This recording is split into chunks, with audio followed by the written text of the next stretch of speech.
might come off. Right, welcome back. Day 2, Dawntrail. Hooray! Right, let's see how this goes. As you can see, my Dakota is back. I did not quite feel comfortable. It didn't feel the same being a Rockgar.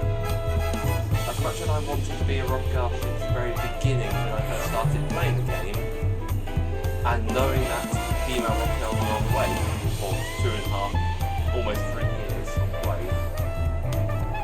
and intending on changing to that race, I just no. Already set as this is my card. I got another backup. I might change the backup from the name swap to a bit more. And that's my Vieira mummy, sorry. Oh. Right. I have done a little bit of Pictomancer off screen. But now let's hop over to the Bard.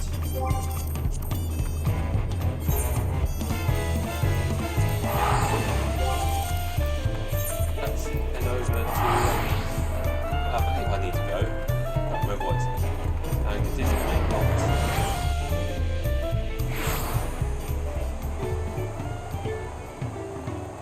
Sorry guys, I had to take a nap. Okay, that warrior of light's going to be hilarious in cutscenes. We should stop here for the night. I understand that desire to rush ahead, but we need to recuperate from punching with adventure. Then let's settle it. We'll have a cook fire and then meal preparation and be done. Oh, yeah, good point. Got a cutscene. Mike's all. I've been meaning to ask, but how does one become the adopted child of the Dawn Servant? I was but a ball of fuzz at the time, so I don't remember much. My earliest memories are of life in the palace. All I know is that I was born in Ikbrash, a village in Yaktel. But I've never bothered to return there. As far as I'm concerned, Ulul Jaja is my only parent. I quite understand. I have no memories of my birth parents either. I wonder if that's going to get resolved. For a while, I wanted to learn who they were. But over time, that curiosity waned. Galuf was my dear grandfather, and he was all I needed. So our situations were quite similar. I reckon we're going to get your origin, Cryo.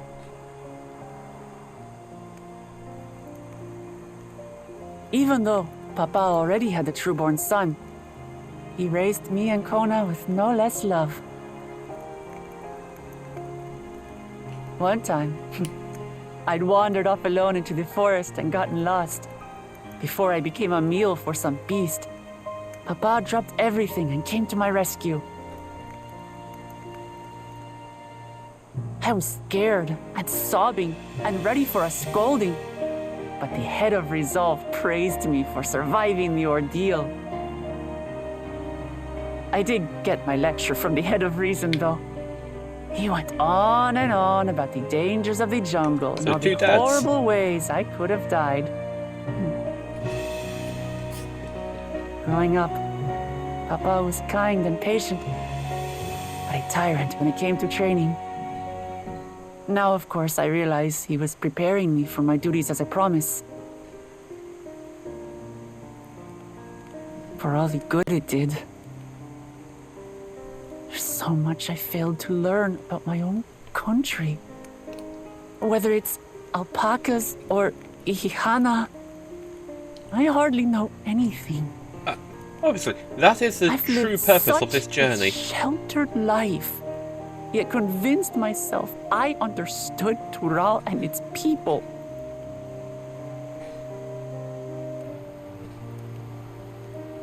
I don't have Kona's education, or Zoralja's strength. I'm all bluff and bravado, not fit to bear my title. Yeah, if you wanted that education, you could have gone for it.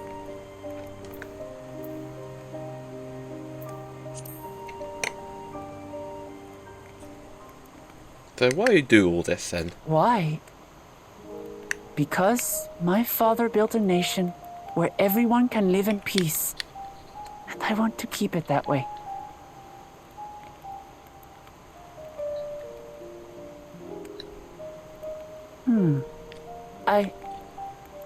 I think I see what you're saying. My reasons for joining the contest have nothing to do with my brothers. It's always been about the Turali and what I can do for them. But it's kind of been about making sure one of your brothers doesn't get it. How important it is to properly know something. To hear the voices of others, empathize with how they feel, and think how best to serve. In so doing, you'll come ever closer to being the person you wish to be.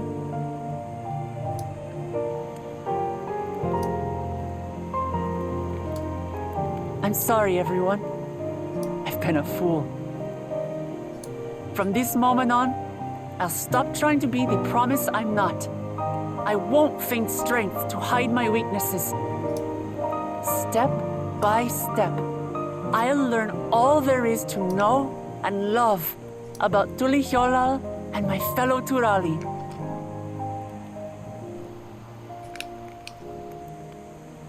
It might not be the smoothest path, but it'll be a path of my own making.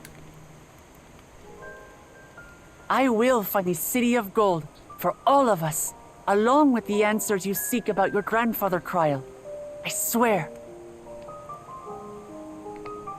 I appreciate it, Wuklamart. But you needn't take on that burden as well. Galuf Baldessian dedicated his life to protecting people from all manner of threats. As his granddaughter, I wouldn't wish to endanger others for the sake of a personal investigation. So let's just concentrate on winning the contest. We have a shared goal, and, if at all possible, I'd rather we enjoy the journey. Oh, I'm just looking at some videos at the same time Here. on Twitter. We are companions on the The same Eat road, Pizza bound remote for the is same broken destination. for certain With our combined talents, characters. nothing will stop us from reaching the Golden City. Thank you. Thank you all. I am proud to call you my friends. Yeah, despite me not saying anything. The silent protagonist. Insert your own thoughts.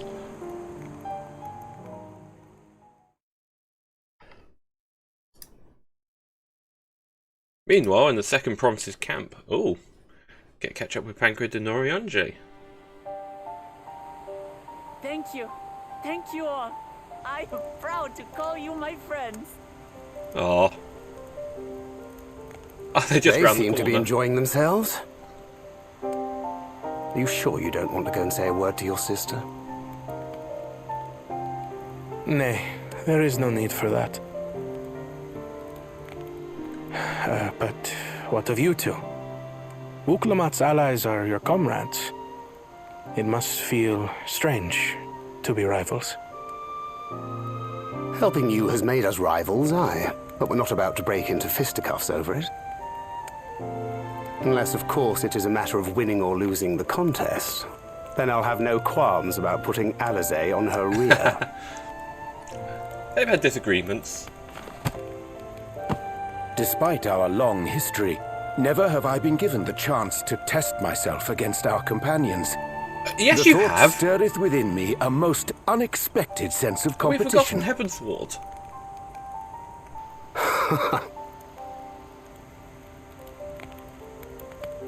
Lamachi has surrounded herself with distinguished figures indeed.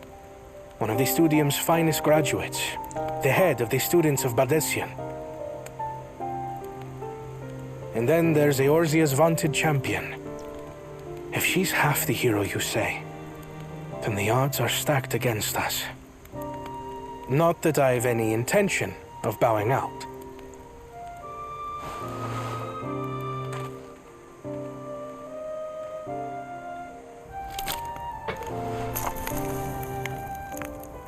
Our time in Urkelpacha only served to strengthen my resolve. We saw how a single storm cut off the alpaca roots and threw my people's lives into disarray. Such uncertainties are why I advocate for the adoption of Sharlayan innovations, that Tuli Yolal might know greater stability and prosperity.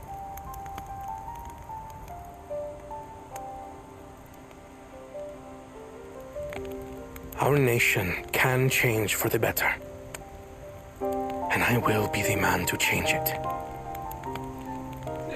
I say, you're not Well, probably a it's leader. start. I imagine your experiences on this journey, all the things you'll hear and feel and think, will help you refine that approach. Yeah, that's the whole point of this journey. Understand the people. But to return to the subject of the rite, I'm a touch concerned by the condition for victory. The Okay, claimant good, who your hair, breaks you the okay? seal becomes Dawn Servant, not the one who performed the 7 feats first.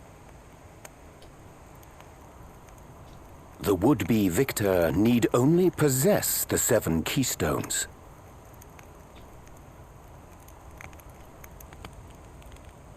That is correct. As the contest wears on, we must brace ourselves for greater conflict.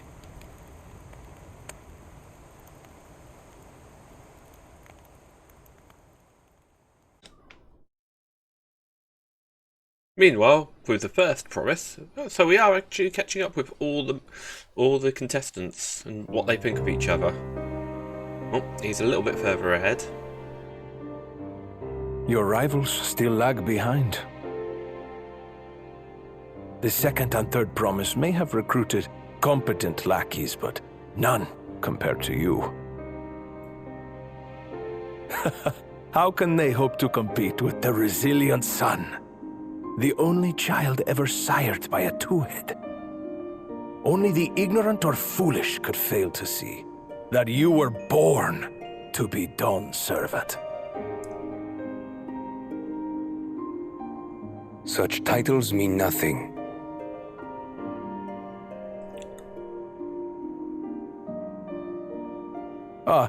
I neglected to mention, when I first heard the rumors that the contest involved the Golden City, I spoke in confidence with Gulul Jaja's inner circle. It's cheating. They all agreed on one thing. Whoever reaches the City of Gold will attain a power so great, it can dictate the course of history. If this power truly exists, then I humbly beg a fair share of it. Time is passing, and I would put my plans in motion without delay. The useless tool is cast aside after all.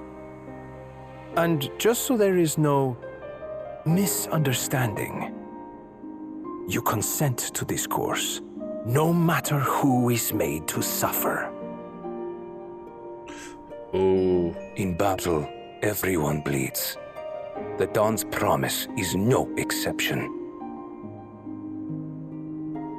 What better lesson to teach our people the folly of war?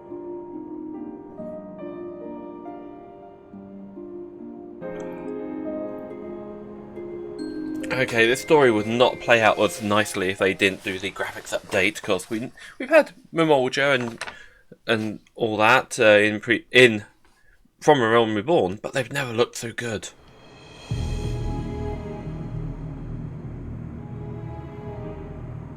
I was hoping for a good scrap, but this bloated sack of bile was no challenge at all. I wonder if the house cat is dead yet. Be a shame to lose a plaything, but we'd still have 2 more. If I may ask, Chosen One, what are your plans for Tuliolal after you take the throne? Plans? What makes you think we care about all that? We care only about the contest and proving our superiority. That would surely please Mother and Father. Yes, and when we become Dawn's servant, we'll drive out the weakling masses and invite our kin to live in the city. Fine idea. Ooh, have you been prejudiced against at some point? Or maybe not prejudiced, but we must catch up to that one-headed maybe pretender banishment? and remind him of the natural order. I made it. I thought we were missing someone.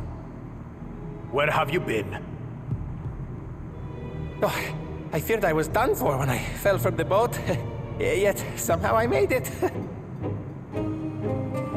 Oh, my arms, I can barely lift them. If I could just rest a moment. You expect us to wait for you? Those who can't keep up will be left behind. My brother has spoken. March, or be fodder for the beasts. But I followed the teachings. Everything I've done, everything I've sacrificed, all has been for the blessed seedlings. Wait. We've already defeated the two-headed one. I'm begging you. Back in the Realm Reborn. Just like a side quest dungeon. Turned out he was also preparing for doing this. Oh. Let's bring the camera back. There we go. Right. Being able to say those things have brought me such relief. It's like a stone has been lifted off my chest, and I can take a full breath at last. I don't want to encumber myself like that again. I want to be better. I will be better. For myself and for my people.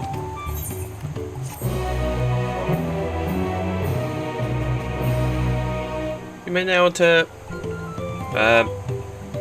okay, yeah, make use of this feature. Okay, so that dungeon's now become free to replay with NPCs. Although I've already done that off stream.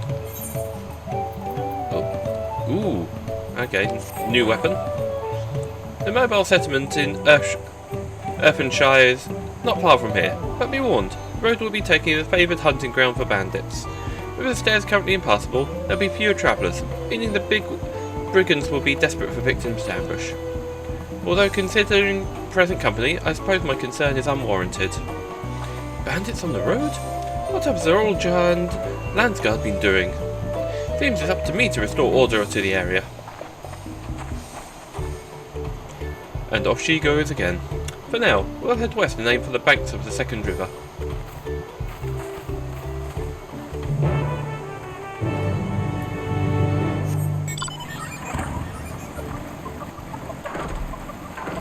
Ah, moblins!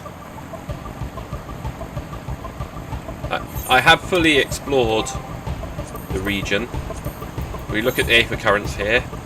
It's just 2 side quests and main story, so I might be able to start flying around here soon. But yeah, I fully explored the map earlier.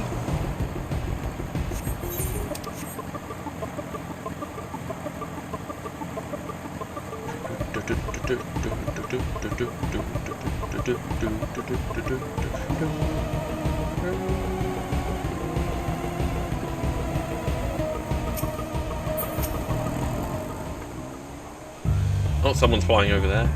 I felt eyes on us several times as we made our way here, though they seem to lose interest. Again and again I am struck by the majesty of the falls. It's difficult to comprehend the sheer volume of water this natural wonder produces. The bandits' lair is said to be somewhere near here. I prefer we avoid seeking out trouble. Oh, I see, this is the river which feeds the waterfall above Okahanu. Well, where are these bandits? Apparently, they're not tall enough to attend a party of this size. Earthenshire is just a little farther ahead, on the opposite bank of Myriad. But let's remain vigilant all the same.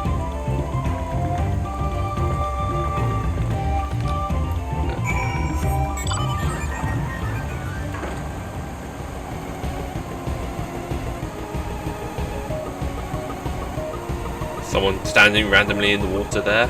Oh, cutscene. Okay.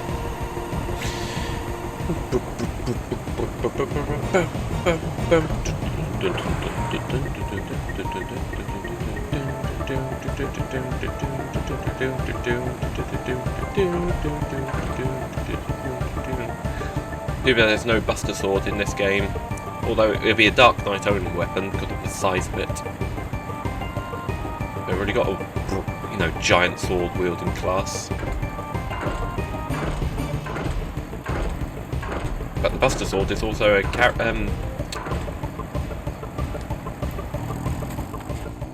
well, that's a draft chocobo.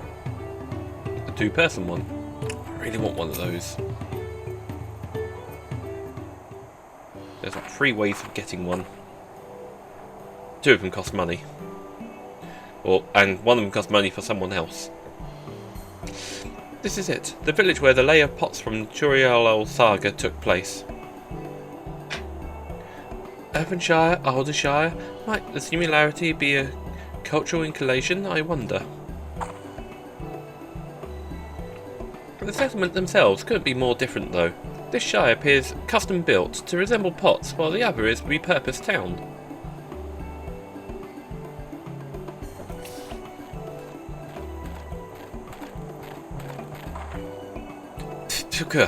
Welcome to Earthenshire. Do I have the pleasure of happy greeting the third promise and her retinue? That's us. We're looking for the Dawn Servant's Elector, if you happen to know where that is, or who that is.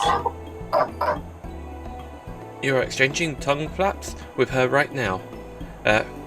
Ready Rock is the Elector you seek. Onk, Ready Rock. Oh, that's helpful. We can cut straight to performing the feat. As much as Reggie Rock would like to do that, we have much more pressing worry. The storm which hit our village shattered the cliff and dropped rocks on our brain cases. Many help hands of the Potsworn were injured. This is no time to beat some metal tests. I'm sorry to hear that. After learning what the storm did to the stairs, I feared you'd be caught up in its path. Oh, not to change subject, but what are the Potsworn? Goldsmiths, contracted to work for the Moblins. The word comes from the pot-like workshops they practice their craft. The Moblins provide these Potsworn with tools, materials, living quarters. Everything the artisans could possibly need. This allows them to concentrate on producing what is widely known as the finest gold and metalwork in Tyrell.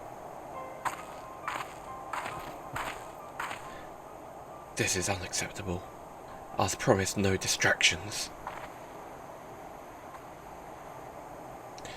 If this is the best they can offer, I should have never left watching Meki.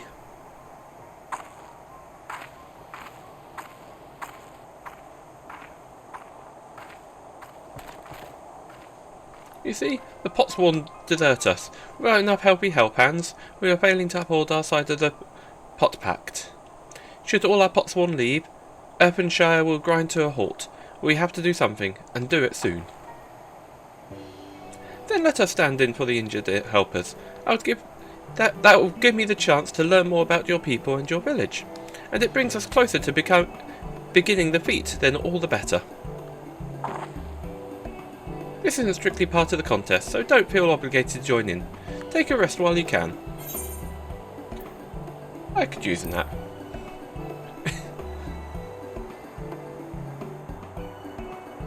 What? I suppose mean you say you will all help. I doubt any of us could just sit around and watch. I was hoping you'd feel that way. I actually wasn't sure I could do this on my own. We'll take every help hand we can get. Onk. Reggie Rock trustwares that once the Potsworn have the perfect workshop again, we will commence the feat with all hastes. You and the third promise can assist help hand Racco Rock.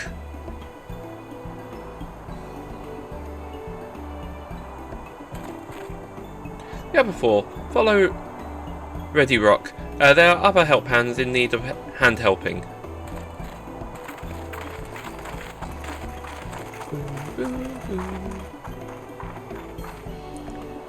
I really appreciate you pitching in.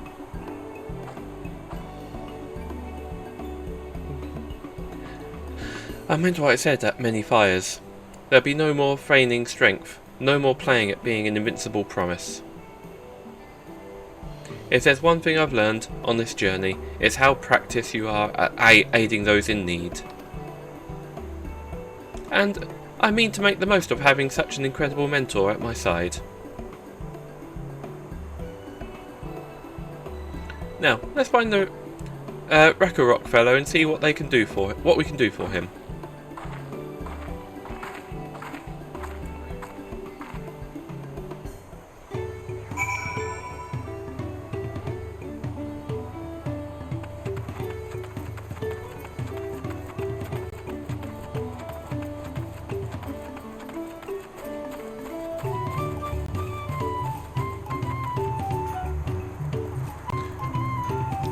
Yeah, all the different character designs.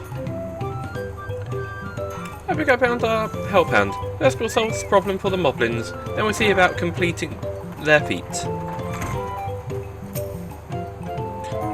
Fuck off. Onk onk onk. Rakarok can't meet his obligations without more help hands. The pot pact is broken and the pots are emptying.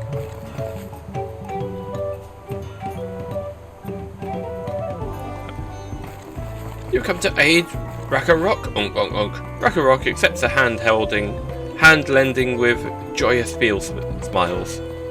If we can offer the Potsworn their promised good living, we might save the day yet. Whatever you need.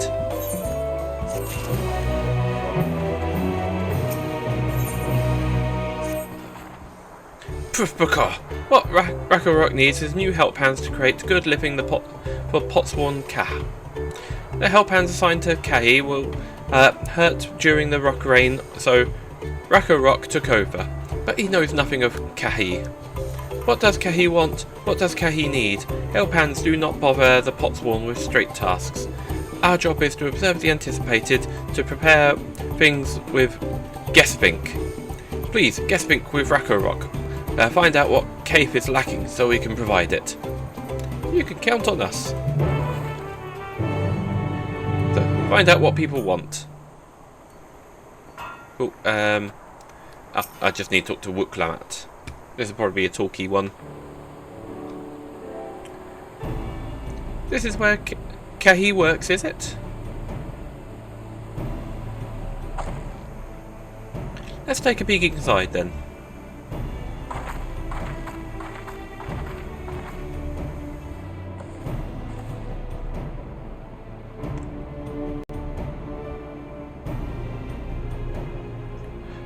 That must be Kahi. It'd be a lot quicker if we could talk to him, but that's not the way they do things around here, apparently. We'll have to leave him be and try a hand at some Guessthink. Inspect the workshop. You may move the camera as well as zoom in on our in and out. Target point of interest and examine it in more details with, yep, R2 and X, yep.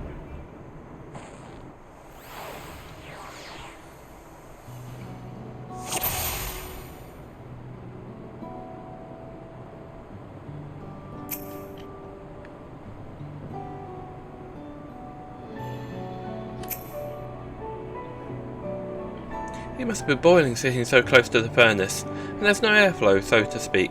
How could anyone work in this stifling heat?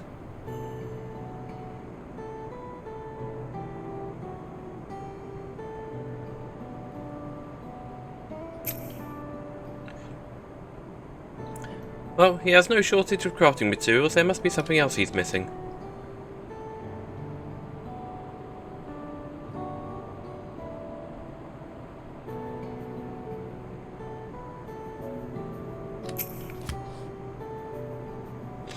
Those tools are looking pretty worn down. Maybe it's time for some new ones. This will probably be the crafting side quest.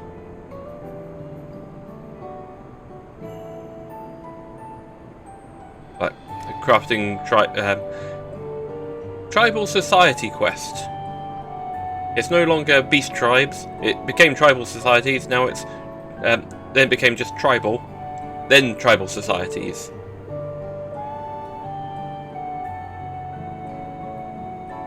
I think there's something because they're saying the place was hot. So is there no windows or?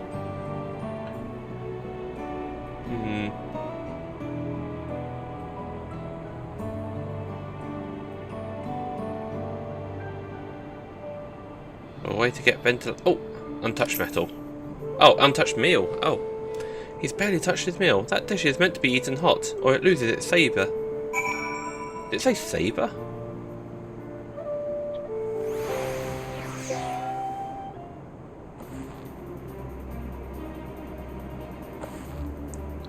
Alright, after taking a good look, I think I have an idea of what Gahi might want to improve his working conditions. Let's head back outside and talk to Rakarok. Unk, unk, unk.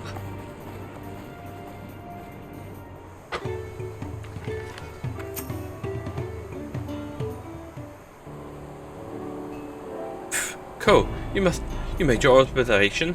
What did your guest think? First off, I noticed Gahi hasn't touched his food.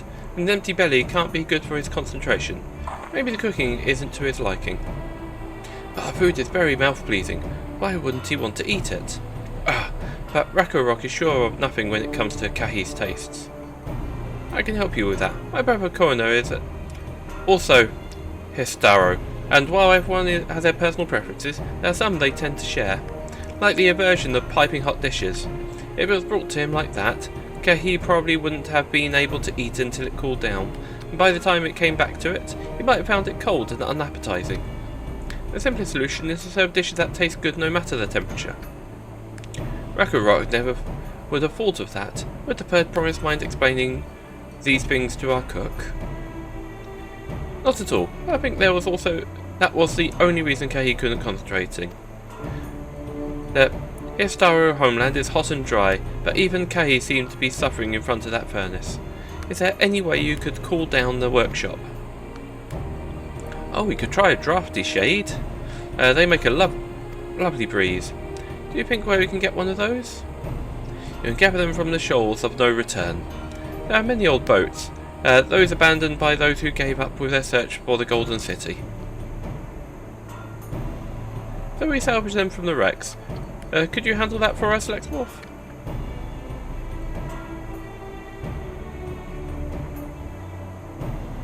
Oh, and one more thing. From what I could tell, Gahi's files and saws and things were very worn down. Maybe a new set of tools is in order. Rakarok was too preoccupied with stocking materials. Serious oversight, which he will rectify. Supplying good tools for good living is a help hand's responsibility. Then we all have work to do. We can meet back here when our tasks are done. The shoals of no return are past the crags. There are tunnels south-east of here. You should be able to spot passage from just outside the village. I think I've been through there, just backwards.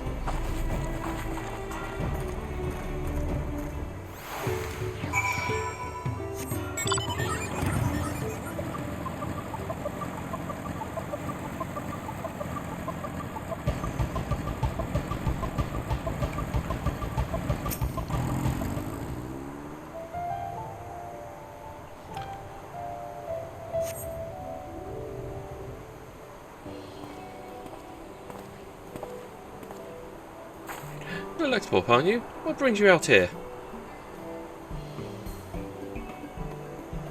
The issue of caring for the Potsworn.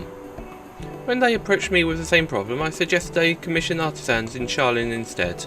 The quality of craftsmanship should be guaranteed after all. However, the Moblins did not care for the idea. Surely it would be more effective to engage in uniformly trained collective. I cannot understand their fixation on individual contracts. Perhaps a custom will make more sense once we begin the feat of pots. Until then, we've been deemed unfit to assist in the matter of help hands, and we are instead tasked with tending to the injured. We are on our way back from procuring herbs for Orionje, in fact. Settlements in Komitsuka, too, have been isolated by the storm's destruction. What would have become of the wounded had we not found a way here? Should I become Dawn Servant, one of my first acts will be to establish trade routes to the capital, when I imagine how much good we can achieve with Charlian technology. like spaceships. My apologies, I have much to consider. If you'll excuse us. We'll meet again soon, I'm sure. Take care, Luxforth.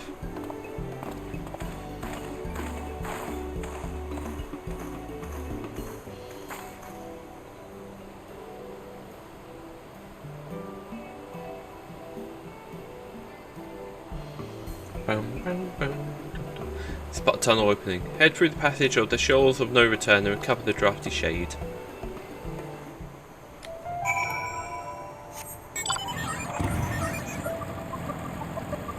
At least we're being civil with Canon.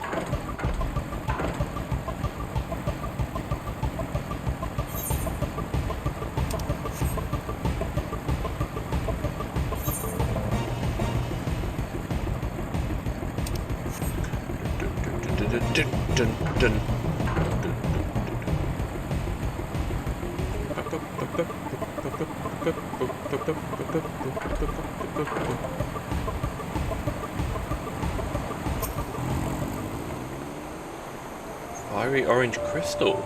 Ooh. Crystalline shard is faintly warm to the touch. It does not appear to be the wind crystal you seek. Ah, okay.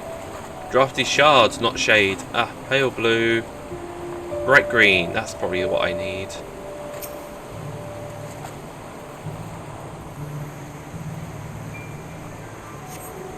Crystalline shard emulates soothing whisper of winds. Seems you found the crystal Rakarok sent you to salvage. Ah, riding the Onion Prince.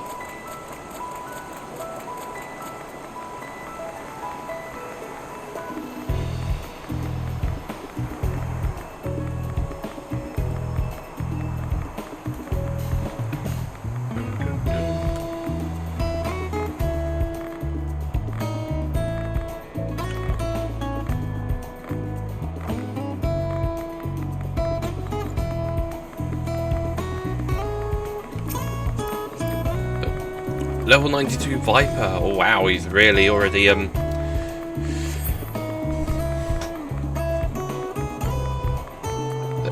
literally probably done nothing but run Viper in events and such. In trials. Roulettes, that's it.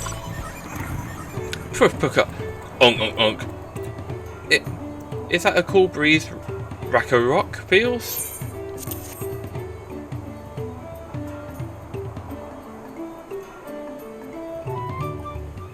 I've just noticed my camera shaking because my leg is stimming right now. Yes, thank you for seek finding a drafty shard. Rakarok will add it to the new set of tools he brought.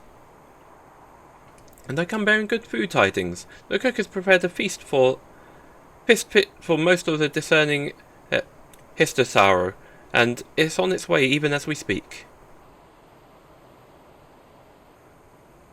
Let's go and see what Kahi thinks of our efforts.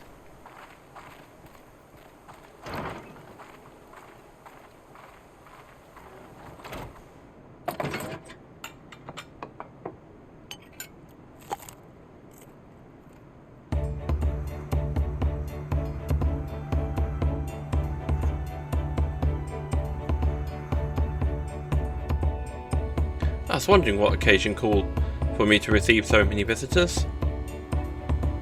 A fine meal, new tools, and a welcome source of cool air. Now I remember why I signed a pot pact.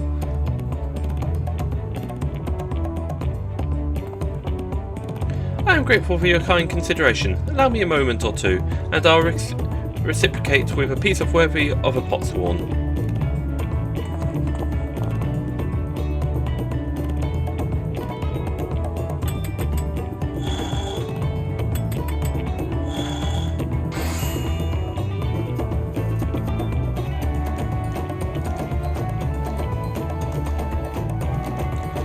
An oil lamp to brighten the halls of Volek Shunsa. The craftsmanship satisfies Earthenshire's reputation for quality, I trust.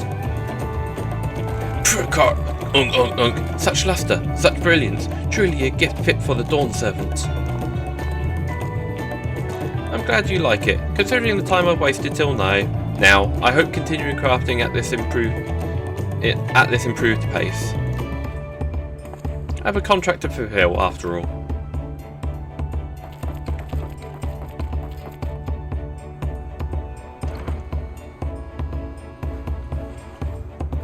Forgive my interruption. Number 2. I am told the Elector has deemed the crisis past and is prepared to task us with the feat. That's great news. Thank you for letting me know. So this is a craft of a potsworn. It is indeed a masterful piece.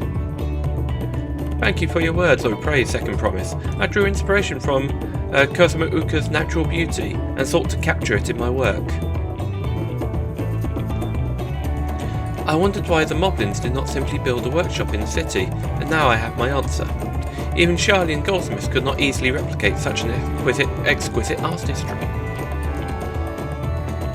One cannot create great things if one lacks creative impetus. Tulliola fortunately does not want for inspiration. Anyone wishing to learn the basics of a craft would do well to study it here. I was raised among Histaro, more tradition than most, and the shared ingenuity of Jarrell's various peoples was eye-opening.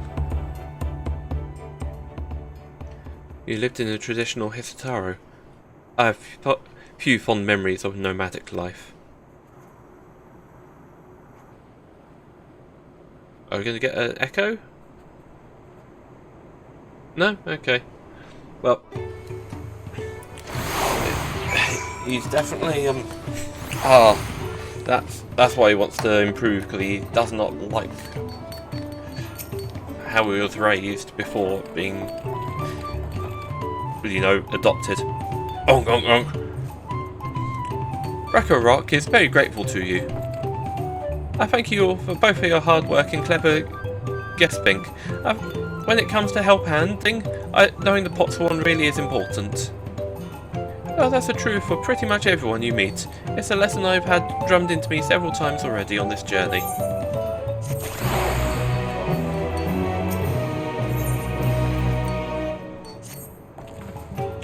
The Elector bids the claimants assemble in the large building on the west side of the village. I'll head over after finding Thancred and Noriange. I also ran into the Leviou twins on the way here. I took the liberty of directing them to the venue. We're rivals. It's not a job to make sure I know the feat is starting, but even now he's considious to a fault. Some of these words. Anyway, let's not keep Reggie Rock waiting. Or Reggie... Unk. Sorry, just because they're calling it Reggie Rock and Racco Rock, I'm just thinking of Reggie Rock.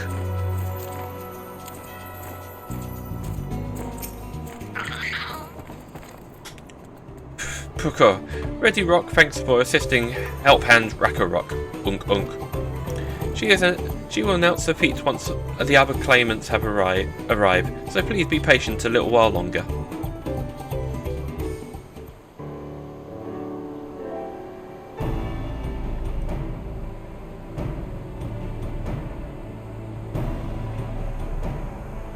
Oh, this feels like it could be voiced.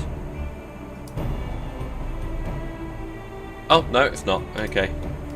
I'm happy to report that we were able to convince one of the potsworn to stay. How did you fare?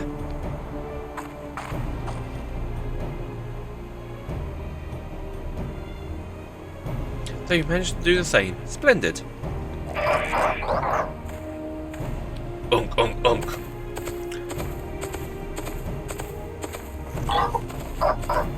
Welcome to Earthshire. First promise, we support your plans for Salt Crossing and the new potsworn they will bring. Hail the mighty Zoroljar! He cleared many piles of rockfall as if they were pebblestones, the resilient son of for the Dawn Servant. Zoroljar was clearing fallen rocks. I'm surprised he would volunteer his time for anything unrelated to the contest. He does generally care about his people, it just goes about it in a dickish way. Well, we meet again. Oh, well, we meet again. Ah, God, this asshole. Yeah. And he did nothing. Just in time. For the feat to begin, I bet he was already here, laying low while the rest of us did all the work. Esteen's out here somewhere. Proof Picard, claimants, your attention please. Onk, onk, onk. As Ready Rock has explained, many of our potsworn left us following the storm. The precious metalwork crafted by those artisans bring in much jingly shine from across the salt. Should our steam of trade the goods dry up, Earthenshire will suffer. Duly all our merchants will suffer. So Ready Rock sets you this feat. Each of you are now to find one cleave hand goldsmith to bring back here to us. So we're to recruit new potsworn. Makes sense for the feat of pots. Calling this a feat does not justify taking advantage of the claimants and their influence. How does finding workers for you demonstrate their willingness for the throne? You are free to refuse Ready Rock's request, Unk Unk. She will be happy to inform the Dawn Servant of Zoraljar's disqualifications. The right is a means to an end. The steps we take to get there are not important. I think the steps are important. Then Ready Rock declares the feat of pots begun. But remember, a pot pact must be agreed to willingly. No grab snatching or deceitful tongue flaps. Unk Unk.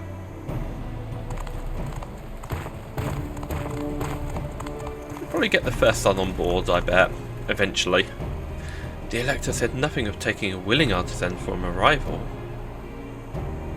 which is exactly what we should do.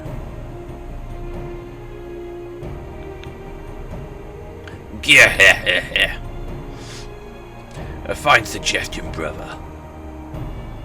I'm glad you think so, brother. Come, let us lay our plans. And we're just here to listen to all that. That nasty brute is up to something.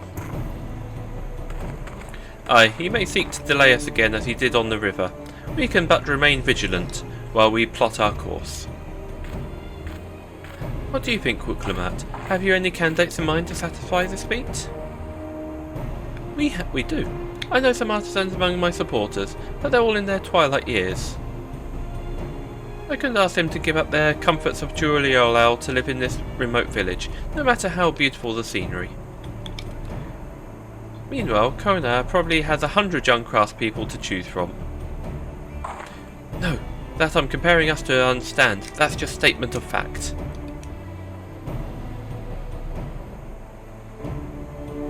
I suppose we could try asking around Wachimeki Meki. That seems a logical place to start. Back to Tuliolal it is. Wait, does that mean we have to take the boat again?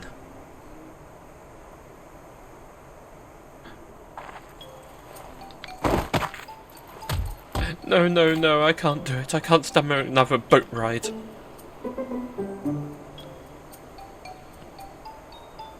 You said I should share my burdens, so I will speak plainly. The truth is, I get really sick on boats.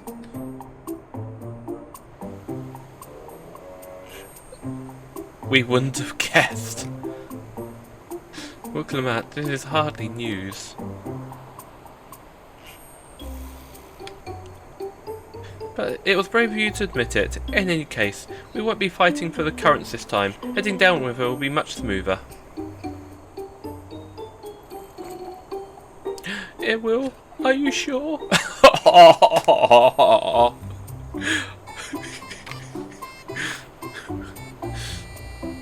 I'm positive. Mostly.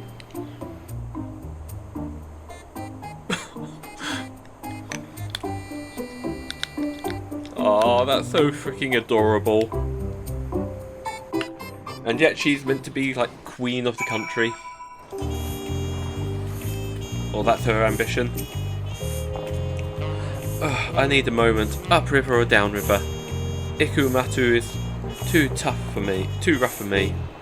The nausea is a bit more bearable now I've stopped trying to hide it, but I'd still rather not set foot on a boat, if I can help it. Right, I think I'm ready. Let's see if Master Roppy can help us recruit a Potsworn. Hey, we met someone literally just before we got on the boat. Someone from Uldar. A goldsmith, specifically, as well.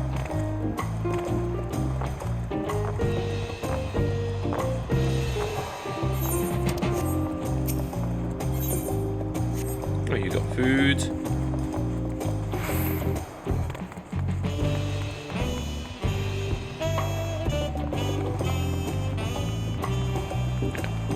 Plenty to do around here. Greetings, Third Promise. What brings you back to Watchameki? You've not chipped tracks again, have you? No, Master Ropley. Actually, I have a favour to ask.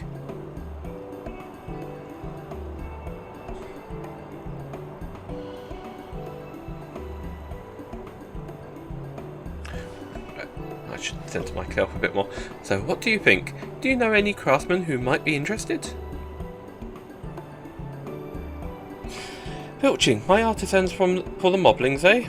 Well, seeing as it's a Third Promise making a request, I'm willing to look the other way if one of them decides to take you up on the offer. Only I can't think of a suitable candidate off the top of my head. Who do you know with a mastery of goldsmithing that would also have no qualms about relocating to Earthenshire? The Aurorian goldsmith, what about him?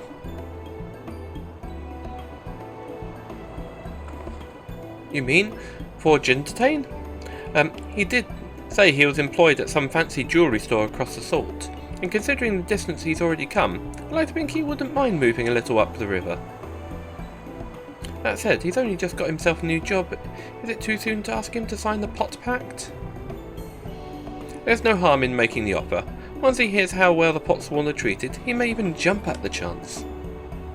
Either way, you won't find Forgentane at his workbench at this hour. He's finished for the day, probably enjoying a meal out at Exploratia.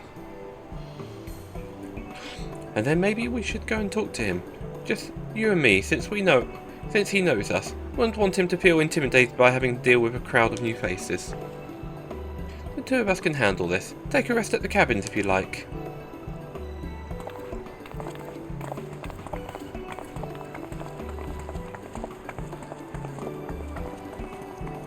Right, let's go and see a man about a pot.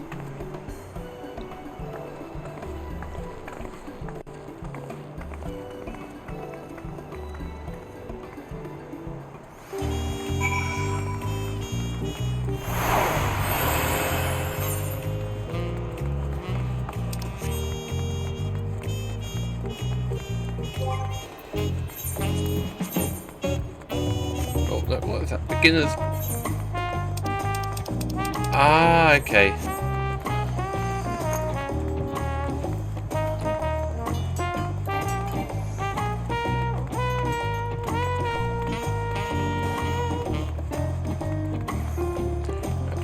Jump down. Boom, boom, boom, boom. Oh, Lexorf, you're here too. The Third Promise said she wanted to chat. I've just finished eating, so I shall find a quiet spot outside.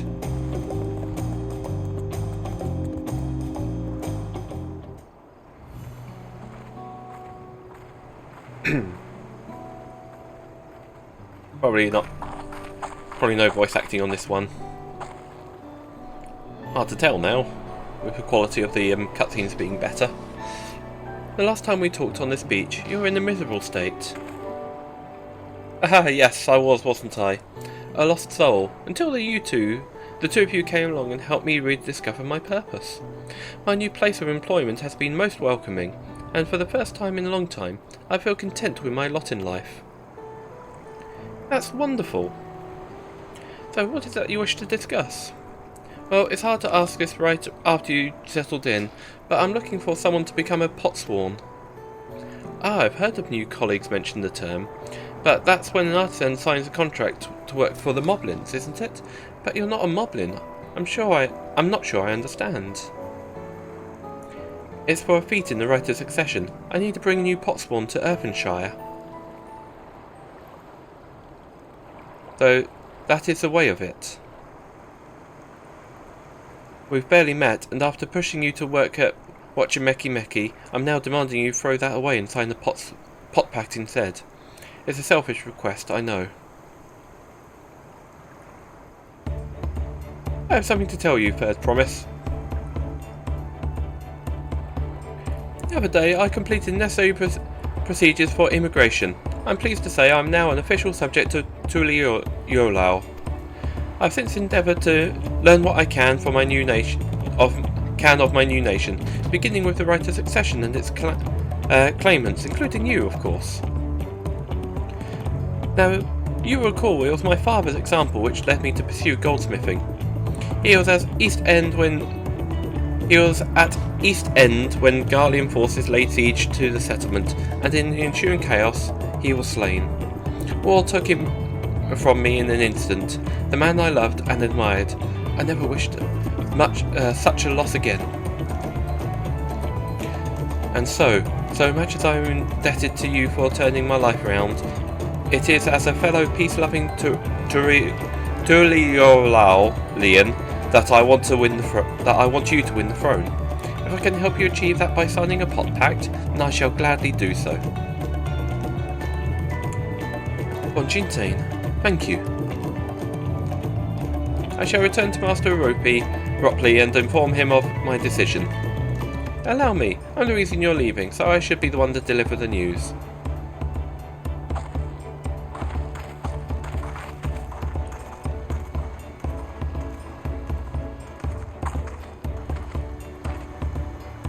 Perhaps you remember me?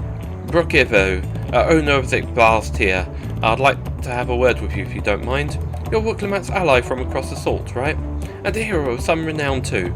If the gossip's to be believed, well, as it so happens, I could use some heroic help. It doesn't need to be right now, but could you come by when you have a spare moment? Much appreciated. I'll be waiting for you in my shop then. You can now gain access to role quests. Ah!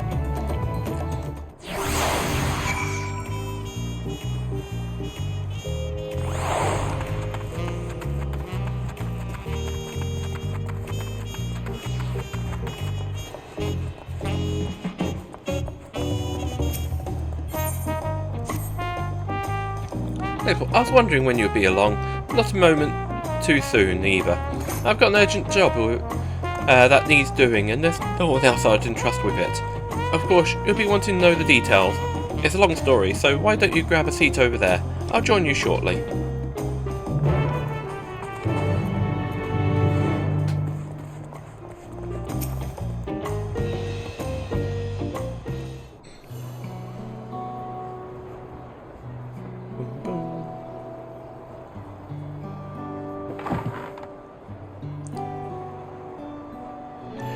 Now that we're all settled, allow me to introduce myself properly. I'm Brooke Evu, proprietor of the XIV Tier. As you know, my establishment is open to anyone, people hailing from across Tyrell and sometimes further. Come here to whet their appetite to that slackthef. Slake there first. Given how we turn no one away, it's inevitable that a few bad apples might mix into the motley patrons, and therein lies the rub. A particular rotten bunch was here not long ago.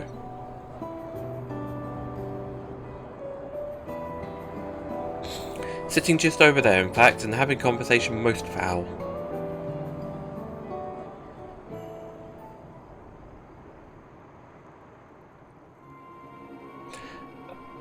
I thank you for coming here, so far from your respective homes. A guild of evil.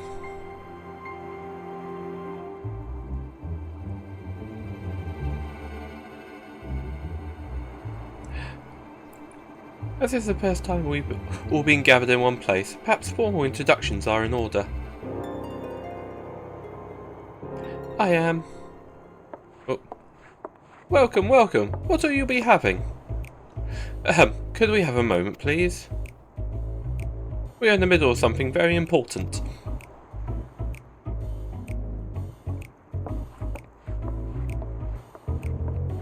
Ah, they're going to be dumbasses. I like this. Now then, where was I? Ah, yes. I'm afar. Afar? If you are sitting here now, it is because I have personally invited you to the Passage of the Unbound, my secretive, villainous order with ambitions to sow discord throughout the world.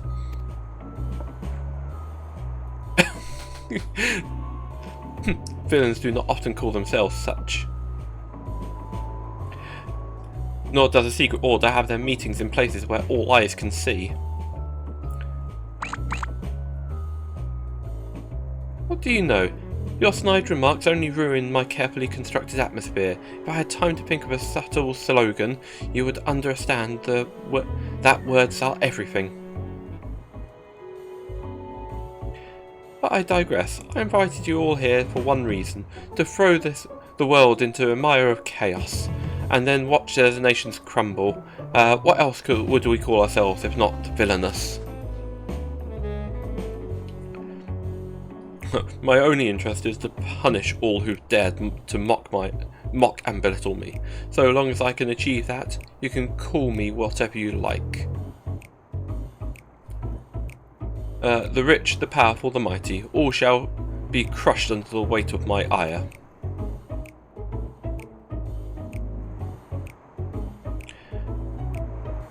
A grand design for a group of 6. Even if we manage to muster others to our side, there's a limit to what we can accomplish.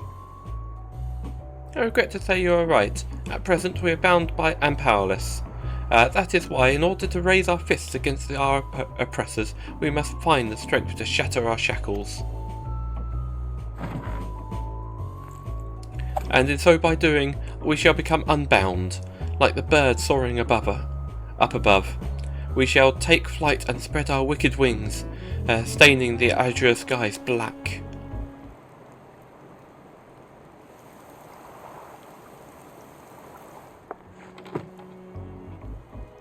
But sometimes skies become treacherous with clouds, and even birds must rest. You speak of finding strength. Is that all why we are here, to look for it? If so, then I pledge my aid. With newfound might at my beck and call, I shall win adoration known only by a hero. Your eagerness is heartening, and you are correct. The tools to make our goal a reality lay in Tural. Across the continent can be found certain artifacts which possess untold power.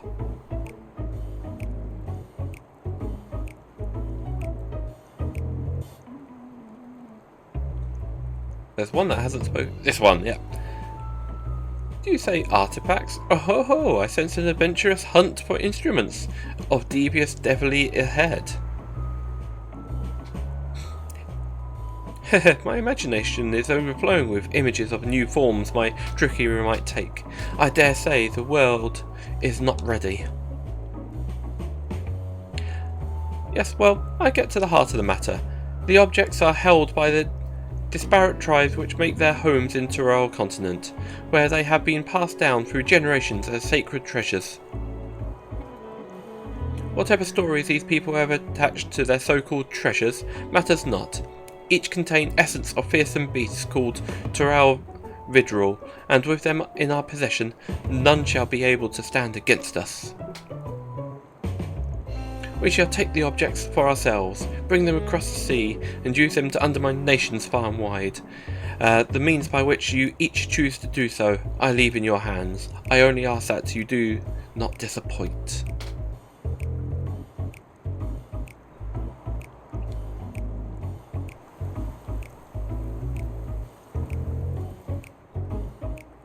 I take it there's no questions? Then let the passage of the unbound upon onto the world. We begin at once. So each class will probably take on a different one of them. So there's one for healer, one for per tank, 1 for ranged DPS, 1 for magical DPS, and 1 for physical DPS. They didn't order a single thing. And probably the last one will be once you've completed all of them with different classes.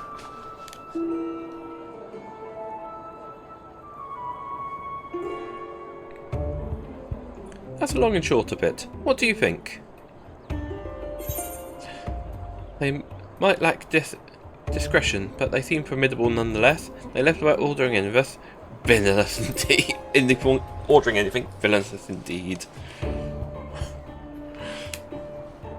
It's right there in their name.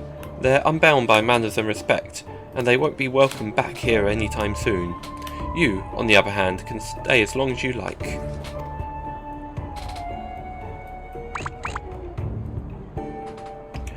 Of course, we had a duty to report what we heard to the Landsguard.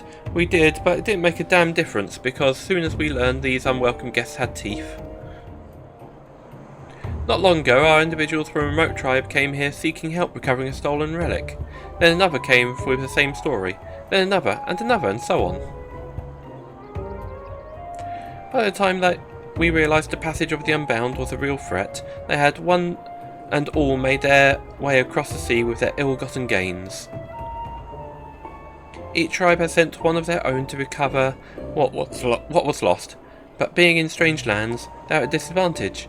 That's why I've been looking for someone who knows every corner of Eorzea and beyond.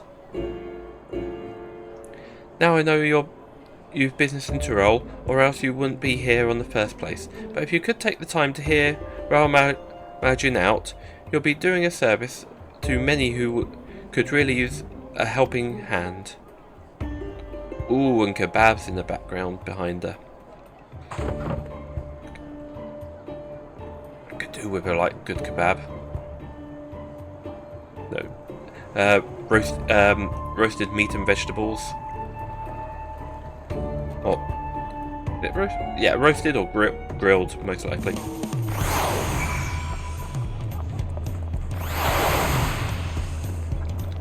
I didn't get to look at the food earlier. There's some tacos and kebabs. Oh! Graphical update, everybody! Nachos, pina colada, banana. Ooh. There is a thing where this sort of stuff would get better in the later patch when there's less people in the game. This is where the square grapes that meme comes from. People miss the square grapes. Oh. Greetings. Allow me to thank you personally for lending your assistance in this matter. We've been quite desperate for someone suitable.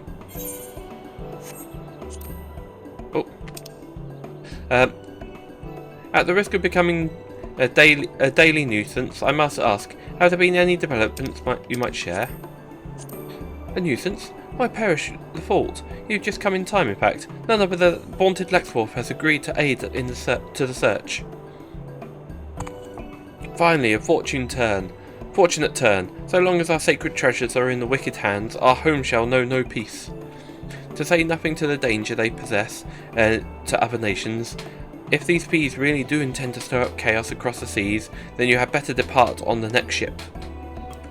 Who needs a ship? I've got aphorites.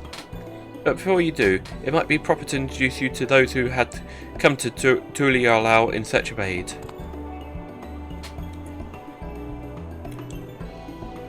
Losin Ikwi. There comes from a village far to the north. A single warrior cannot hope to withstand the power of her tribe's relic. If she requires a stout protector, someone who can be leaned upon when times are darkest, that will be for the tanks. The heirloom that Niflin must recover artifacts terrible malades upon his victim. He seeks someone who commands great healing magics to counteract this effect. The search for Shashahipia's tribal treasure has been entrusted to a peerless hunter. She requires someone to act as a frontline fighter who can distract her targets while her bow takes a deadly aim. That'd be the close range DPS. And lastly, there is Toshui, who knows little about her people's ancient artifact, aside from that it must not fall into the wrong hands. She seeks a mage of great power, but anything beyond that lies shrouded in mystery. Oh, nothing for ranged DPS? Aren't you forgetting someone, Rahulja? Your crisis is just as pressing, even if you won't say so yourself. Ah, he's ranged DPS. Rahulja hails from further south than Ibn Mamuk, and has travelled many days and nights in search of someone who can strike down their prey from afar. It's the only way to escape the effects of his village's treasure. Did I forget that right? Indeed. I do get so forgetful in my old age. Thank you, Raoul Merjun. 5 tribes, 5 stolen treasures. All you're waiting for the aid of a brave soul. Hopefully that can be you, Lexworth.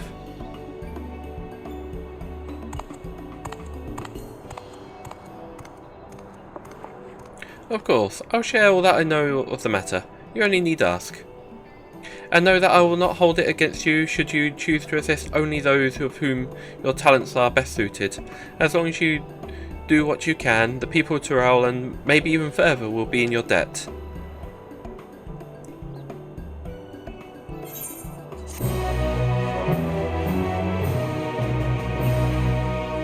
You have gained access to Roll Quest for Dawntrail, a separate quest line, and story is now available for tank, melee DPS, physical range DPS, magical ranged DPS, and healer roles.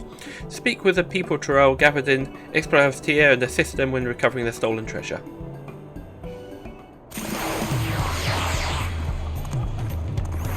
Yeah, I can only get this guy for now. May as well do this.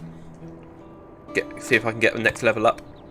Greetings, so you have decided to aid my people in retrieving our treasure, yes? They will be glad to know how my long and arduous journey from our homeland is in distant South Yorkshire with not in vain. As for the treasure, we would have you recover it. Contains the undying essence of an armadillo Tyrell vidrol. These steel hogs, as we call them, rely on their tough hides to protect themselves from predators. The legend speaks of one that lived to an extraordinary age, perhaps due to its natural suit of armour, and came to be known as the Lord of the Forest. At the end of a long life, our ancestors enshrined the vidrol's soul within the steel hog's vessel. For generations since, the divine blessings it bestows have been a great boon to my people. Those under its protection need not fear wild beasts, for fangs and claws cannot harm them. This allows us to hunt in the forest without risking our lives. This treasure, so crucial to our people, was stolen by a tall, slender merchant, or rather a man posing as one. He came bearing exotic wares from foreign lands, and served alcohol freely, toasting often to a new friendship. My people became caught up in the celebration, and in the morning the merchant was gone with the steel hog vessel. Without it, we cannot bestow its blessing afresh upon our hunters. The effect wanes over time, and only by one we are losing our protection against the savage predators that stalk the lands. As I and my granddaughter, Situl Jar, still possesses the treasure's blessing, we have been tasked with locating the steel hog vessel and returning it to the village. The trail led us here to Tulialau, where we believe the perpetrator boarded ship and made good his escape. The journey here has already pushed this decrepit body of mine beyond its natural limits, and lengthy voyage by sea would likely be my end.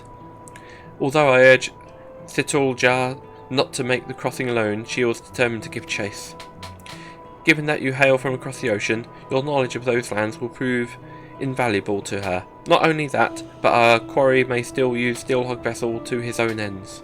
Only a skilled warrior can stand against such a foe, and Situl Jar is no warrior. It looks like refusal is... Yeah, I'll be a bit more proactive and I'll get it done.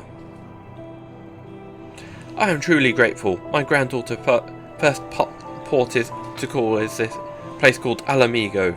You see, as their thief took all the wares with him, the only clue left behind was an empty bottle of what grog he was serving. After asking sailors here, it seems it was produced in Alamigo, and with no other leads, Situl Jar set forth. Once you arrive, She should not be difficult to find these days. Only a handful of Mamorja attempt to journey, most of them brutish mercenaries. Setolja is far daintier creature, and is sure to have made a favourable impression upon the locals. May the Steel Hog watch over you.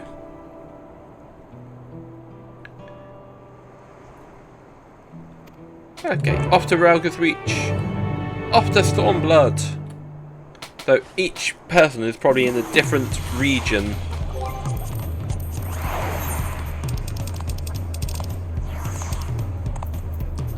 At Ralga's Reach.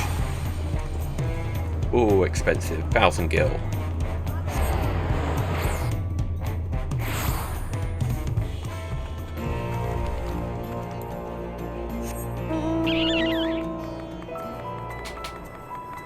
Ah, the Tomato Lord.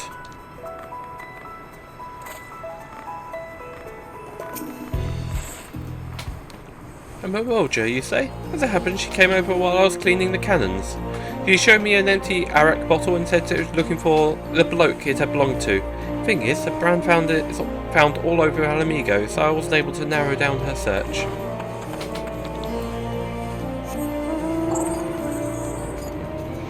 Ah, the new swaying mechanic is cool. Definitely works for this. Where is it? Ah, we're over here. Yes, I saw a Mamorja on my patrols, but he carried an enormous axe. Not at all like the person you described. Oh, there's two.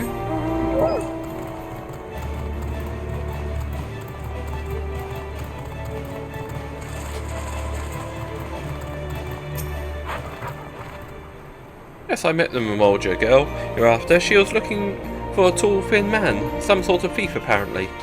He sounded a bit like the leader of a gang of bandits that lurks around Vigil Jala. So I told her as much. Chances are that that's where she's headed. I hope she stays out of trouble.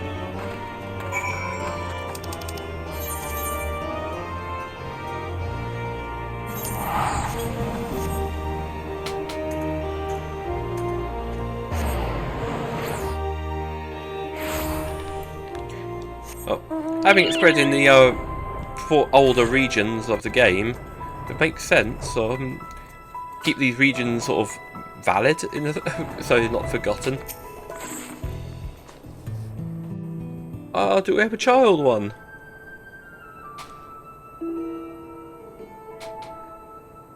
Oh, no, not a child. Here, let me apply some ointment. It's a common remedy where I come from. Ah, it's not a child one. Just one wrapped in actual clothing. Oh, are you here to lend a hand? This poor soul was attacked by a highwayman. I could use help tending to his wounds. Don't worry about me. It's my escort who's in trouble. He's in pursuit of the thieves, and I fear he's bitten off more than he can chew. Perhaps will you aid him?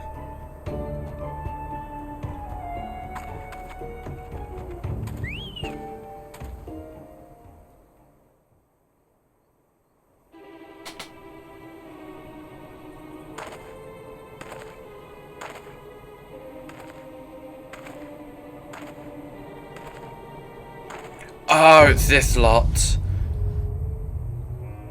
Okay, the Mad Max looking assholes. You thieving bastards.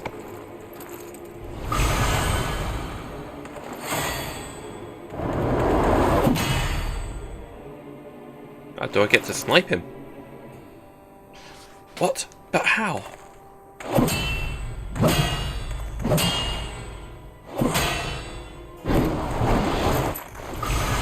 Behold.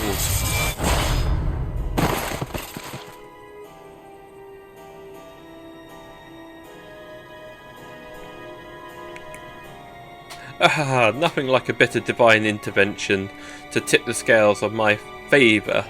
With this artifact in my hand, I am invincible.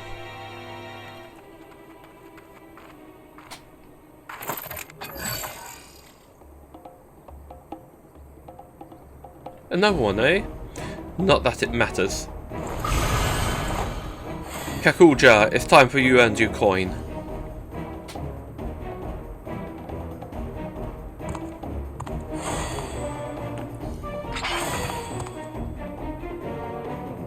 I appreciate the assistance, but he wasn't joking about the divine intervention. Some strange force pushed me away. I can't even get near them. Hey, don't... I won't attack the guy, I'll attack the guys around him.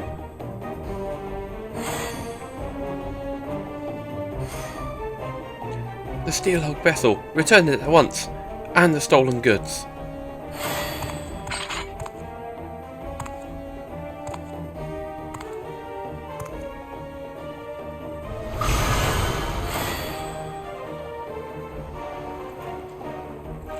Oh ho, you followed me all the way here from your backwater village. Alas, your journey has been for naught. The vessel is mine. I, Shartlefeet, will make better use of this artifact than you and your ilk ever could. By the might bestowed upon me, I will become the saviour to oppressed and destitute. In light of my grand ambitions, the vessel's power would be wasted on the likes of you.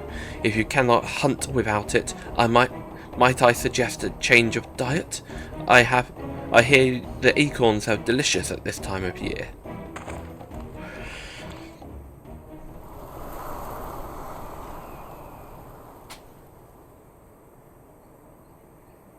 Damn it all! I was so close.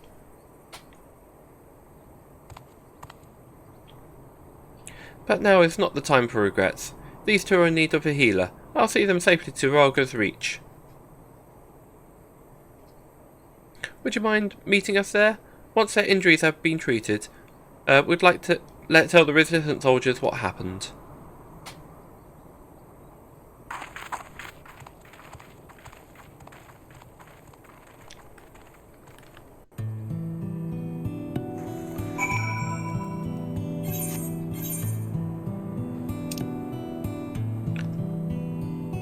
Right. Yeah, let's teleport.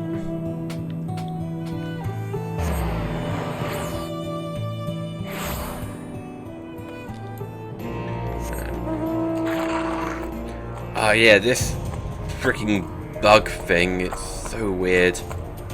Oh god, the way things lean now. It's cool that they've added that mechanic, but still.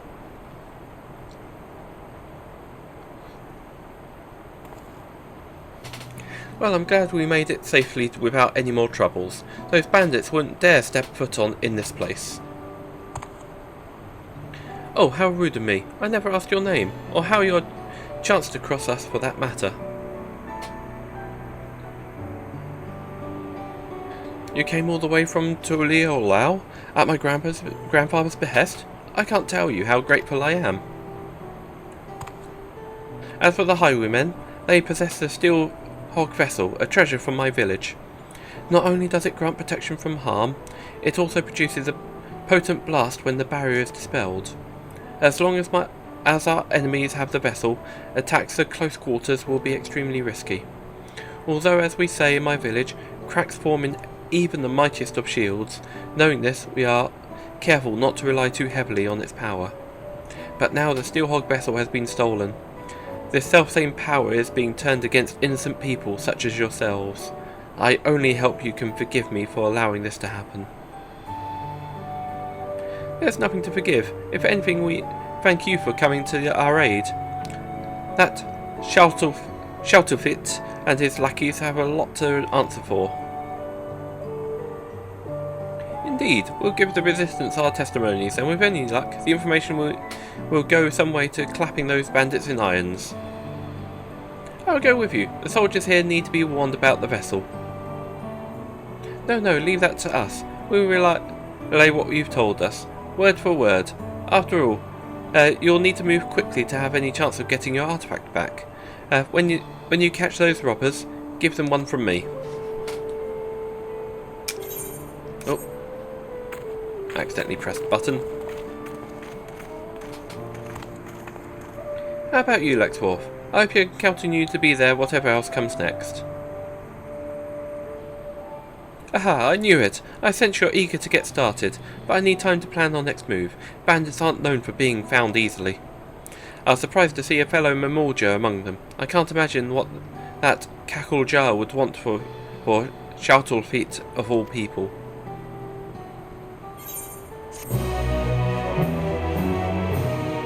Next quest is like every 2 or 3 levels, up until like 90. Oh, there is a quest right now. Though hers is not the easiest space to read, Cecil Jar's expression suggests she has vital information to share. Lexforth, I heard something that might help us out. One of the soldiers has been contending with the same bandits who stole the vessel. I'll go and find him. Give me a moment, would you?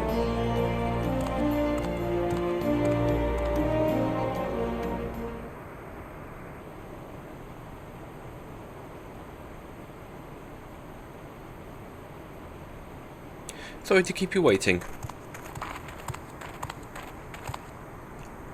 Huh, when she told me she'd sent an assistant, I would never have guessed it would be the saviour of Alamigo herself. You're something of a local celebrity, I take it. I'd love to hear from you about that, but for now, let's concentrate on the matter at hand.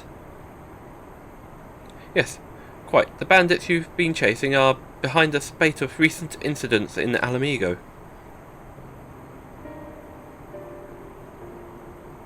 What's more, it appears that Shoutlefeet is part of a larger network known as the Passage of the Unbound, which is spreading its mayhem far and wide.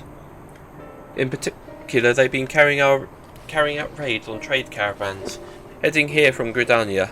With increased patrols along the routes, but the bastards strike so quickly that they've usually made good their escape by the time aid arrives. On the rare occasion we've caught them in the act, they use some kind of device or magic object to deflect our arrows and send us sprawling.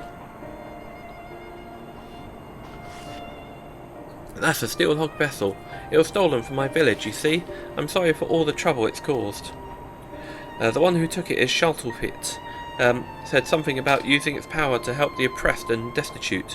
What do you think he meant by that? That sounds familiar. The reports say the thieves were shouting something along those lines during the other raids. They claim the merchants are overworking the underpaying their labours, and therefore deserve to be targeted. I don't see how stealing a bunch of goods help the workers, and that's not a shared evidence that anyone's being exploited. A shred of evidence, sorry. If you ask me, they're just in it for the money. In any case, their reason won't matter a jot once they're behind bars. But for that, we'll have to catch them first. The most recent incident occurred near Porta Pretoria, one of the waypoints on the road to the palace. If you want to know more, you'd best hear it straight from the commander there. Anyway, I'll send words ahead to let her know you're coming, assuming you are, that is. Yes, of course. Much appreciated.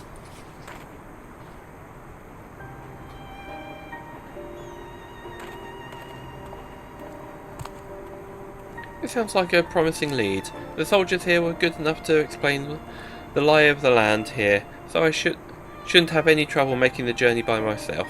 I'll see you there.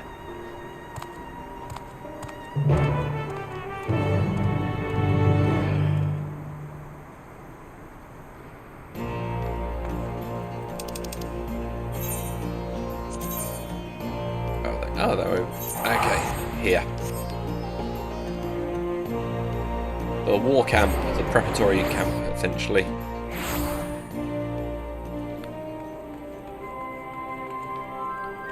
Ooh. Seems a bit bigger than it was before.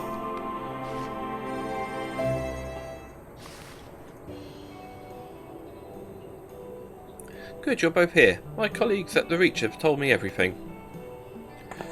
I can confirm that we've had several sightings of Shoutlefeet and his gang in recent days. They've even taken to ambushing our patrols.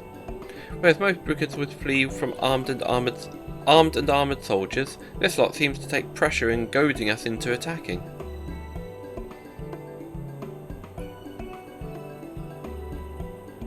The treasure they carry makes them invulnerable.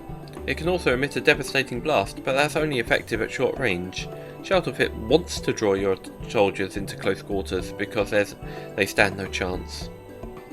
Well, that explains their uncommon boldness. Thank you, this information will go far in helping us contend with the bandits. Sorry to interrupt.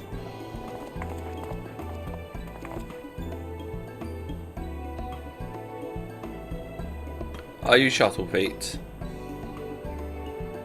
Who might you be? Oh, simple peddlers, my good lady. I myself am of Gridanian stock, and after learning on my craft in the markets of Uldar, I now deliver all manner of finery to eager patrons throughout Eorzea. But enough of that. I hope you'll forgive me, but I couldn't help overhearing you mention a gang of highwaymen?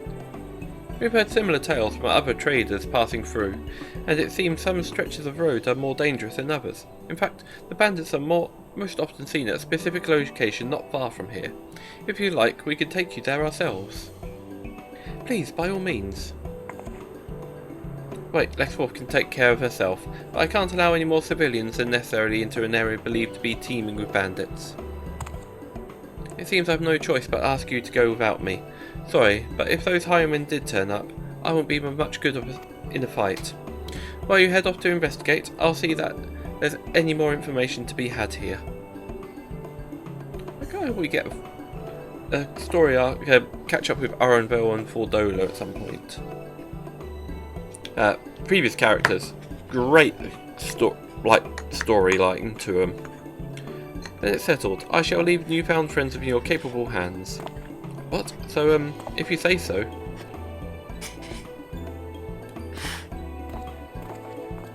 I suppose we should be on our way then. If we do run into those highwaymen, you'll protect us, right?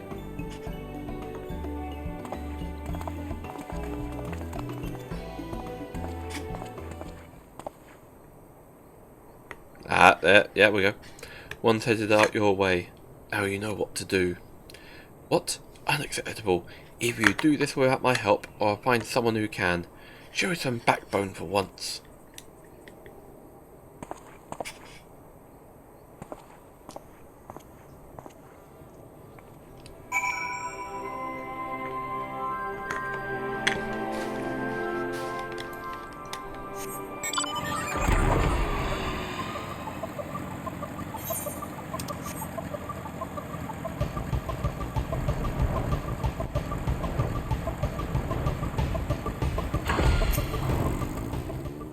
We're almost there. Just on the other side of the guilty. Actually, if it's the same for you, we'll wait here while you go on ahead. This is already more than close enough for my liking.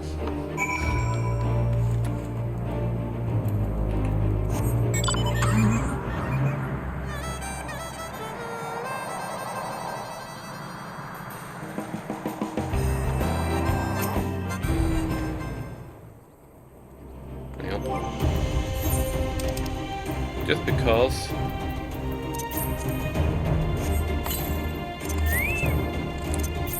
Get my chocobo out.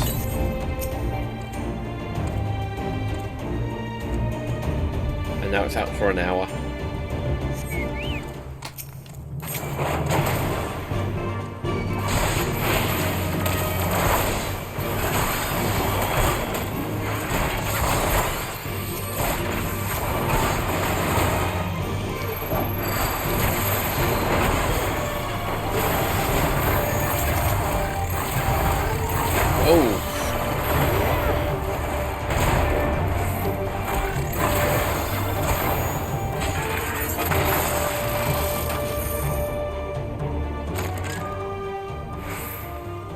Okay, I thought that'd be one to talk to.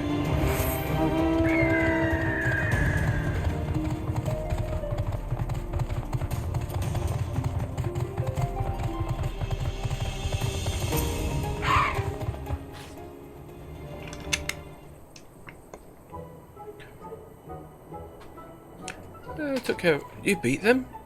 All of them? How very fortunate. Well then, I'd best contact the boss. I'm sure he'll want to know all about this. No doubt he's still talking to your friend and the commander. They'd be glad to hear you've come to no harm.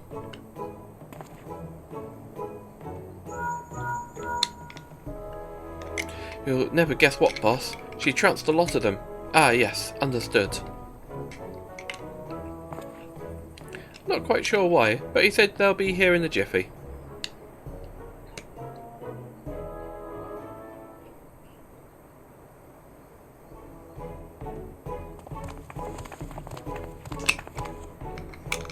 Is it true you beat them all single-handedly?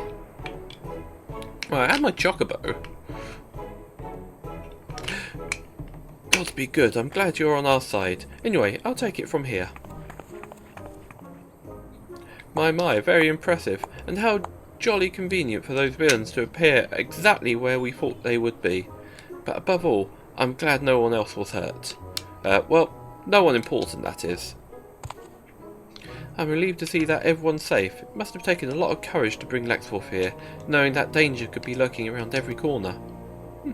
Are you sure you're alright? You'll be putting on a brave face for our benefit. There's no need, I assure you. No, we're fine. Couldn't be better. Well then, I'd say there's enough excitement for one day. We'd best continue on our way to get to the Alamegan quarter. Wares to sell, deals to broker, that sort of thing. I dare say it'll be some time before any ne'er-do-wells have the gall to descend upon this neck of the earth desert. And as for you, my friends, I advise you that you do not stray too far from the beaten path, if you know what's good for you. Ta-ta!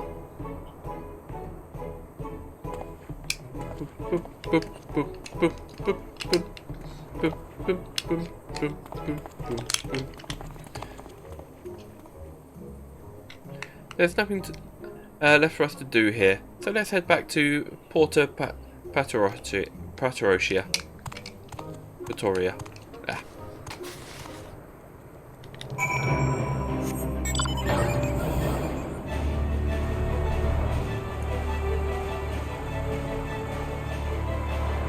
Right, party boat.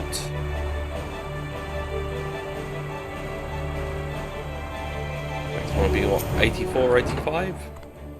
Oh, not 84, 94 and 95. Oh, still not used to 90s. Well, that was very strange. One moment they're helping us apprehend criminals, and the next they're racing off to peddle their wares elsewhere. Merchants certainly are a busy lot, aren't they? Not that I am complaining, of course. With those suspects in custody, I'm sure the Resistance will be able to wring valuable information from them. I expect all the ringing will take a while, though. It looks like they've been given the opportunity for a little rest. We've certainly earned it. 94. Okay.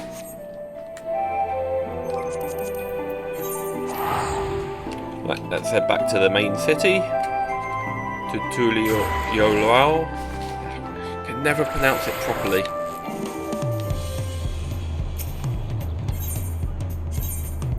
I need to go to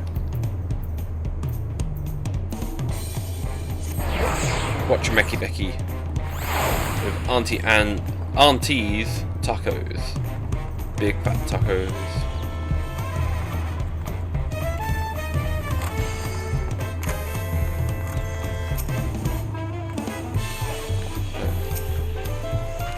Sorry, I just went home for a little bit. Master Ropley, I'm sorry to have to tell you this, but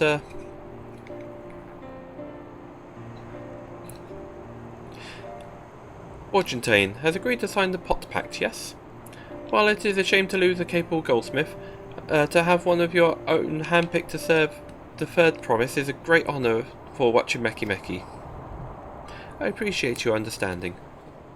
Of course, if you happen to know any other talented artisans, regardless of their expertise, I hope you send them my way.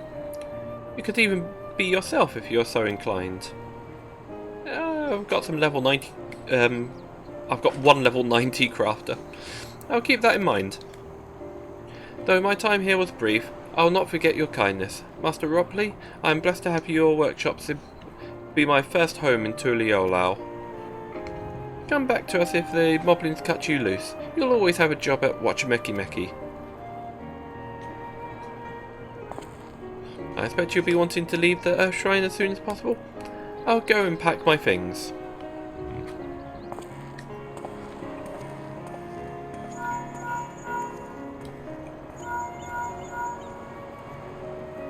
What became of Fortunatain? Were you able to find him?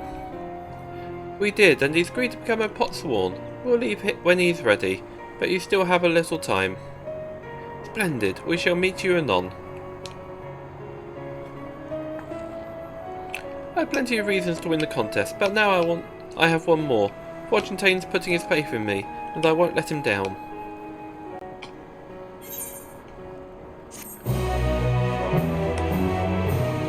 I'll probably put this new gear onto my... you have unlocked deliveries for Wachimeki. Speak to Ropley and pursue new endeavours if you progress through the rite of succession. So I now have crafting and gathering stuff to unlock with all these different tents.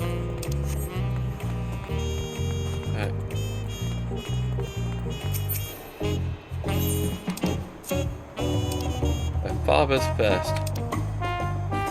Wilkamat needs to pay a visit to the palace. Right then, I have something to take care of at the palace. Well, you can pass the time however you like, I'd suggest you head back to the cabins. After all, even heroes need to rest, and we still have a big journey ahead of us.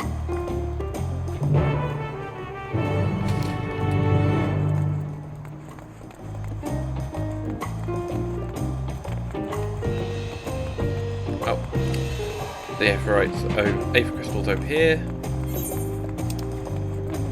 Ah, back to the inn.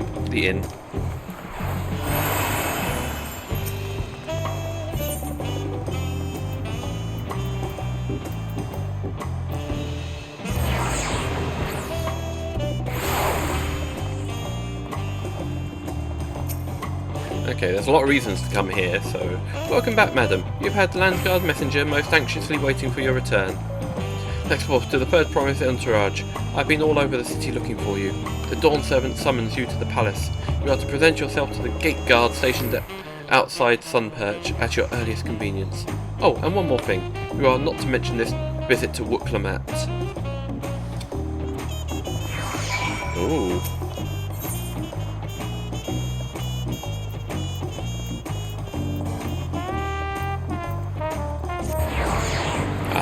Typically, last one I look at.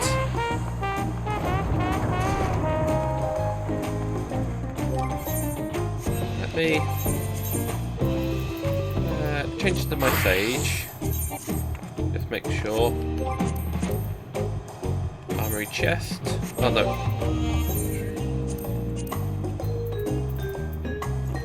645. 655. What do I get?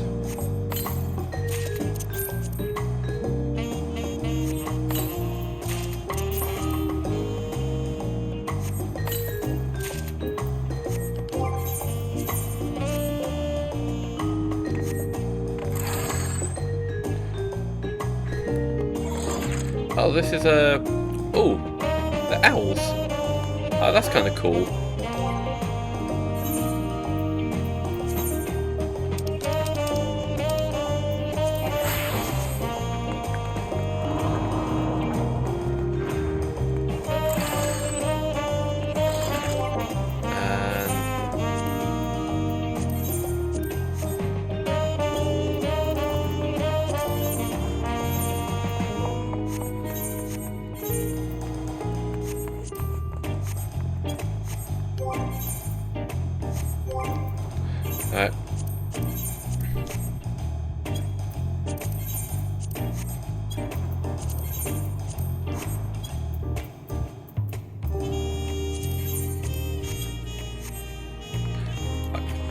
I could get me out of here, sort of. I painted myself into a picture. Oh.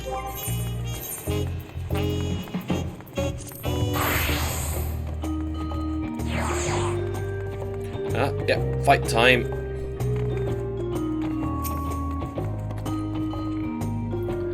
The Dawn Servant awaits you within. While I was not informed of the reason for your audience, in terms of attire, I would suggest full battle regalia.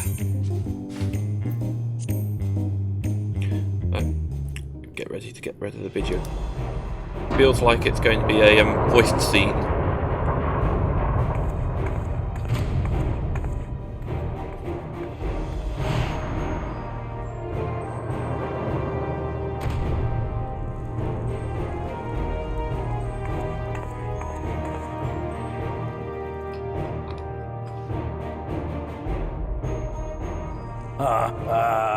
Forgive me this sudden summons. When I learned my daughter's champion was back in the city, I couldn't resist the opportunity.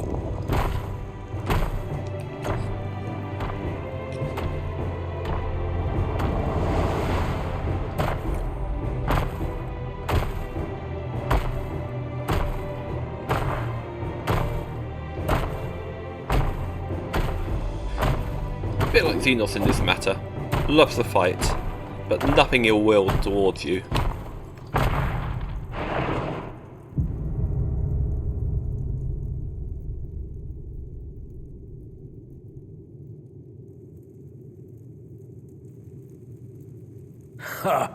And they call me head of resolve for good reason. Old as I am, I have not lost a battle worthy of the name since the day I took the throne. You kind of drew with Estinian. And I've been craving a proper challenge. The lance wielder, Estinian, he fought well enough, but our bout was ended before a victor could be decided. Judging by the sailors' gossip, you are a warrior of renown in your homeland. And further. Yet I wonder, with all your deeds done and victories won,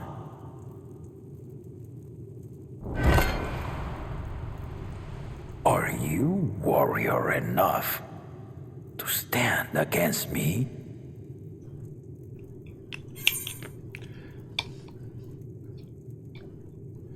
Why don't we find out?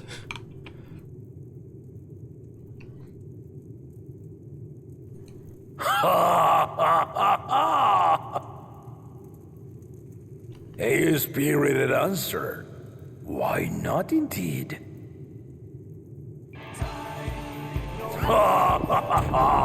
The battle rages upon me.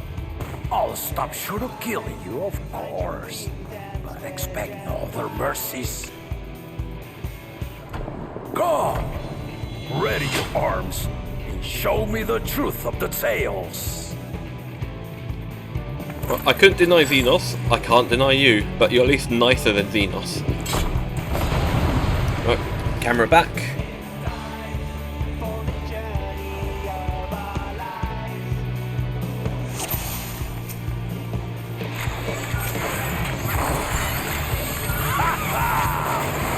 Give it your all! I want to fight to remember!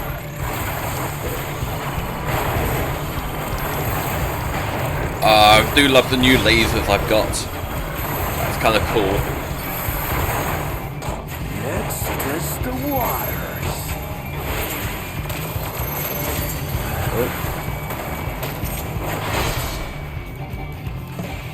Getting us back to the duty trials sort of mechanics.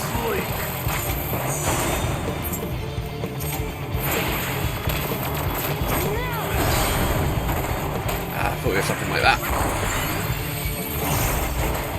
Have you ever fought a viper? Ah, so he's actually a viper. Let's see how you handle this.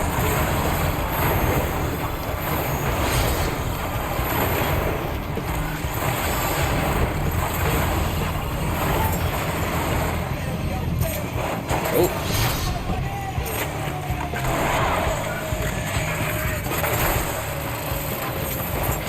The experiment did not lie. Very well then.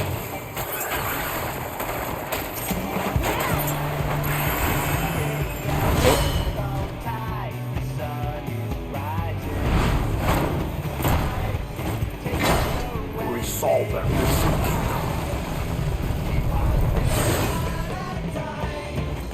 All right. The head's asleep.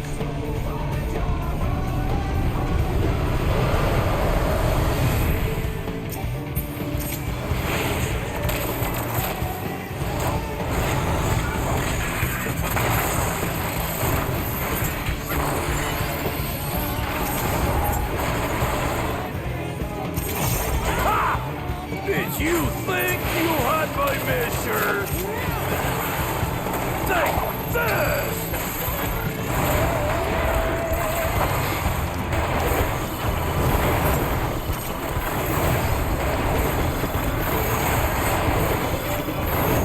Oh, there. That's interesting.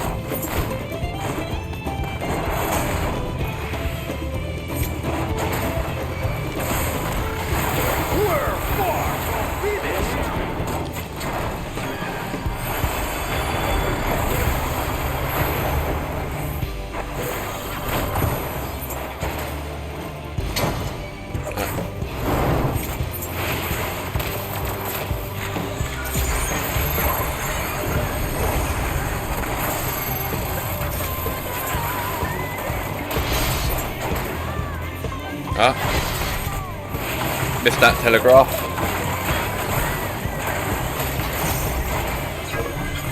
No more holding back.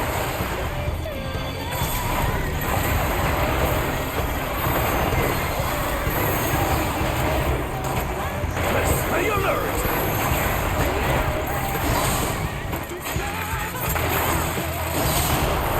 Ah, I missed that one.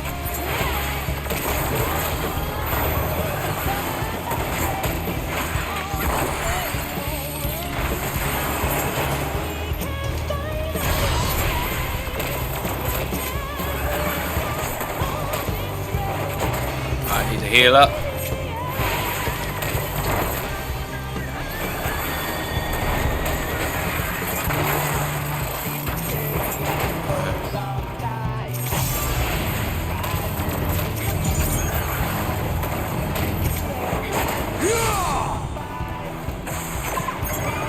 Oh.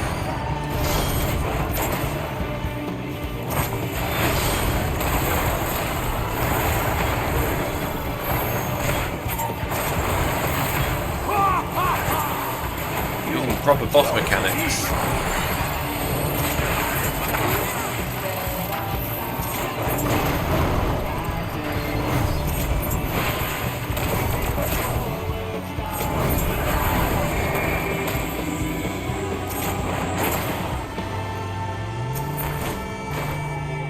Ah.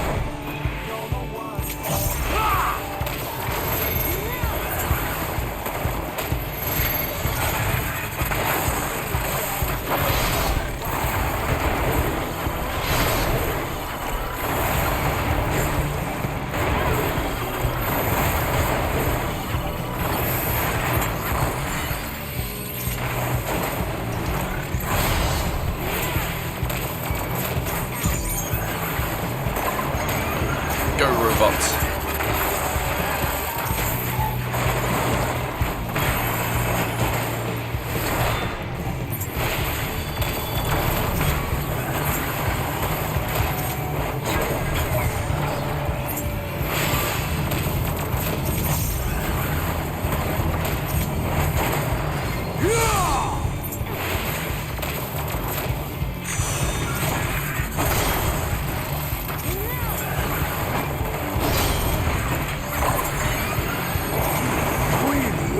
Formidable.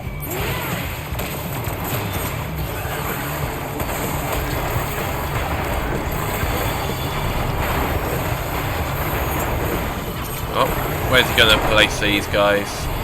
Oh, they're going to stay in the middle there.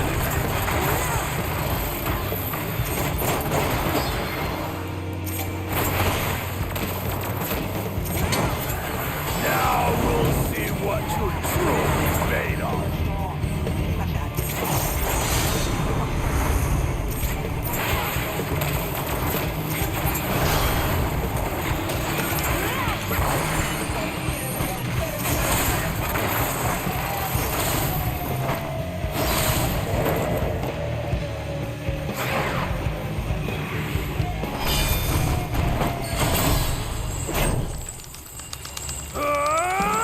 Button mashing time.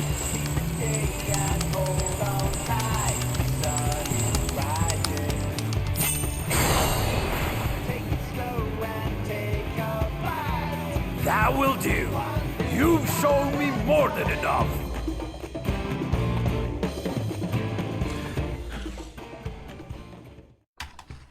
I've now conceded defeat.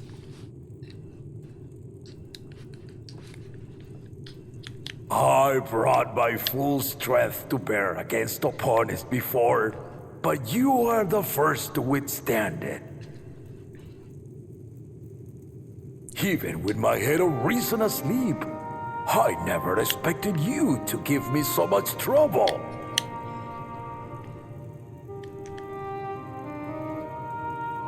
Estinian did not exaggerate. You are a force to be reckoned with.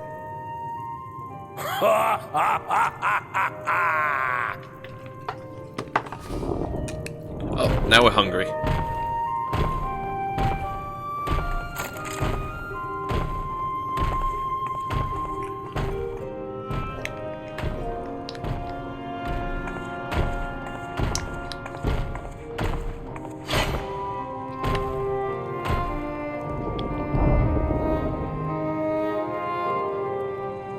Now, a confession. I said I crave a challenge, and that was no lie. But I had another reason for calling you here. Okay. I had to judge for myself if you were fit to attend my beloved daughter. In some respects, she is much like me. Hot-headed and prone to rush into danger. But one with your talents could readily dispatch the threats that bar Lamachi's way. So I'm just fiddling with something while the conversation's going on. Will you hear my question and answer me plainly? Address me not as the ruler of Tuliyola, but a concerned father. You got a soft spot for your daughter. Thank you. Then tell me, given your journey together thus far, what is your impression of Lamachi? Whether it be as their promise or just a companion on the road. Speak your mind.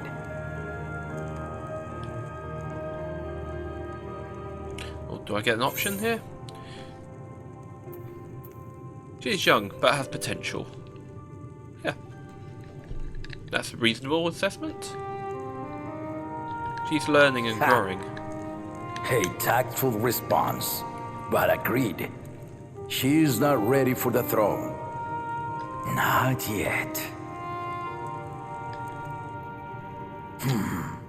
Lamachi thinks she understands our many peoples, their histories, their cultures, their beliefs.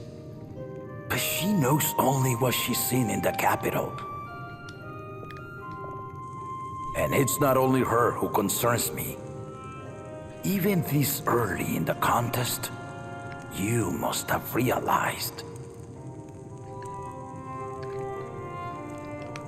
As potential rulers, all four claimants are lacking.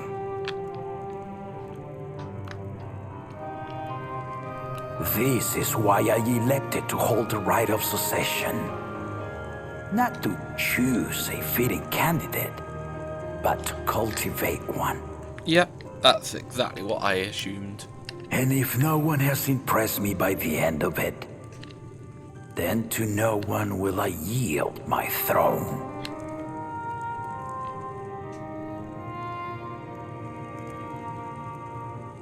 As a parent, I pray that my children rise to the occasion. With outsiders dragged into my game, I am also hopeful that the different perspectives you and your companions have to offer will inspire them to grow. I imagine you in particular have traveled many lands, know many peoples and cultures, loved them and being loved in turn. Not fully yet, but some I'm still working with. As you think best. Walk at her side and, when needed, push her to walk ahead. Oh, do you have to sort of talk with Tancred? I knew it.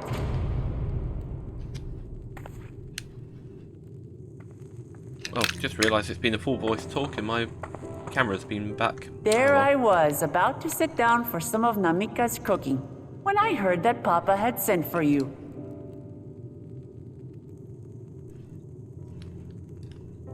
You were dueling behind my back, weren't you?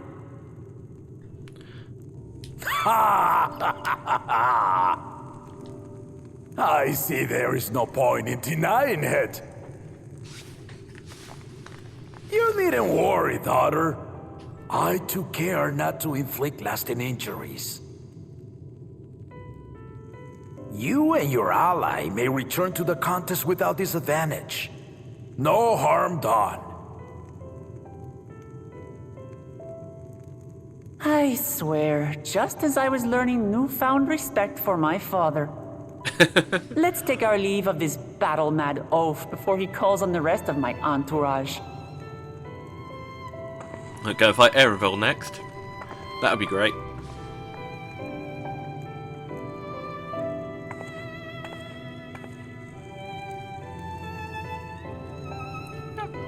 I can actually imagine that. Watch over her, champion. He'll stay as the Dawn Servant at the end of this. But she will be, like, definitely next in line. Like, learn more. Maybe travel the world. Not just Tural. Kona's recruits are no less sharp, as one might expect of Galof's countrymen. They saw the flaws in our claimants from the outset. The other two, though, they dismiss comrades willing to point out their shortcomings, and no good can come of it.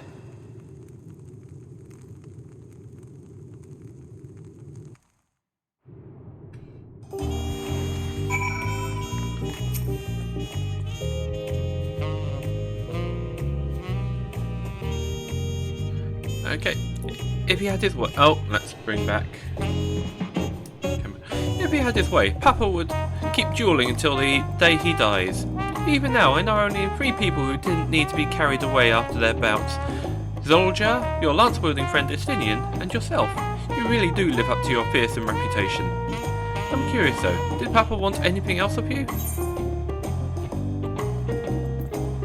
Just a sparring partner. Well, if that's all it was...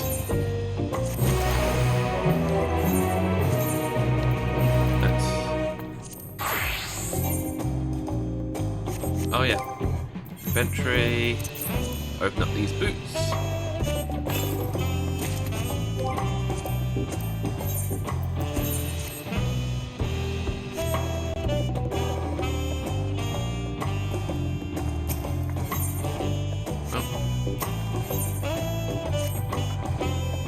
I still haven't had one bite of Namaki's food thanks to Papa's nonsense. I'm going to go back to finish my plate before I head out. I've otherwise asked everyone to meet at the Forad's cabins. Come and join us after you've had a moment to recover, eh?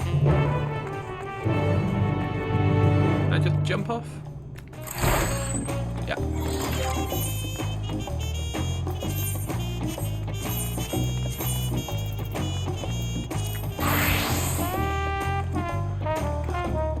Soon I'm going to have to start equipping other stuff.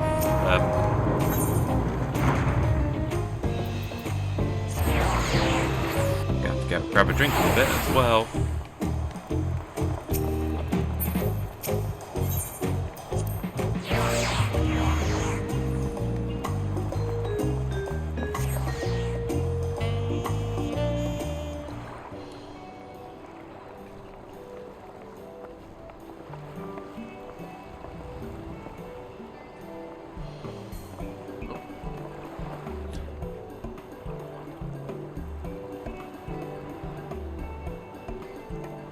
Yeah, he's not been given a voice, so... Oh, keep camera.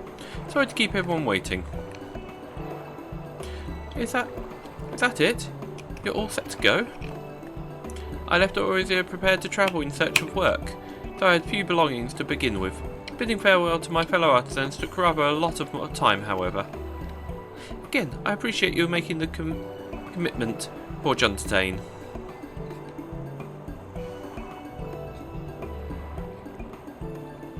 Shall we depart for Earthshrine then?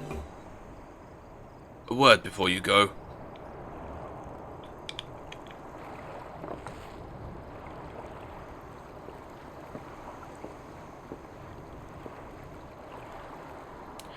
Look, Ebu, what are you doing here?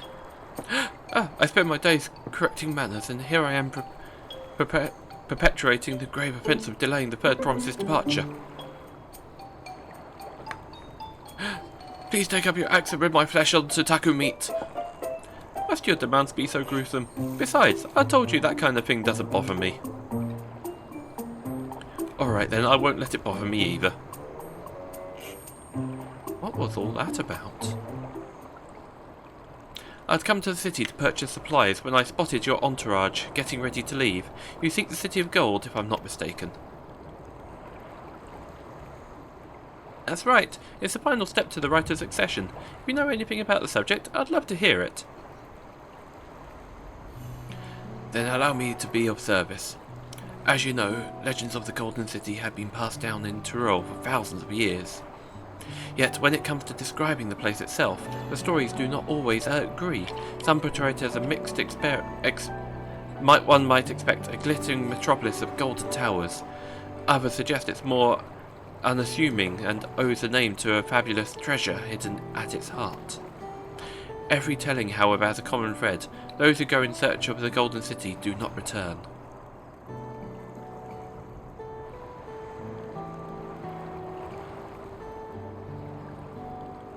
The lesson to be learned from this third promise is that you seek the legend is to court death. I must implore you proceed with the utmost care. That is all I wish to say. I shall pray for your safe journey. Thank you, Wookieevu.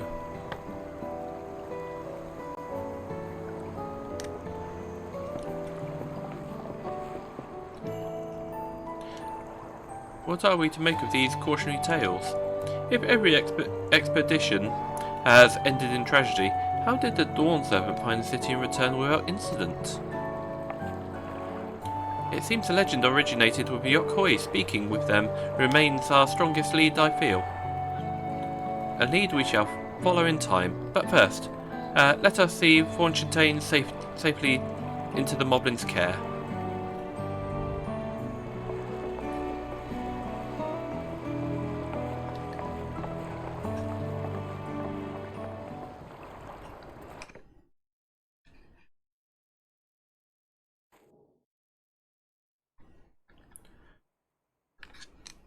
Meanwhile, Cosmo Uka. Oh. Get rid of the camera. Finding a willing artisan was even easier than expected. Many indeed are eager to curry favor with the Resilient Sun, especially if it means sharing the promise of new territories.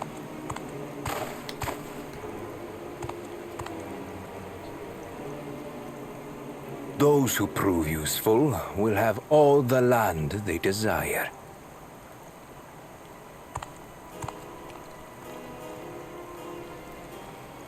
Such generous words, yet the manner in which he speaks them.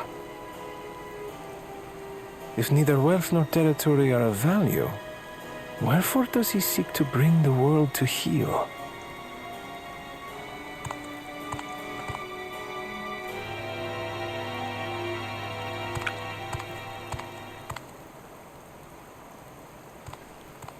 Step aside. Remind me. There was no rule against poaching craftsmen from other claimants. Was there?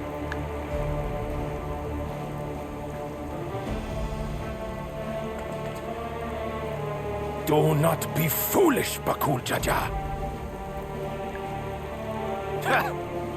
Foolish would be carrying on with these dull feats when all I need to win are the keystones. And besides, It's long past time I humble this arrogant one-head. The Dawn Servant may have sired you against all odds, but there is nothing blessed about your birth. Only a two-head is fit to rule. Only we are worthy. Draw your weapon! Face me in battle, and learn your place. Oh, he's also a Viper. A moment, first promise. Leave him alive, if you would. I foresee a use for this nuisance.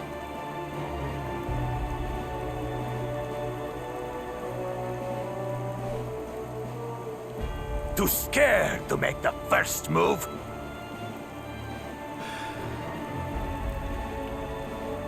Then allow me!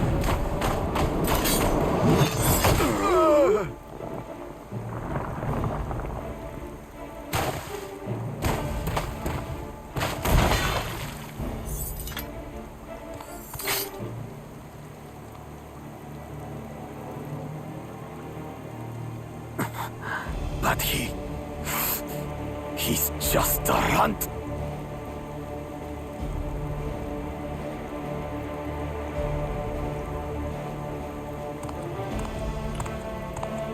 My thanks for your restraint. I can kill him whenever I please.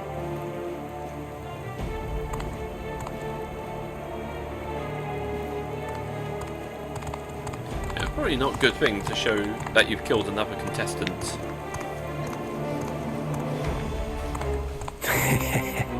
Your part in this is far from over.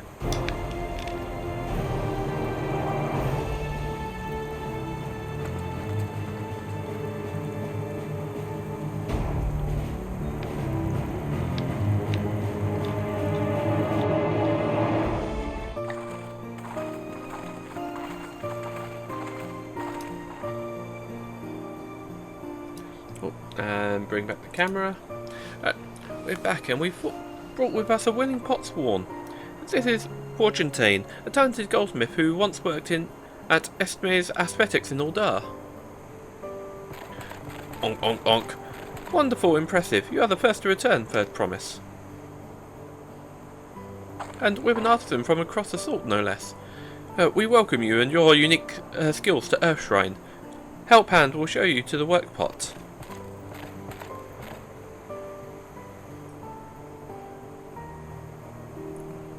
This is it then. I look forward to hearing of your proclaimed Dawn Servant. Thank you, Fortuntane. I'll be sure not to disappoint you.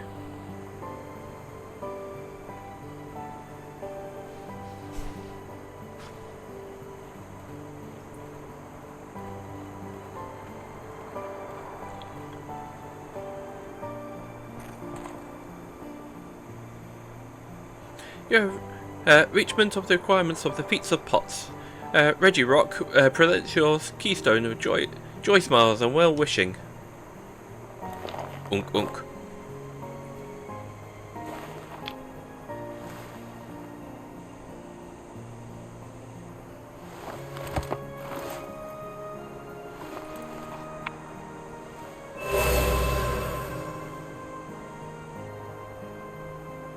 That makes 3.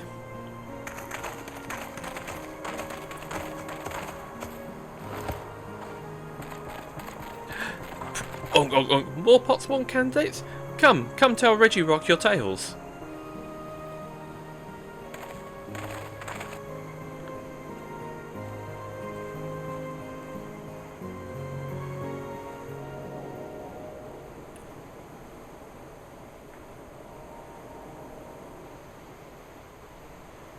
Another feat accomplished, another keystone acquired.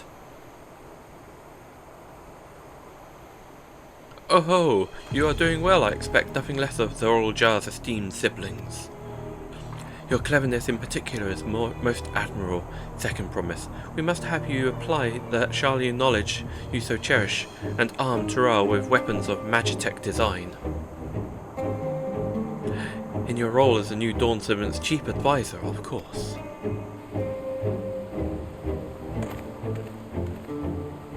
The tools of war hold no interest for me. I wish only to improve our nation through practical innovations. Foreign powers will think twice about testing our strength once Tural is known for its advanced technology. Just as Guardian Empire was deterred from invading Sharlayan.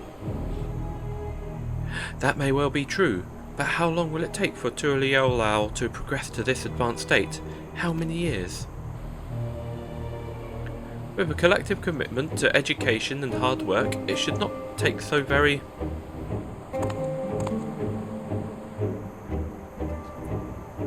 Your way is too slow.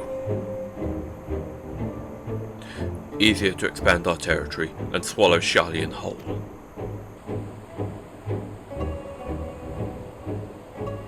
Conquer other nations through force of arms, and you're looking at a future of uprising and bloodshed. Yours wouldn't be the first failed empire. Then we keep fighting until the mounting costs convince them to lay down their weapons, until all have grown tired of loss.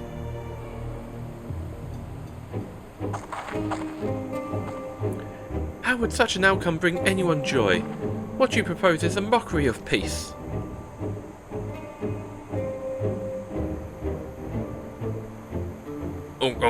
Ready Rocker reminded of days long ago. In time before Tural, there were no pot packs for the potsworn.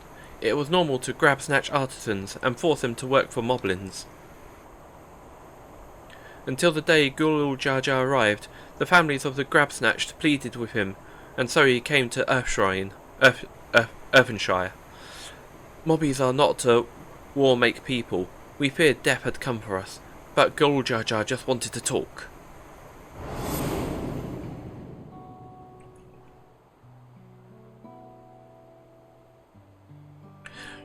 Be at ease. We are here to trade words, not blows. The gold work crafted in this village is superb. One can tell at a glance the quality of materials used, the mastery of technique employed.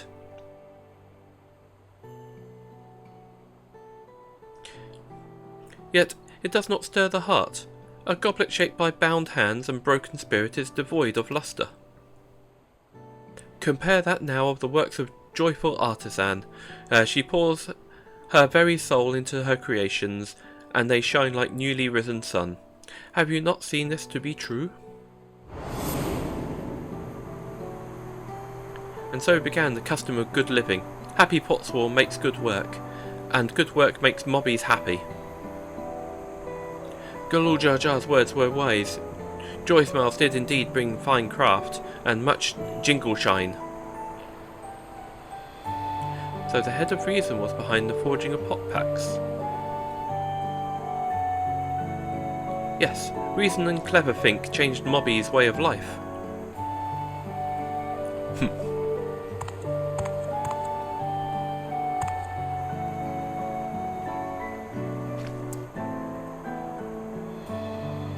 The first promise tires of your talk of olden days.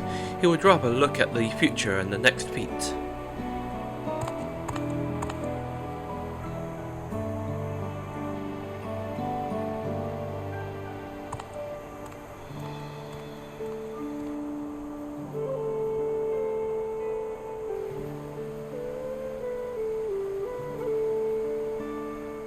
We should be getting on as well.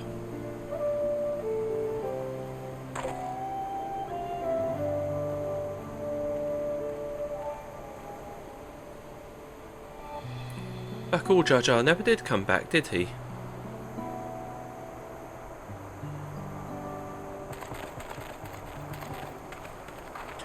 Do you have a moment, third promise? Akarok would repay you for hand helping with Kahai. He brings a tale of the Golden City. Really? I'd love to hear it. The towers, the streets, all fashioned from gold. Everywhere you look, very splendour you can imagine. The young, the old, and everyone in between, they live in golden happiness. The city of eternal bliss, forever perched above the clouds. Everything fashioned from gold, eh? And just imagine everyone living in golden happiness. Now that's a city I'd like to visit. Excuse me, Rakarok. Where did you hear that particular tale? From our long-time Yokhoi friends. They live up in the mountains in Ukipachu. The giants again?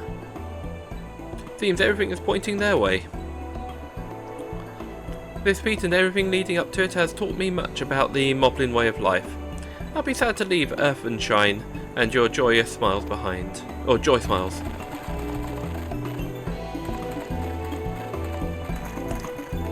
Ah, they're now joy dancing.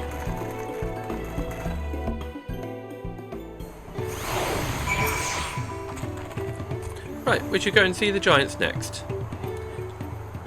Agreed. Golden mysteries notwithstanding, their village is featured prominently on the saga and not to be ignored. The Ukapacha Highland should be easy enough to reach from here. If we leave Earthenshire from the west, there's a road that leads up to the mountains. Let's find that first. Ah. Firstly,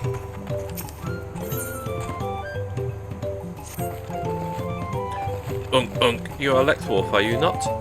She who has been strength-lending to Wuklamat. Could Muvamuk ask you for your strength-land her in turn? The matter is this. Muvamuk's craft hand is to retire after long years. He lip-slips that he intends to fancy craft one last masterpiece before he does so. But for this, he needs a help hand of a strange face to the village. Anfroy is his name. He is always very murky-worded with his requests, so Muvamuk is not sure what help hand he needs, but you could exchange tongue flaps with him. She would be very, very happy feels.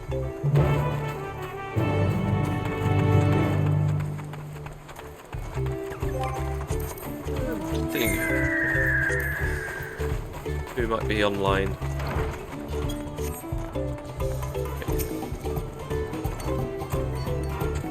Ah yes, I'm Anfroy. Do I know? Wait, aren't you the friend of the third promise? The adventurer from across the water who was asking about the pot packs? Ah, I see. Muvamuk sent you. I only said I needed the help of a stranger to Earthenshire. Trust her to pick an honest-to-goodness hero. The task I have for you is but a trifling one, but it's very near the end of my heart. Dear to my heart. Near the end? Oh. I want you to find out all you can about Muvamuk. There's nothing untoward about it, I assure you. I'm interested in what she's interested in. Her hobbies, her likes and dislikes. What she holds dear and so forth. But for certain reasons, reasons that I'll share later with you later, she can't know this. We've been working together for decades, but now as my pot pact is about to end, I find that I know next to nothing about her. But perhaps others who work closely with the Moblins might. Ooh, that's a nice chocobo butt. Colour and barding. Oh, that's beautiful.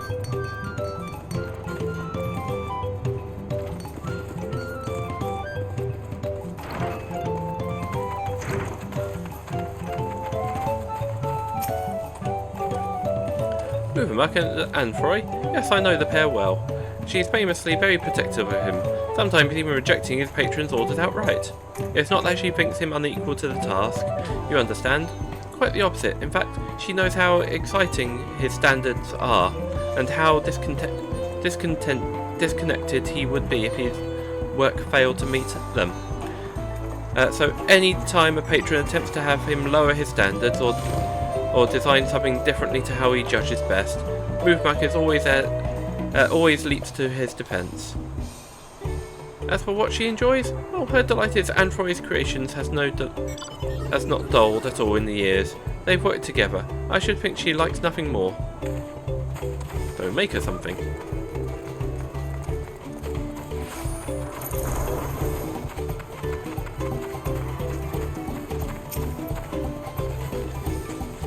I planned her. Want to know what Brickle next Movmuck? That's an easy. Movmuck never lip flaps about anything other than her potsworn, Anfroy. She says he is just a good tricky's craft as he's crafty tricker, always playing crafty tricks. One day, Anfroy draws little arrows around the village, showing Potsworn how to leave Earthenshire without help hands eye-catching them. Many laugh-minded pot friends follow the arrow and leave for secret hidey places in the woods. Mobbies are frighty feels over disappearing Potsworn. Potsworn come back all glittery teeth, but help hands are steam ears, all except Movmuck. She goes around the village saying guilt words to every mobby for Anfoy's sneaky tricks. Depart though it is clear that she is nothing but happy feels to have him back.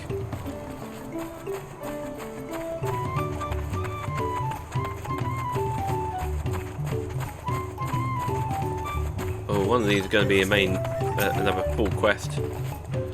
What does Movmuck value most? A Potsworn, of course. Any mobby who says otherwise is piffle speak. She keeps the treasure he gave her. She keeps the treasure he gave her heartside at all times. Or so she once lip slipped to Tomatic. He hasn't flimsy thought what the treasure might be, but whatever it is, it's sure proof of a friend bond between them.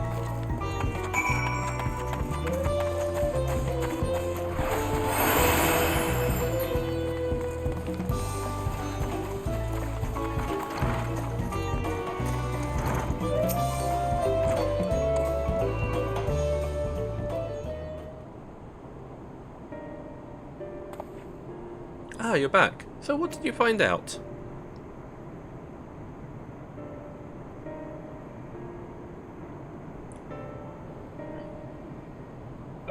She really thinks that much of me. They say the moblin help hands love nothing more than helping their charges, and seems it's true. Though it would hurt for her to show it a little more often. But that's not the only thing you've learned, and I thank you for it. You've given me exactly what I need, so I suppose it's about time I told you what I need it for. The truth is,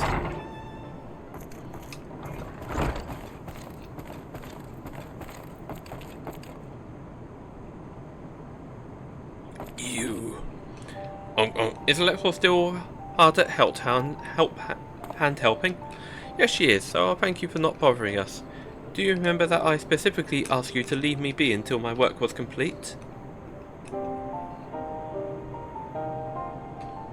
Always such angry words. Movmuck means no bother, just needs to dally mob duty sharpening tools until they sparkle shine. And I'm telling you that I don't need you to. Not now, anyway. I'm almost retired and all my commissions are already dealt with. Until the end day of the Pot Pact, Movmuck will uphold her pact part. It is her duty as help hand.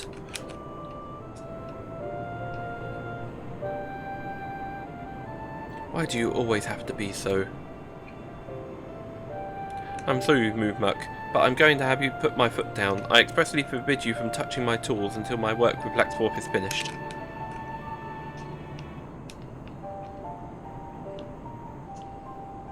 Then Movmuck will do as Anfoy asks.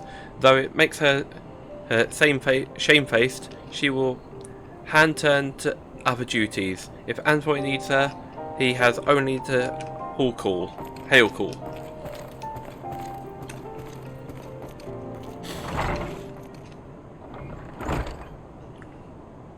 I wish I didn't have to do that, but I'll be needing every one of those tools if I'm to achieve my aim. That aim is to make a farewell present for Movmuck.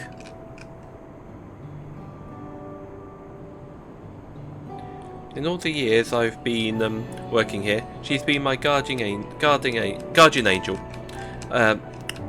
answering my every prayer even before it makes it to my lips. Even in these recent times, when the help hands have grown too few for the number of Potsworn, her service hasn't lapped an ilm. Now that my service is coming to an end, I wanted to do something just for her, to thank her for everything she's done for me. Yet despite her knowing me better than I do myself, I discovered that I didn't really know anything about her at all. I tried to speak to her to learn what really makes her tick, but she always brushed me off, said that her only wishes as a humble helm hand was to see my wishes realised. That got me thinking, perhaps she and the other moblins might be more willing to open up about someone who wasn't bound to their pop packs, someone like you, and by all the gods that the plan worked. I have an idea of the present now, all that remains is to craft it, but without Move Amok's help, this might be a little more difficult than usual. If you would be willing to help play help hand a little longer, I'll make it worth your while. Cool, that'll be a side quest for a later date.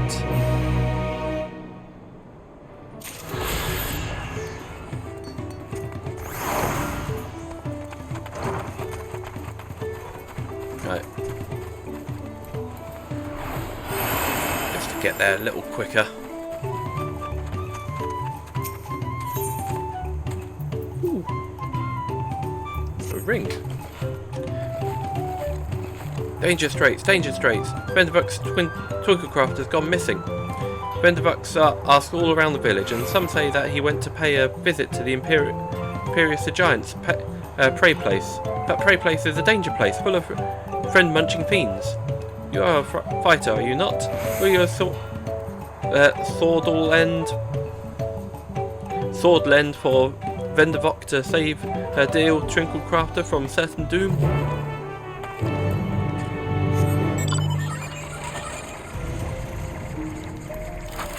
No, need to go into something faster. Until I can fly, this is the best vehicle. Because it actually has a specific, like, it goes faster than anything else sort of ability or extra bonus to it.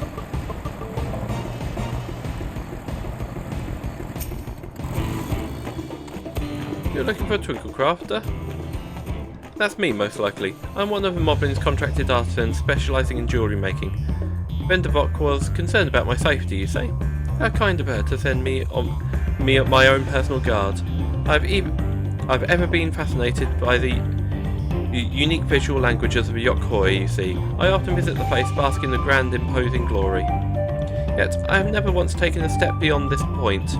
The beasts that lurk within are far too dangerous to risk delving any further.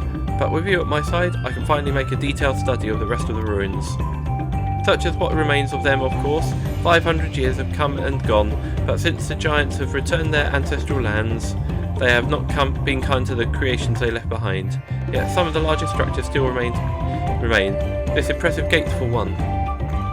They say that Yokhoi towering arms above even the tallest Exparol, but I wonder if the architecture might have played some part in exaggerating those tales. Its sheer sense of scale serving to influence the giant's own.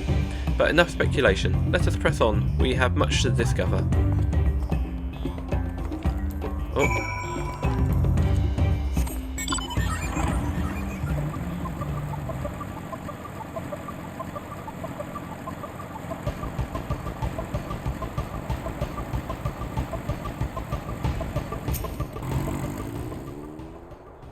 Pillars of stone overlooking the nave. Fascinating, isn't it? The simple combination of geometric shapes naturally draws one's eyes to the centre, all while maintaining a delicate balance. As the sun traversed the sky, so too would the shadows of the towers above paint patterns on the ground below. And not just any patterns, oh no, calculations, every stone cut and placed with mathematical precision, divining movement from the stars and the changing of seasons, a triumph of both form and function, true artistry. But wait, what's that over there by the cliff's edge? Quickly, with me. For some reason it looks like those bugs have capes to me. They're not just wings, they look like capes. Oh.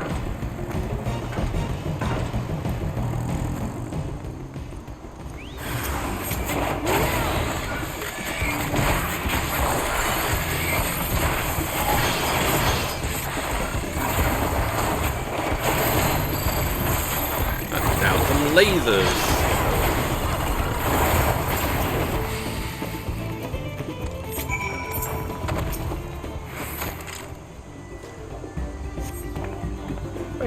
And forgive me for racing ahead like that. I was so absorbed in examining every ilm in this place, I clean forgot the reason I'd never done so before. But if anything is worth risking one's life for, it is surely this. Why, the look at this tower. It's a work of art. It's, to the untrained eye, it might appear more of a pile of stone, but look how each brick is cut in the position perfectly to align with its neighbours, and not a drop of mortar to hold them in place. The engravings, too, surely have some religious significance. They certainly inspire reverence in me. Yes, inspiring reverence. That's the thing. What else would the giants build their temple upon the cliff top? It's not to make a daily proof of their predominance over those who dwell in the plains below, those who were beneath them in every way. One cannot help but admire them. Their creations should all be exhilarate us to even centuries since they've been gone. Thank you, my friend, for a passion of jewelrycraft I've been cooling of late, but now I'm positively burning with inspiration. If the Yokoi's creations can echo through the ages, then so can mine, to Earthenshire and beyond.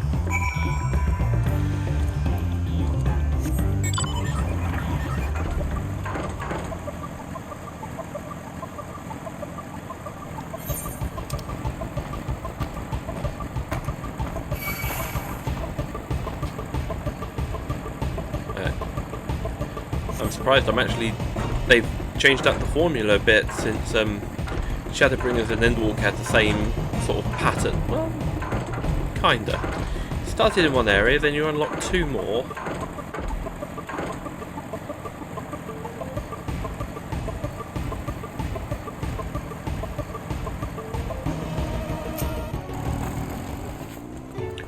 Big thanks to bringing the Twinklecraft back to us. Not only is it safe and well, but full of mind fruit too.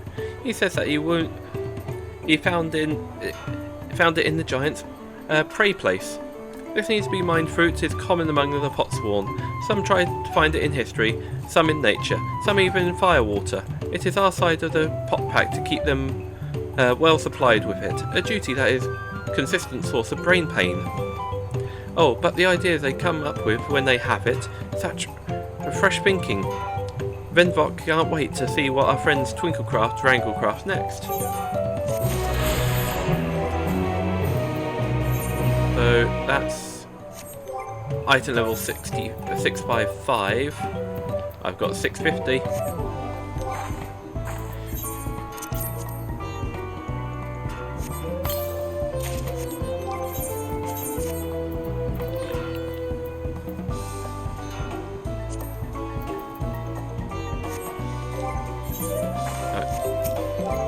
Inventory. Oh no, I want armory chest, not inventory. Go up to the rings.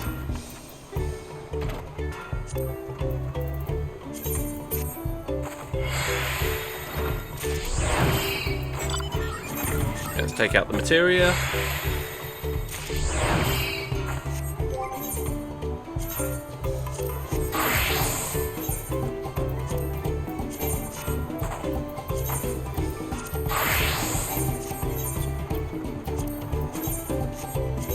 So for some reason it's equipped for the Machinist, but not equipped for the other range classes. How weird. But as soon as I do this mission, I bet I'll get the final item to final Aether Current.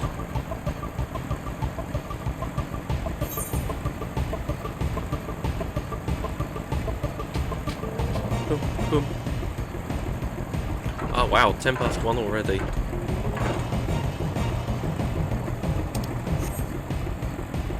Ah, they've got that mount. Ah, that's very expensive, like 15 million gil or more. I think 50 million. Because you only get it from like certain a very rare drop, like significantly rare. Look at like the trail's going to get steep from here on. I hope everyone is ready for some climbing. Bird promise. I'm glad I caught you. Reggie Rock asked me to bring you back to the village. She says there's something she forgot to give you. Something other than the keystone? Yes, an item of great importance. Or so I was told. It shouldn't take long if you would please follow me.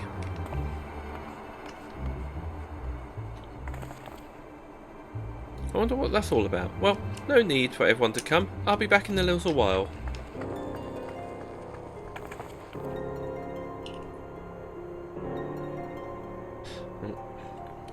Graphic quality there. There's something I was told to change with the graphic settings.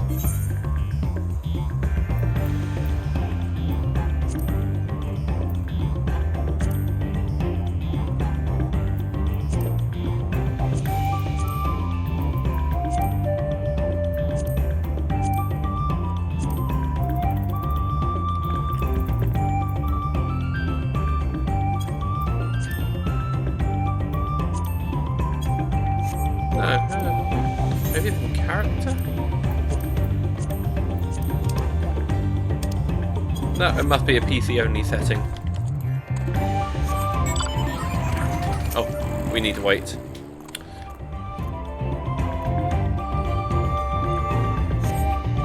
It's taking a while. Just keep waiting for now, I suppose.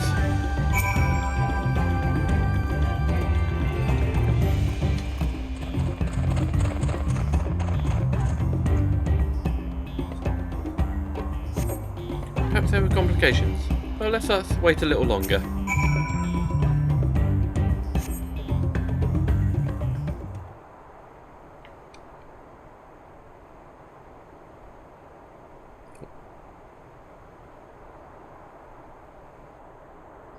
This is getting a little ridiculous. Did she get lost on the way back to find us? But how? There's only one road. I wouldn't underestimate Wigglemat's sense of direction. Or lack thereof. Fortunately, she has a link pearl. Let's see what's keeping her, shall we?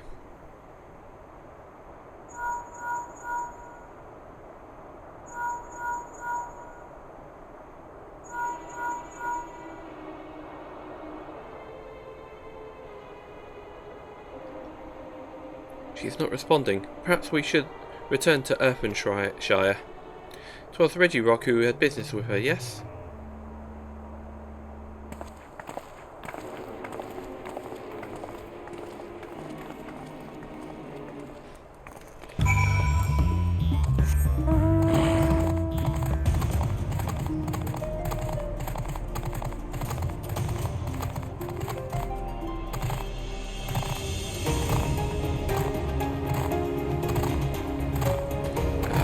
Stuff has happened.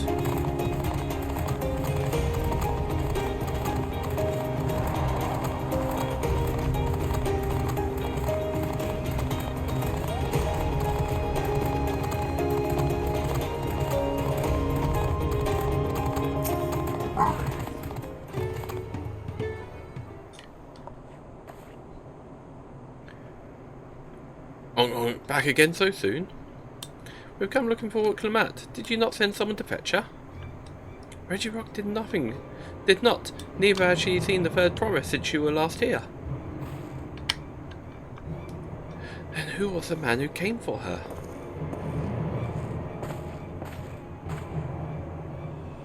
Oh, I thought you had left already.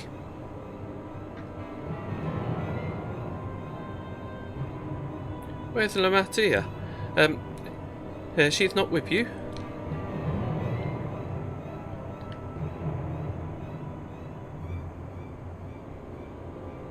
You don't know where she is? How could you let this happen? That thou shouldst worry for thy sister is understandable, yet rather than assign blame, thine energies are better spent on locating her.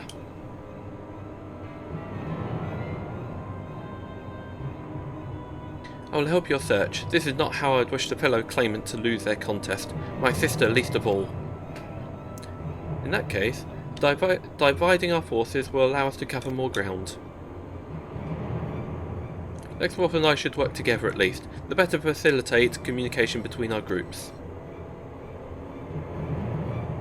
Then let the rest of us split up. Report in should you find anything.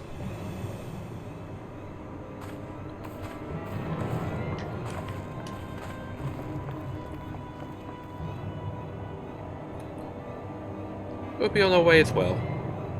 Right, keep in touch.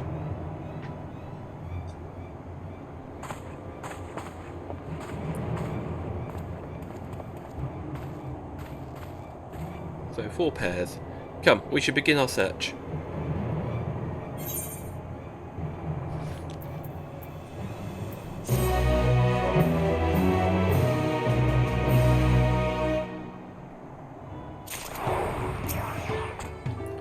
This is most worrisome. If Reggie Rock hears anything, she'll let you know.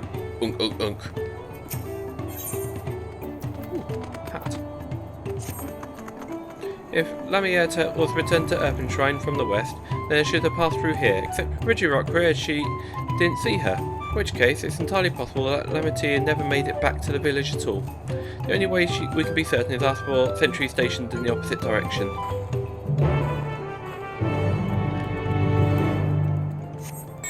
I've got those set of Primogs. I don't know where to get them, I need to look them up.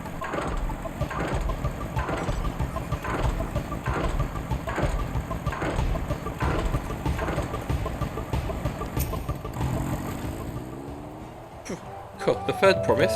The mobbies have been standing in this post diligent eye-watching. He has seen no claimants pass this way. What of Tonawata with brightly coloured hair? Mobby knows something of this one. He hears tonguey flaps about Pelu Peddler in many fires who have attacked by crazy hair bandits on the road. Bandit, you say? Thank you. You've been most helpful. My sister is clearly not here, though I wish it were otherwise. We must consider the possibility that the Tonawata and messenger and the brigands described by the sentry are one and the same, and that Lamietta is very real danger. Come, let us hurry to Many Fires. I'd like to word with the peddler should they still be around. Oh.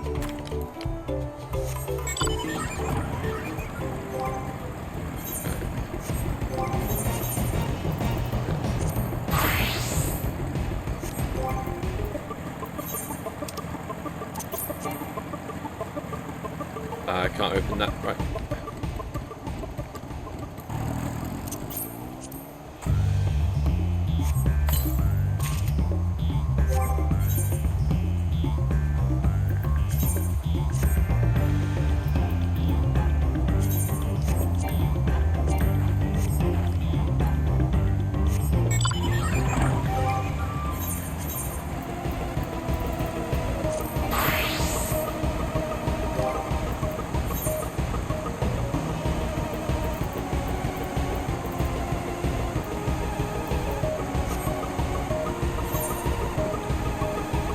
I could have flown here, not flown, teleported to where I need to go. Oh well.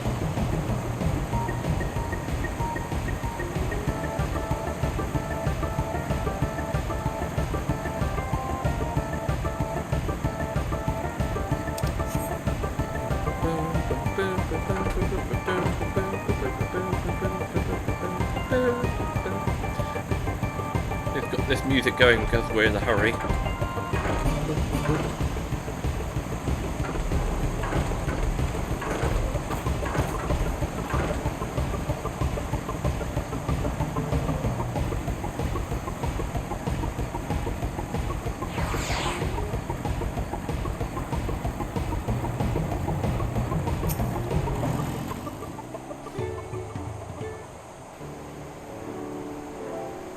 Is there something I could help you with? I'm told you were a victim of the bandit attack. Could you recount exactly what happened? My goodness, I thought I recognised you. I'll tell you everything I remember, second promise. It was that scoundrel Wawakesa who ambushed me. Know the name of your attacker? There's no mistaking that hair. All my peddler friends have stories of the notorious bandit leader and his predations. Wawakesa and his gang will stoop to any load for the sake of a few pel, and with no fresh quarry coming from the broken stairs, they've had to become more creative. Little wonder they went after Lamati. He likely thanks to ransom her for a royal sum. I expect he'll soon make his demands, but I don't intend to wait. We'll find the villain first and deliver the deserved payment in person. When I say that to a small deception, I will assume the role of a well-doing merchant to lure Wakaso out of hiding. Then he'll come sniffing about. We catch the rat by the tail.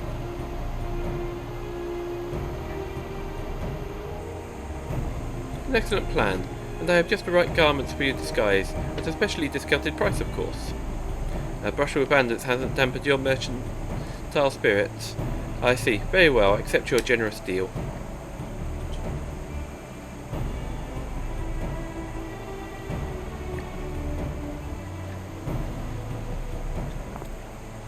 Now we lay the bait. I'll precede you in the many fires to make my presence known. You follow on behind, boasting to those along the way how you paid me a hefty purse in exchange for a rare gemstone or some such. If Wakaso is coin hungry as they say, then a recently enriched peddler should be an irresistible mark. We let him strike and then we spring our trap.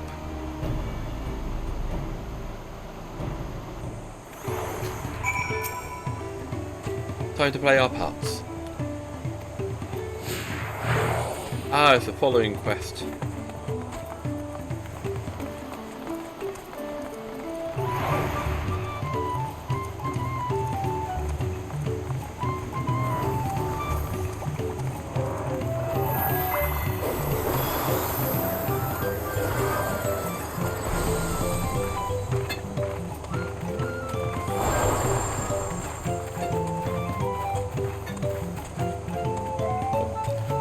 There's the explorer's fellow. Share with him how your happy imaginary deal with me has made you once.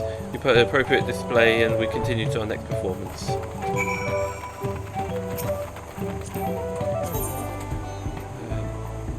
Right, let's just find happy.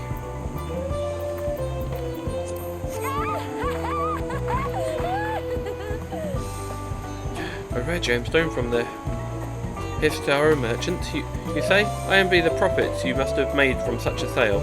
Since the stars were destroyed, I've not been able to peddle goods in my usual haunts.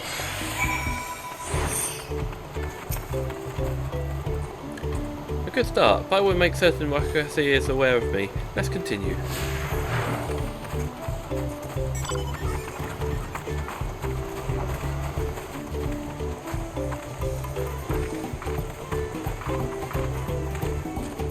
Mobbing over there looks amenable to conversation. The stage is yours, Lexwolf.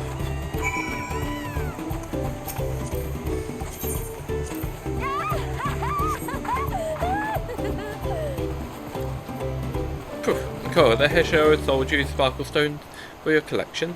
Well, that explains your giant joy smiles. Mobby is happy for your happiness. Mobby is also jealous of the merchant and all the jingle shine he must have made. That should be enough, but perhaps one last act to drive it home.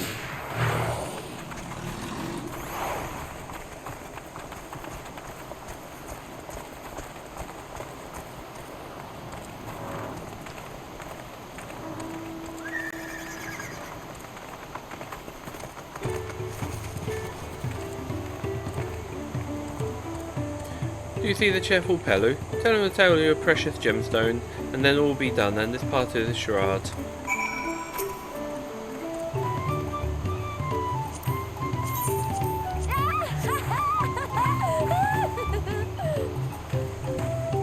A passing peddler has a very gemstone you sought for your collection. There's a stroke of luck. And I'll wager the merchant was just as pleased to fill his pockets with your grateful coin, eh?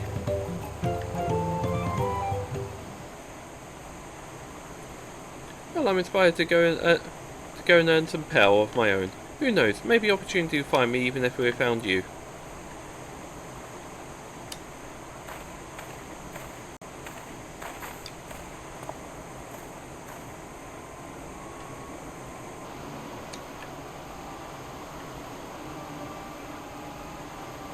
Ah, that's the asshole. As my most valued customer, the profit from a single purchase of you should see me through weeks of idle leisure. Travelling with such a fat purse with no sellsword is tempting fate, so I shall make for Earthenshire as in my last stop and then return forthwith to Tuliolo.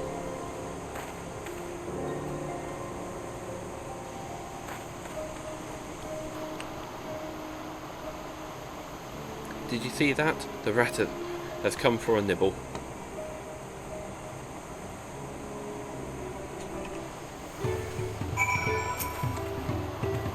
You played your part to perfection, Lexforth. A woman of many talents, just as Banquet Honore and Jade described.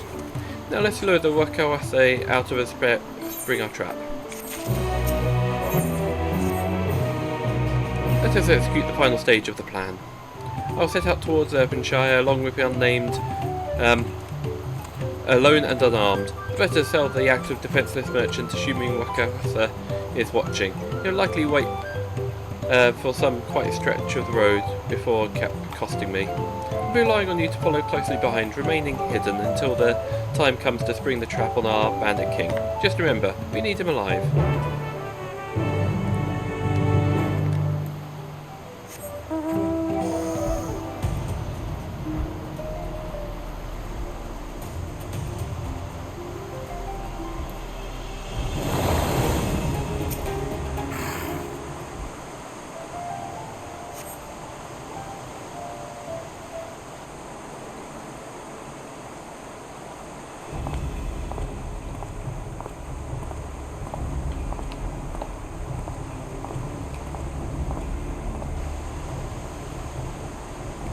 They're so adept at following other people that they probably don't notice when they're being followed.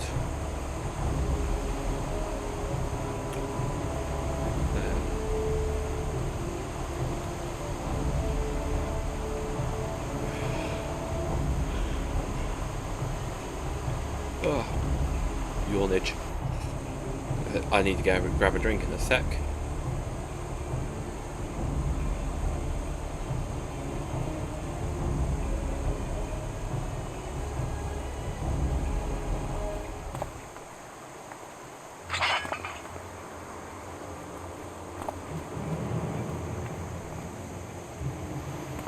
I hear business has been good to you, Master Merchant. How about you share some of the profits? And by some, I mean every coin you have.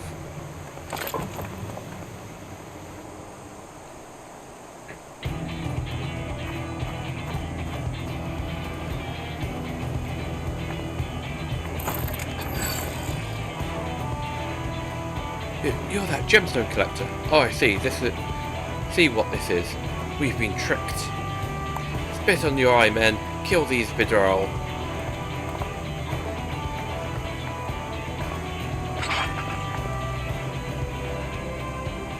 Slippery vermin. We'll have to interrogate his underlings instead.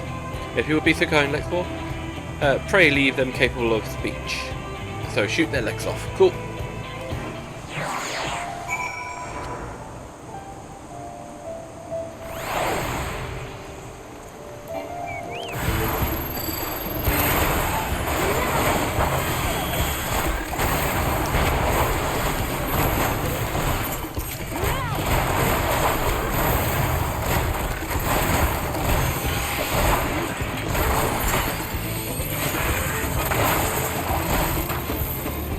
Done. Very much a short work.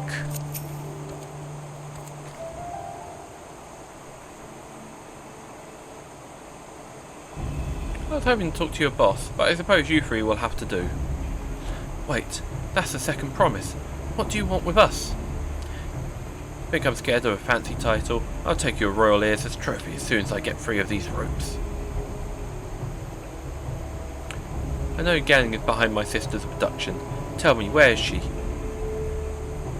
It's packer shit, you salt over. You'll get no answers from us. That's right, we don't serve you. Do not play games with me.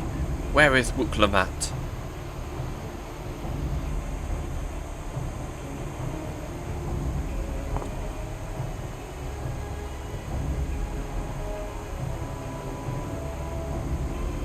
I am fast losing patience. Talk now or die. The choice is yours. Look, we were hired to nab the third promise, that's all. We don't know where they took her. Hired by whom? We weren't told that either. Only Wakesa knows. He's the one who took the job. Well, it seems we needed their leader after all. Once I've arranged in the Landsguard to take custody of these criminals, I'll call on Frankrid and his tracking skills, but perhaps you could pursue Wakase in the meantime. The bandit was running in the easterly direction. Should you locate him, I suggest you shadow him rather than force a confrontation. It might lead us to where Lamati is being held.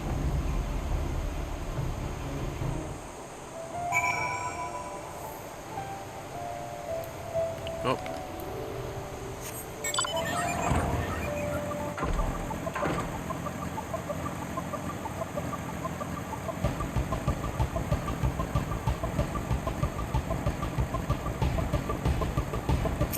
You have to try and spot him.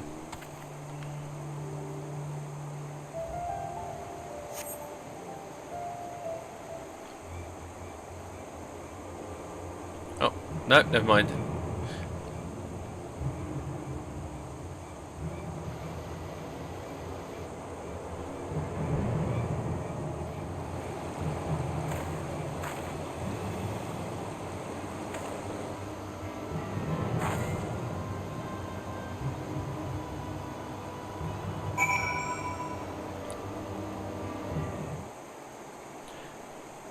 Follow Wakasa from a distance. The objective will end in failure if you noticed or fall too far behind.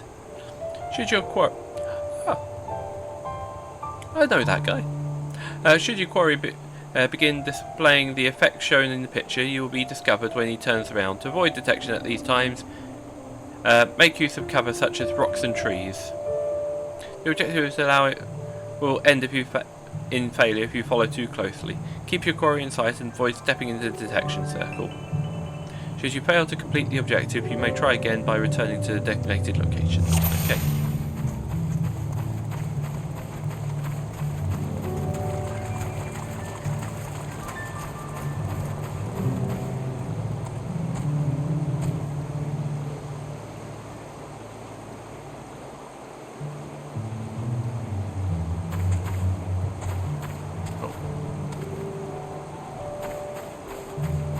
Is they glowing now? Previously they weren't, like, showing up in any way.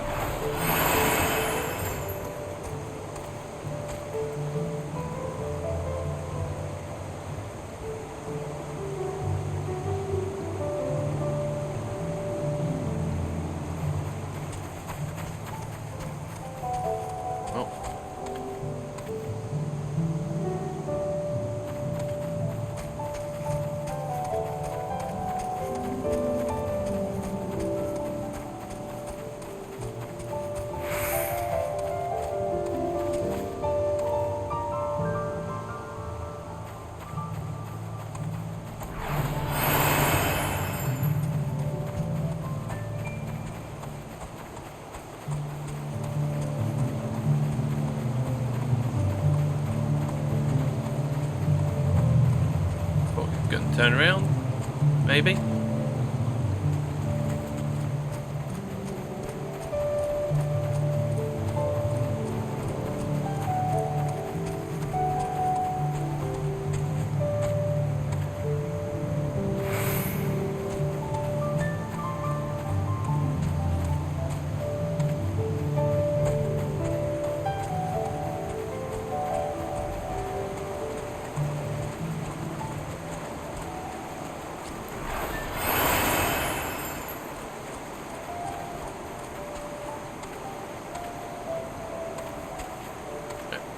You can't just see this random chocobo.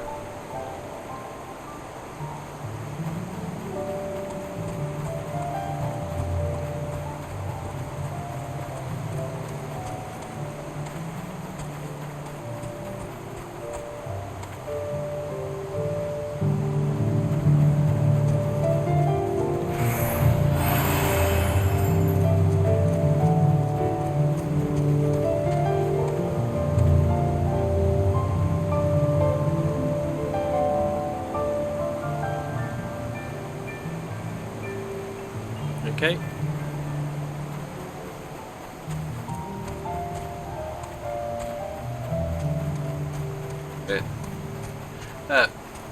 It's going alright. It's...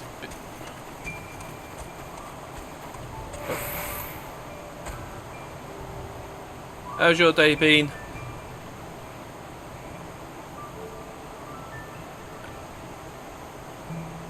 Apparently Wooklamat's being, well, potentially kidnapped.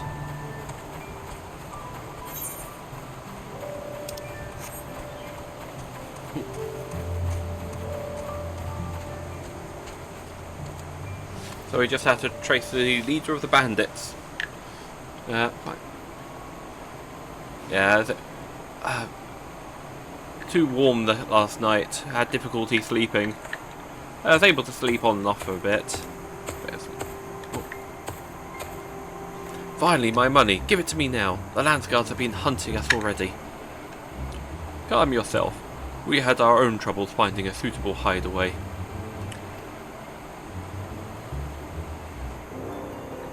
Right. We're finished. Take your prize and leave me out of the rest. Such hostility. You were hurting for coin and now I offered you gainful employment out of the kindness of my heart. Oh, found the tribe of moblins. They're like goblins but not. Crafters rather than merchants. And they've got like names like Reggie Rock or Reddy Rock, and I was just like during every bit of conversation with them. Kindness, you brought a blackened tempest upon us. One look and I could tell the woman was a killer, a butcher, a salted devil in the flesh. Oh, spare me your fearful bleatings. Go on, scamper away now before the scary mercenaries come to claim your head.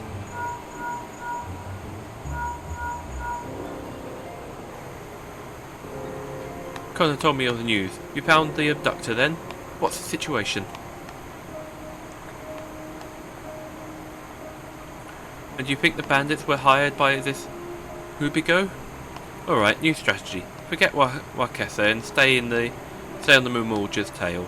We don't want to endanger the third promise, so keep your distance until we're certain they have her. I'll catch up to you as soon as I'm able.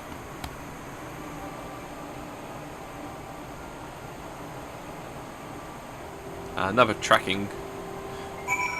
A following quest.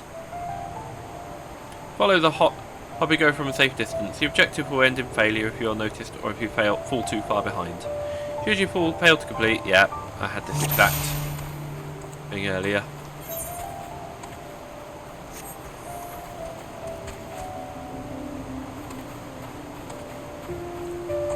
Why is there no other players around? Because this is still the open map.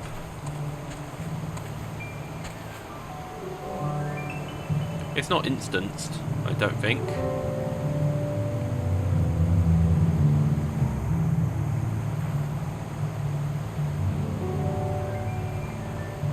At least he's a slow walker. I just want to make sure there's enough cover when I try to catch up.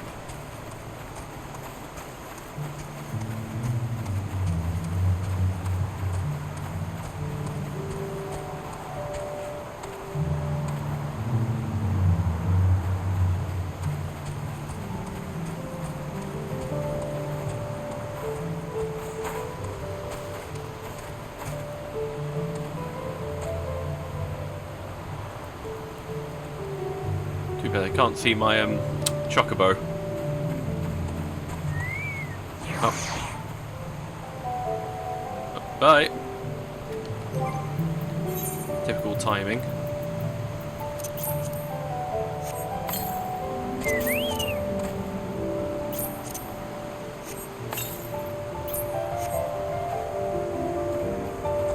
So this may be incidents because there's usually be enemies around, like just random monsters.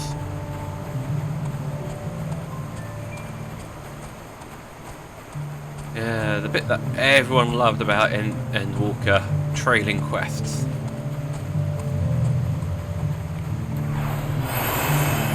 Oh, and I changed my character back. I just wasn't feeling right.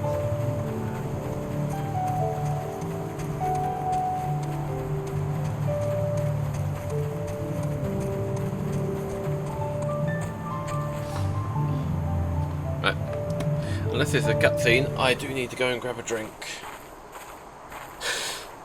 In a sec. So, oh, yeah, Manzy boat. Full furry, not for this character. I've already had this character throughout the entire game. Hairstyles changed a bit throughout as I unlocked new ones, but I found one which felt right and suited.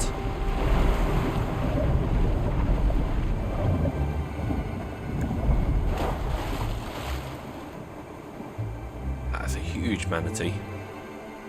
Calamity, as Better you'd late call than it. never.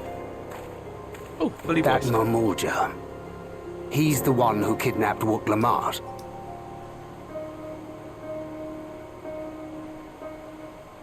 So we're still unsure.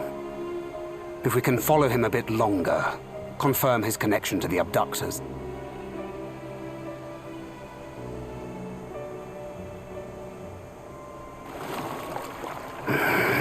That will complicate matters.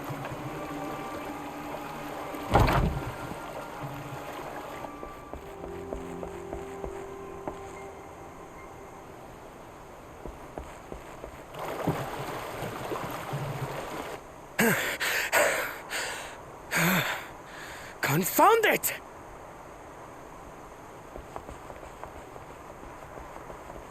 If I set out now, I can trail them along the riverbank.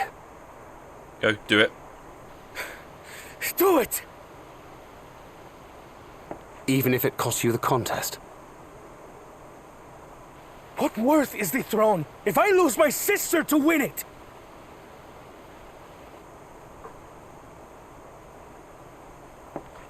Very well then. I'll send word when I locate her. Till then, I suggest you save your strength. A rescue attempt could turn ugly.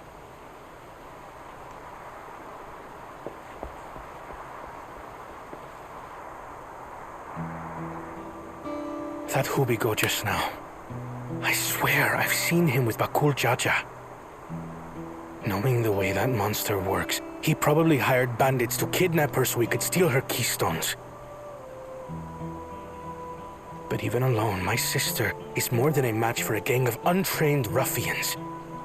She must have been ambushed or deceived. Gah! I should have been there! If those bastards have hurt her!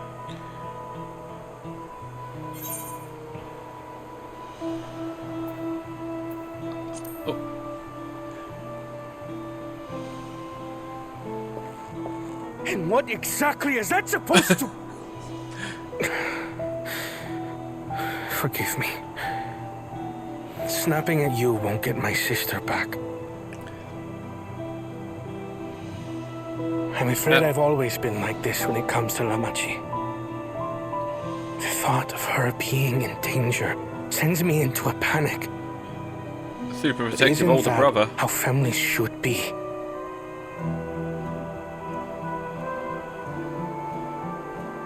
It's better than not These caring. days, Turali Mikote live however they please.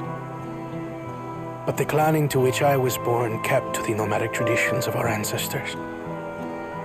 They herded their own neck across the plains, always moving with the seasons. During one such migration, my birth parents left me behind. A child. All alone.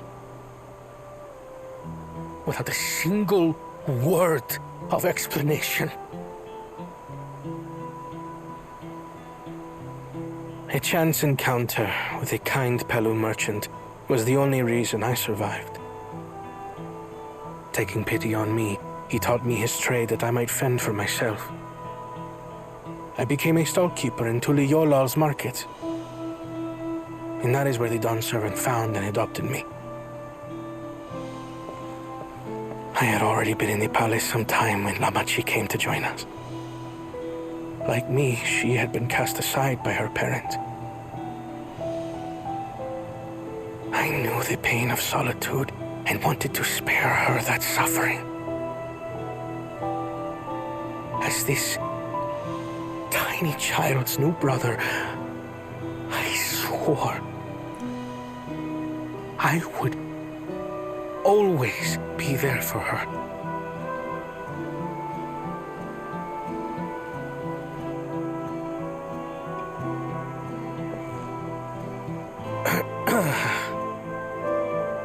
So, as you might now understand, I will stop at nothing to rescue her. While we await word from Thancred, I suggest we prepare ourselves to travel downriver. You have a boat, yes? I've got other vehicles. I do have an airship. Why release the Ponity if not to delay pursuit? If we were unsure of their guilt before, then this surely proves it. Before we act, however, let us regroup with your comrades. Would you mind making the call? Feels like they've really extended the story on this one as well. I can't remember how long it... Literally only done 2.5 maps out of 6. Understood. We'll meet you at many fires.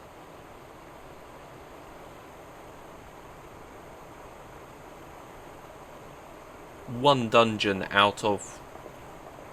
what, 6 as well? 7?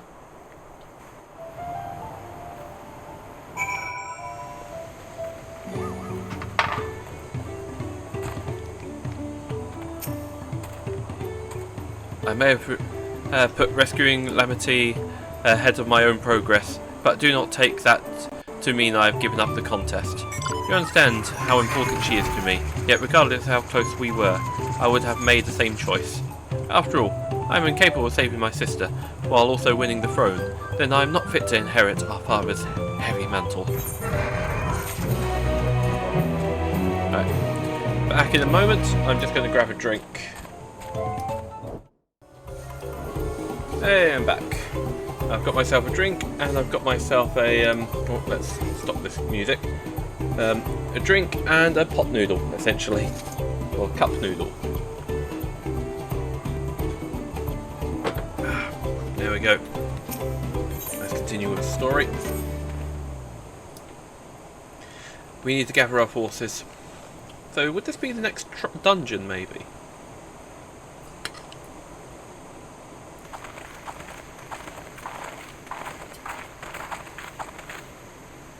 Firstly, allow me to brief everyone in our present situation.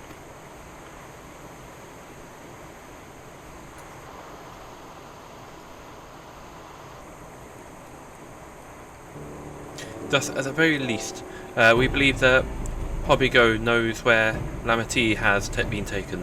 Thancred is shadowing their boat even as we speak, and I should like to join him with all haste. Unfortunately, our quarry has the foresight to release your Punity from its harness, leaving us without a means to give pursuit. Erinville, as an expert on wildlife, what are our chances of recapturing the beast?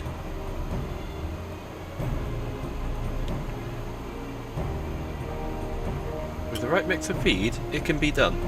I should like an extra hand to help scatter it about, though, however. Would you accompany him, Lexforth?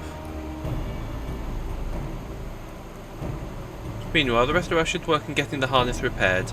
It appears to have been damaged when the Punity was let loose. With the peddlers here in camp, we should have little trouble purchasing replacement materials. As for any necessary metalwork, Earthenshire's artisans are but a short walk away. Then let us divide the task and have at it.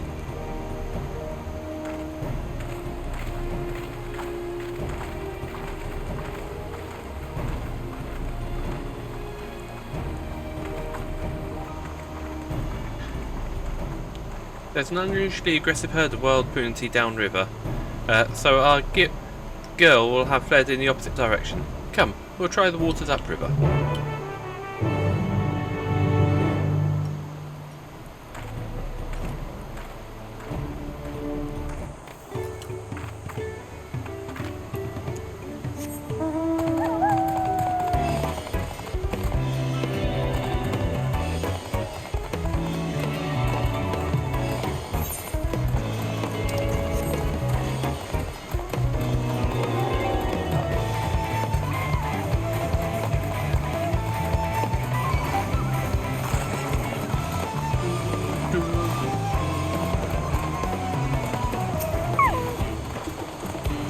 Assuming our Putney has come this way, she'll be hiding in the depths of Marsh Ligaka. Well, We'll need to lower back with shallows with promise of food. Our Putneys eat mainly aquatic grasses and plants, but these tame ones are often fed vegetable scraps. Knowing this, I added leftovers to the feed as I've prepared. This should help the mixture stand out against the marsh's natural scents.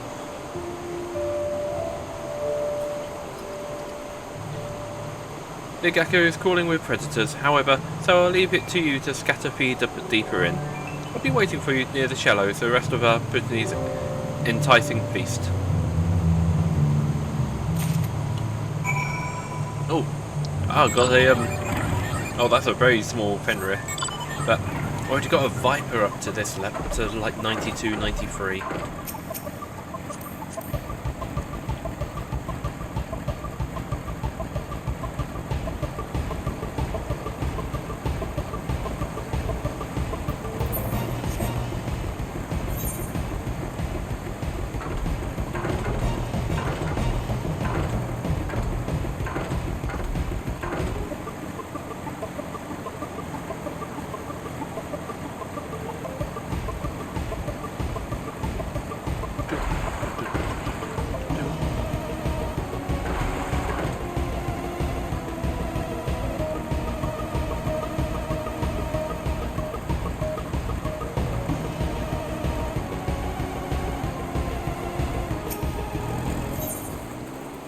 Oh, I didn't want that. Although, have I completed anything in the Wondrous Tales? No. Wondrous Tales is a way of do these quests again, and you get a stamp in the book. Turn it in, and you get prizes and experience, essentially, if you get lines in it. A scatter unveils Putney feed along the water's edge. Oh, I go to the furthest point.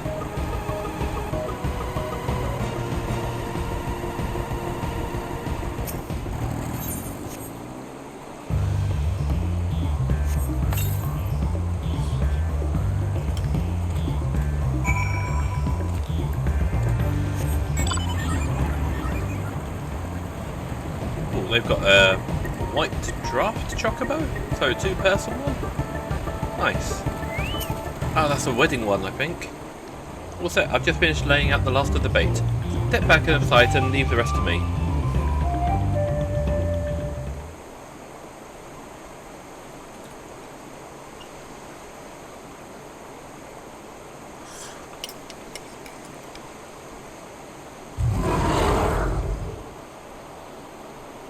Here she is.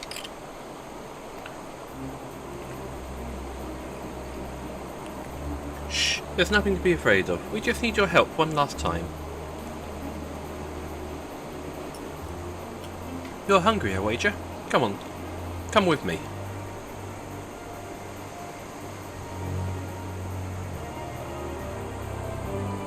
Yes, there's a good girl.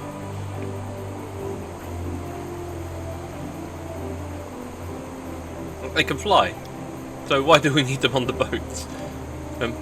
We'll be fine here, I think. I'll give you a few more treats, then lead her over to the boat. You can let Coroner know that we have our Putney back. Oh. Accidentally pressing buttons, accidentally skipping cutscenes, not always a good thing.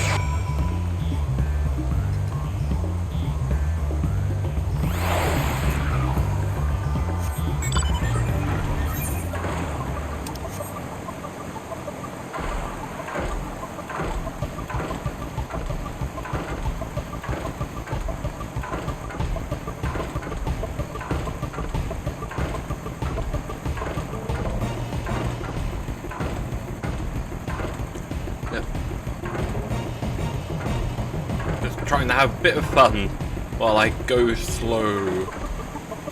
I've got to complete the story of the area before I can start flying.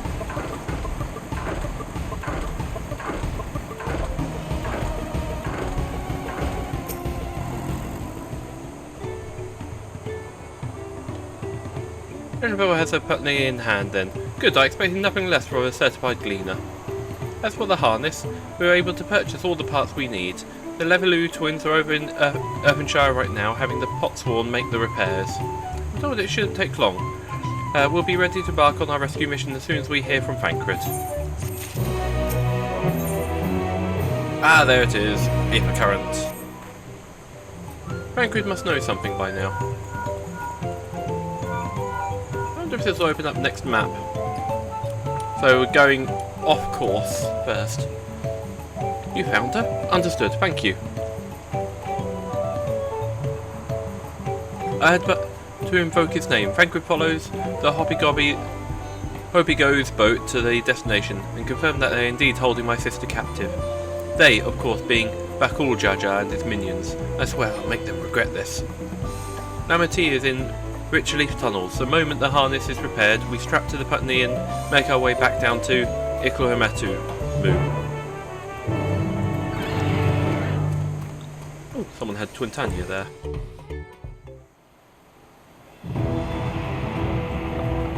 Like a mecha dragon. Hey, this is the end of the boss fight area. This is the best dungeon.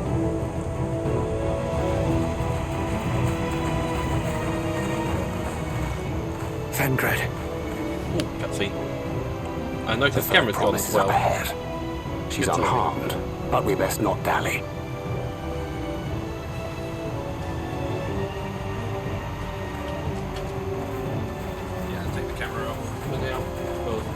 I forgot to plug it in and it's run out battery. So I need to just charge it back up a little bit.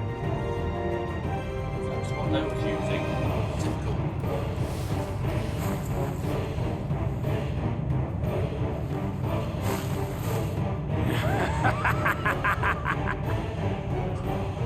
I spit on these pathetic feats.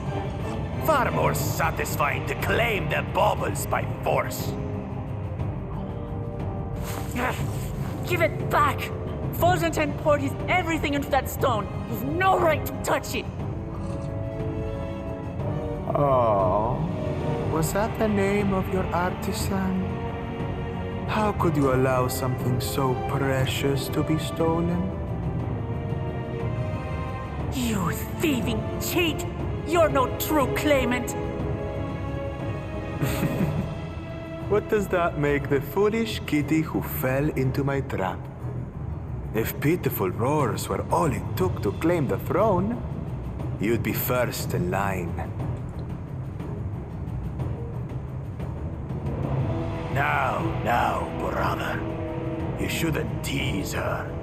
Look, the poor thing's on the verge of tears. Meow. Someone save me!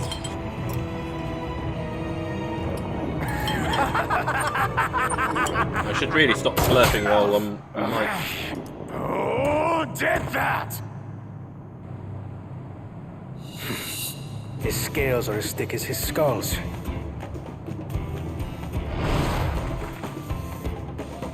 Coward! You dare ambush me? 'Tis the blessed sibling's favorite tactic. That useless Buddha was sycophant. He was supposed to keep the lackeys running in circles. Oh, you must tell me all about that.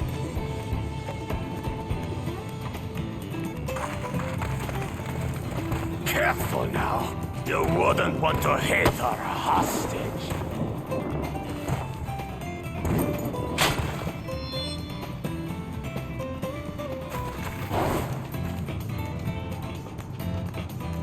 So are we going to get boss fights?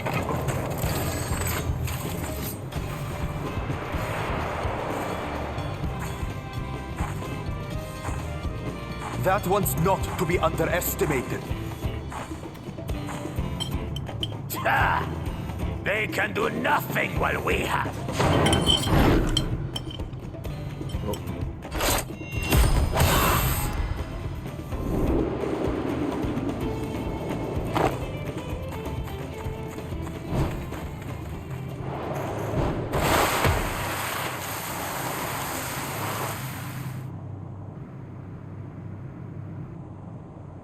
Impeccable timing. There you go. I finished my snack.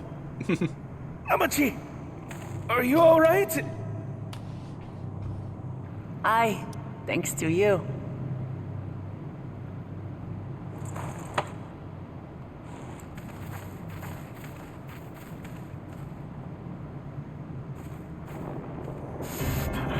These weaklings think they can defy us? We'll slaughter the lot of them! Patience, brother. The keystone is ours. There is no need to fight this day. And Zoralja has left us hurting. No! I won't stop until I gut these maggots and feed them their entrails! If we fall here, we fail our siblings for Got nothing. them pissed. Is that what you want?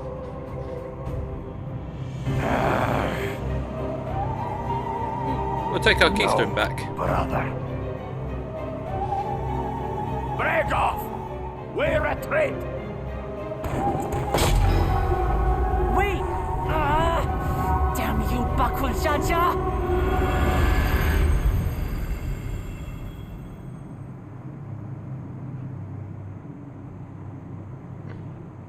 I was hoping Do we for at least give an chase? instant battle.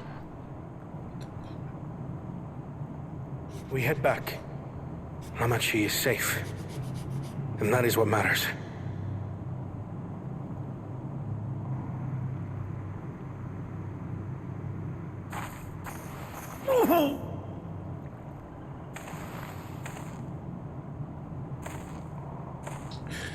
When did you get injured? Oh, no, probably catching her. That's going to come back later.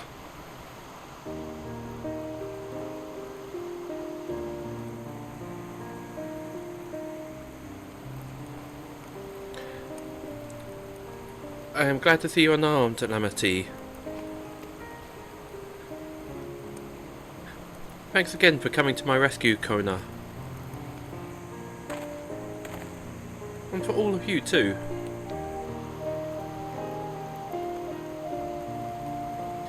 Bakul Jaja must be desperate indeed to resort to such aggressive tactics. I shouldn't have been so careless. I underestimated him, and it cost me my keystone. Fortunately, upended his life so that I could accomplish the Moblin's feat. He believed in me, believed in my cause, and I've let him down.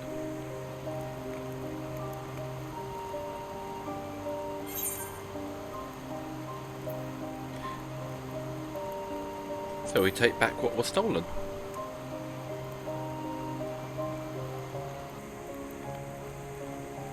Yes, we'll do exactly that. Next time we meet this brute, I'll knock him straight on his scaly behind and take back my keystone.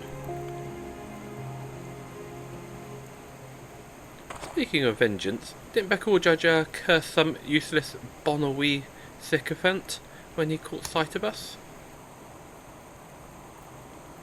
A reference to Saulja, I would assume. He is devoted to our brother. He is devoted to our brother and is the only Boonwa I know of participating in the rite of succession. If Saulja was somehow involved in this, I will never forgive him for putting our sister in danger. He'll have to forfeit his right to be called brother.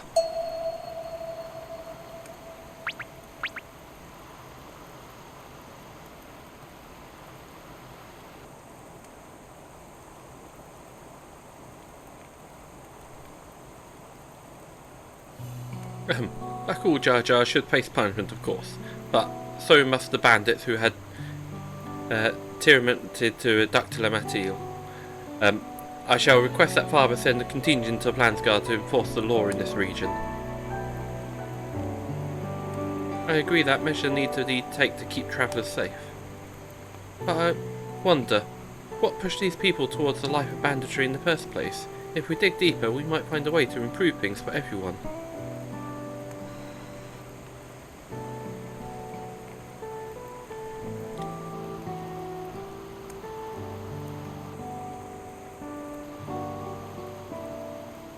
It is something to think about for now. However, the rite continues. I thank you all for your help.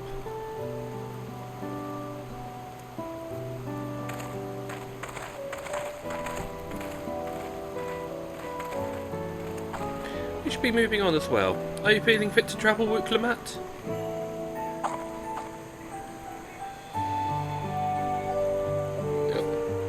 Mute the game for a second. Can you hear this?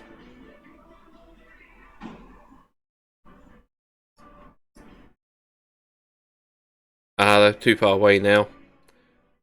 Just there was music playing in outside.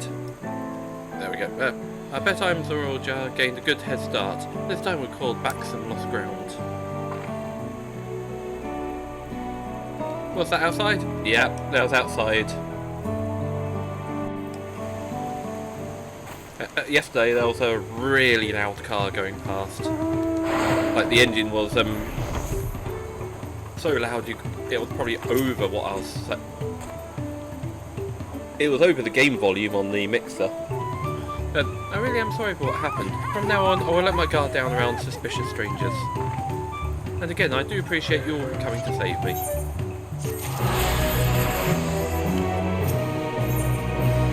I get some food from here.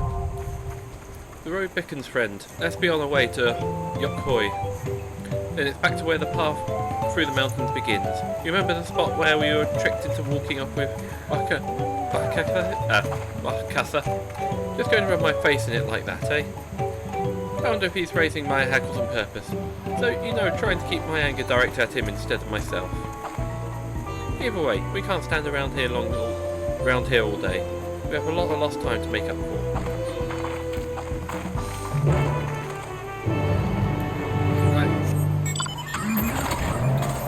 Now I can fly! How high up can I go? That's as far up as I can go.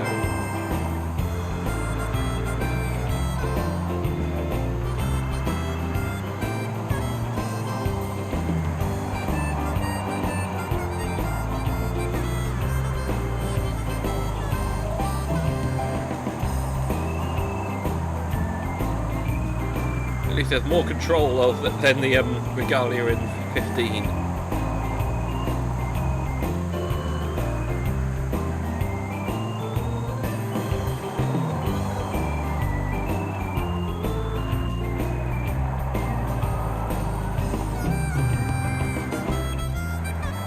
So there's no more plot or main plot to happen here.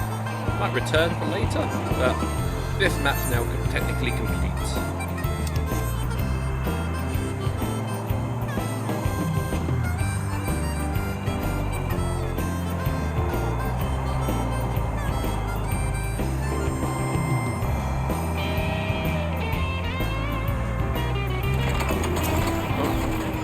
Everyone was in their bikes.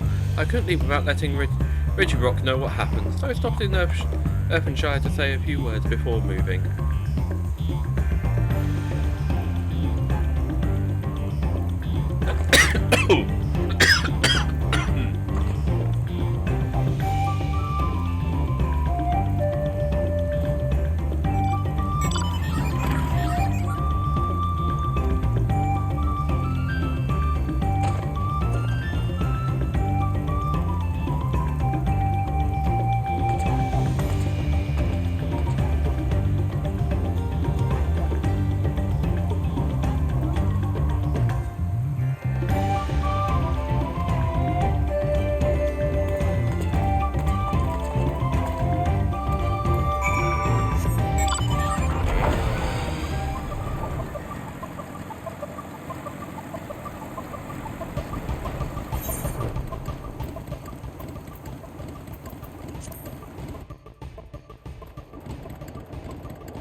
Sorry, coughing a fair bit. Yep. Got a while till the next aephorite, or aether currents. And the gods, they have an aephorite. I don't fancy the idea of trudging up the mountain trail a second time.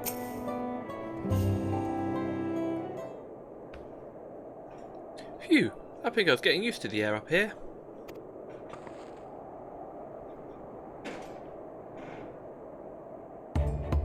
So this is a place from the Lay of Proof, where Papa met with a Yokhoi.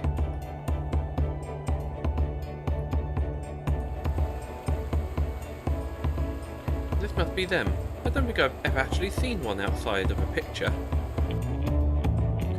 So it is for most rural. The giants rarely visit the lowlands. Here in the mountain fastness, they tend to the solemn duty they pledged to undertake in their pact with the Dawn Servant. To watch over the Vidral Valagamanda and maintain its prison within their temple. Ah yes, Woodlamat told us about the Vidral, creatures that live for far longer than normal and awaken to strange powers. Indeed, yet even among those anomalies, Valagamanda is unrivaled in strength. It has endured for centuries, bringing catastrophe each time they emerge from its lair. As you learned from the Lay of Ice, it was Gul Jaja who at last managed to imprison the beast, and it has lain dormant in the temple ever since. It is said that the building still bears gaping holes from the ceiling from when Valagamanda was lured inside by Gul Jaja's final ploy. I'd like to see the strongest of all Tyrol Vidral. I wonder what it was like to fight it. Waller's Echo, where both the Lay of Proof and Lay of Ice took place. Does that not suggest we'll be facing 2 feats this time? That question we can ask the Elector once we find him. Or maybe we should flush out Bakul Jar first before I beat my keystone out of him. Identifying with the Dawn Servant's Elector should be our priority. I suppose we do still have 4 keystones to earn, and no matter what we do, the contest will pit us against him sooner or later.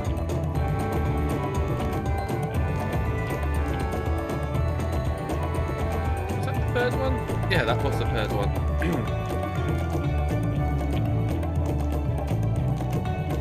Alright, let's seek out the Elector. I suggest we pay a visit to Carizor the Gracious, or so their temple is called. The Mobuns told me that the High Luminary Gafulu is to be found there. If we are to ask someone for information, then he seems a wise choice.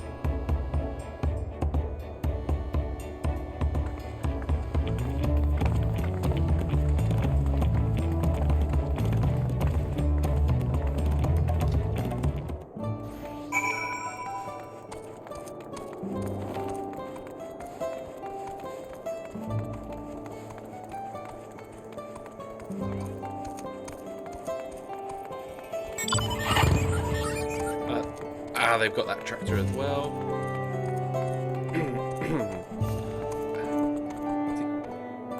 The crazy golden elephant. Meteor on a tyre. Just having a look what other people are dressed in. Oh, they've got the Starbird.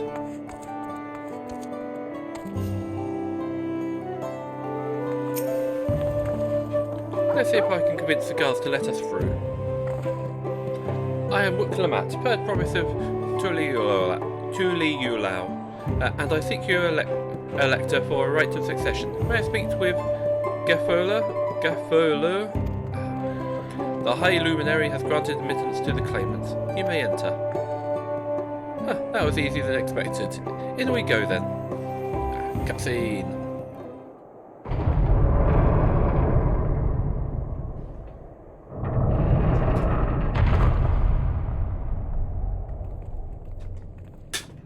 Probably fully voiced, I hope. Looks like it could be.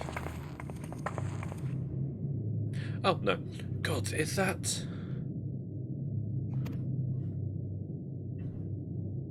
I, Valagamander.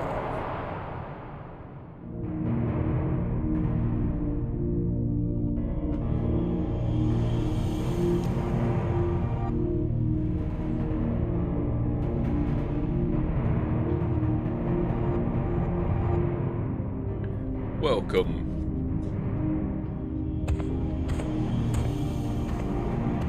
High Luminary Gafurla?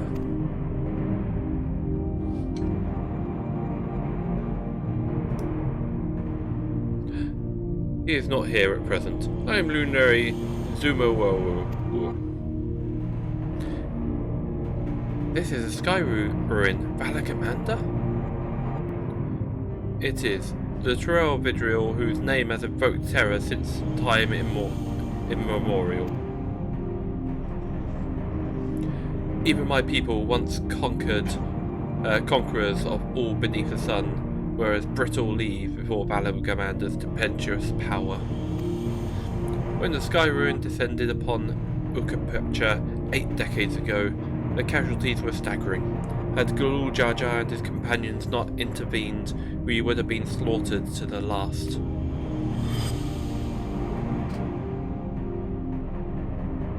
Their titanic battle with Valagamander raged for 10 days and 10 nights. As their foes fought on tireless and relentless, our heroes were pushed beyond the limits of their endurance. Thus did the head of reason concoct a desperate plan. Guljajar tricked the Sky Ruin into losing control of its own ice magics, causing the unwitting Tural Vidriel to encase itself in frozen aether.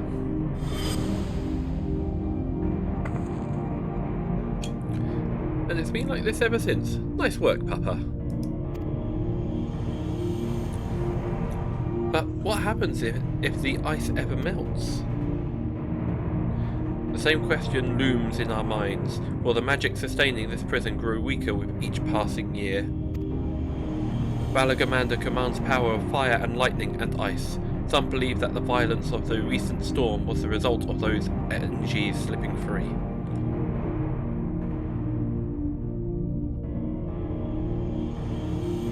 The raging tempest from Valagamander.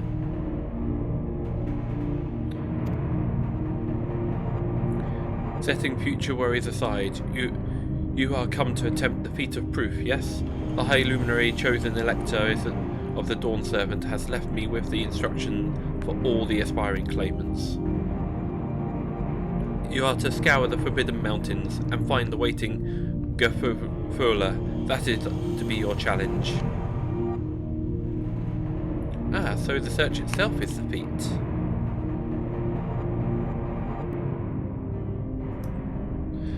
You've already spoken with my brothers, I take it? I have. Their expeditions are underway. Then we'll better pick up the pace. Aye, but we'll need the direction to search in first. Let's see what hints we can gather from the villages. Or villagers.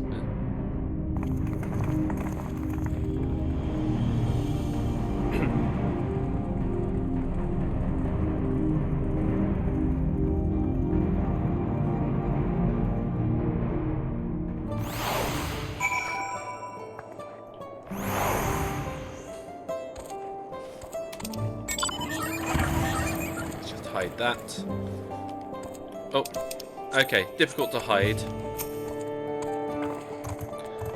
God, Valagamander is enormous. I know Papa had friends with him, but it's incredible he could hold his own against that thing. Should its prison ever fail, though, we can't expect the old guard to come running. It'll be up to us to save the day. I'll get some food. Critical hit rate up.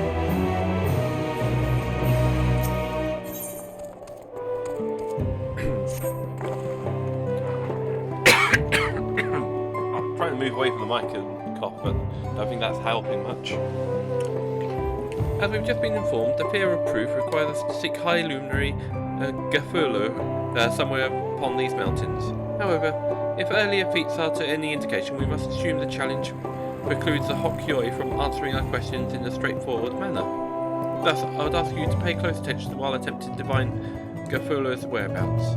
Though the giants may not give us precise locations, there may be clues hidden within their words, such is my theory anyway. Let us see what we can discover.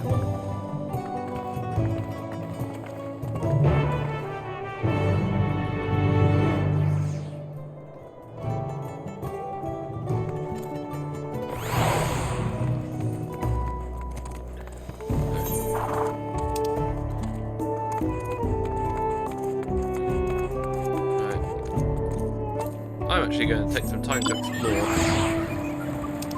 Fill up the map. I can always teleport back.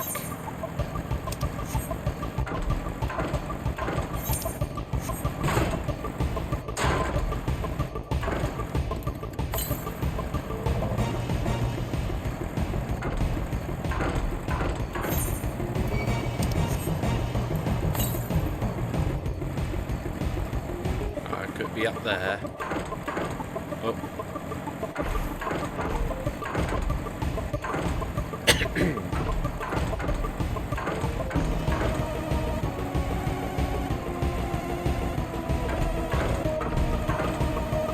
Let's attempt by getting it from a highest point if possible.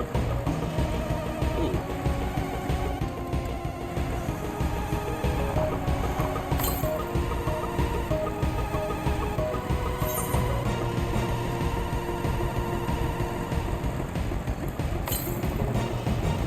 Okay.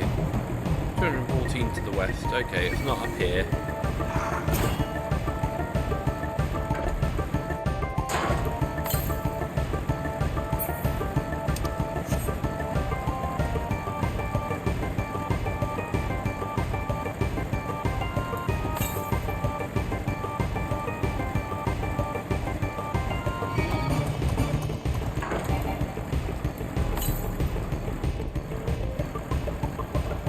Oh, is it up there?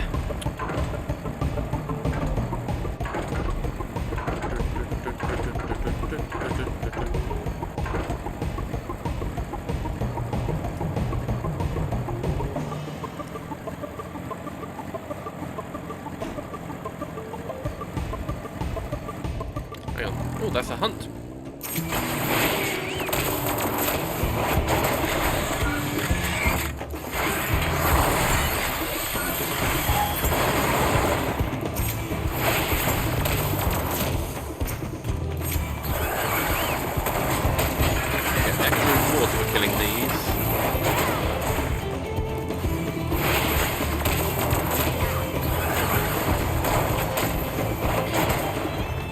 By doing the hunts because I've always been playing capture.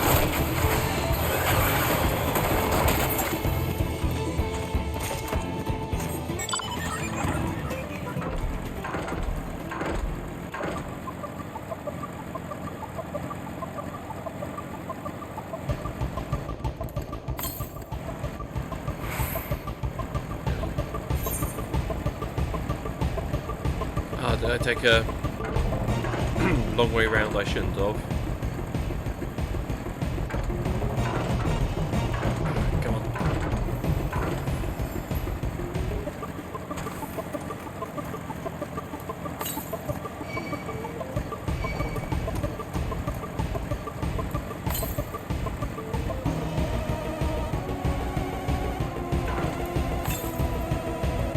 There it is. Finally found it.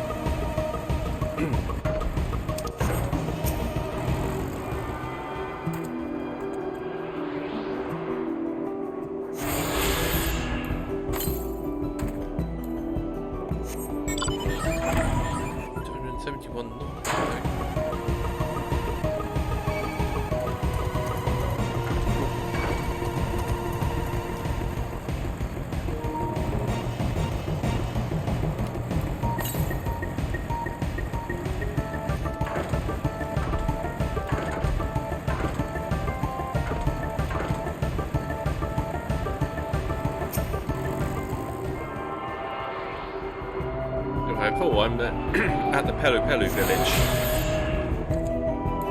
where the alpacas were. 566 west. Was that a pathway? Oh, okay, a mountain path that's been destroyed by the looks of it. Oh, level 100 monster. Keep away from that for now. That's probably another high value hunt.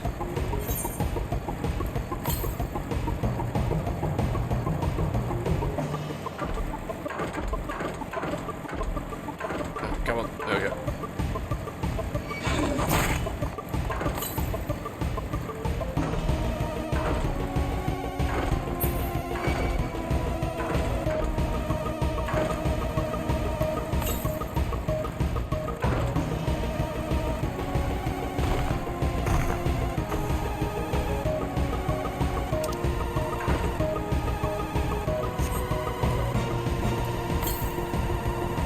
Ah, there it is.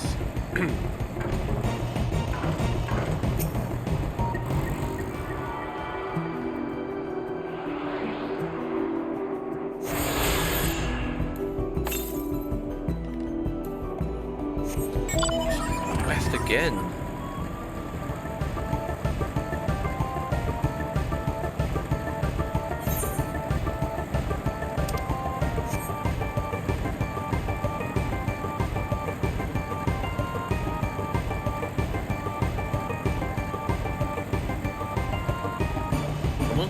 Ah, I was going to say, I'm surprised I'm not coming across any other players. But I think there's one there.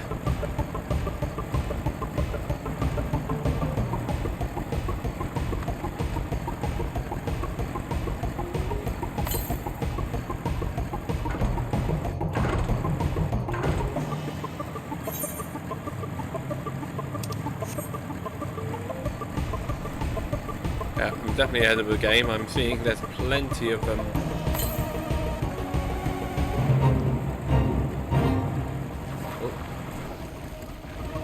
Rooting Marlborough. Okay. Marlborough.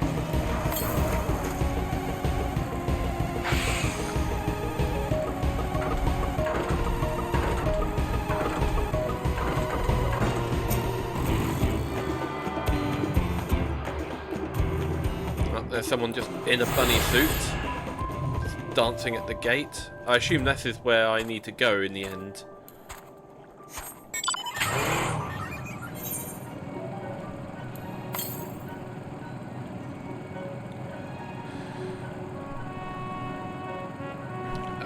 Time for a bit of a cool, chill soundtrack now.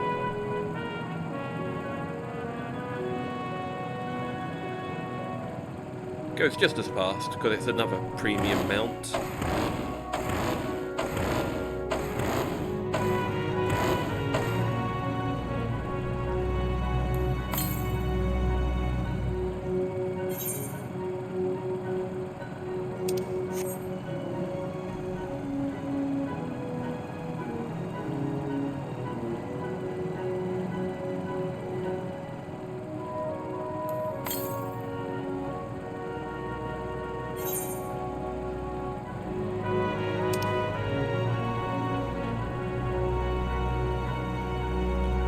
This is a huge area.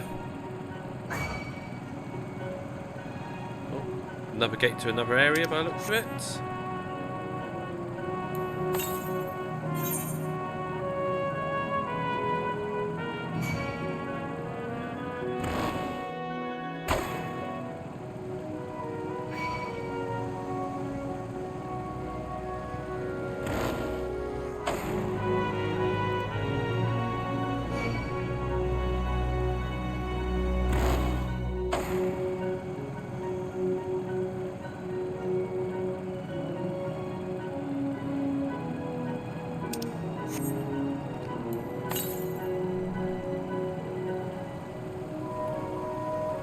Oh, it's not a... Oh, it's a village, hostile village.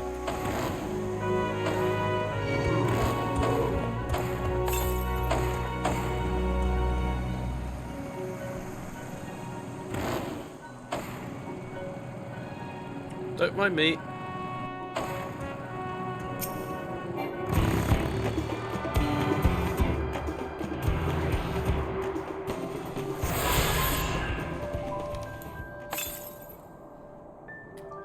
got all currents, okay. Let me just teleport back over here.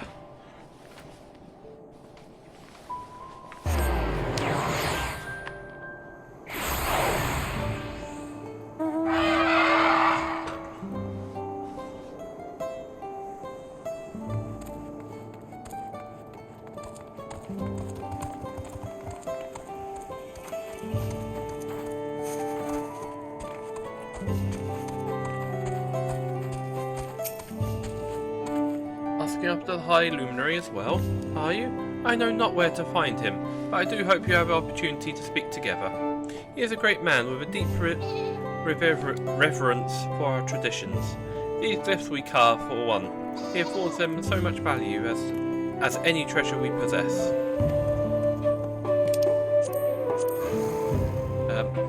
They are recorded like... Oh, okay, so they built the stone pillars. They are recorded lives lived. Your arrival too I will etch into stone, that the story of our meeting may endure for untold turnings of the sun. If you are curious about our ways, then I bid you visit Proof, to the northwest of here. It is one of our grave sites.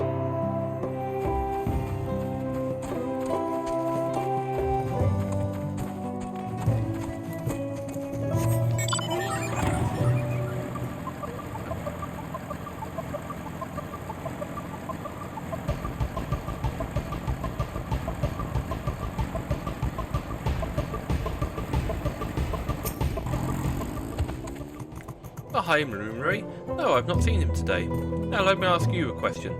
That explorer who came out of the temple earlier, is that really the third promise? She seemed rather unimposing. How is she meant to succeed the mighty Ghoul Judger? Got my hippocart, which I can throw paint.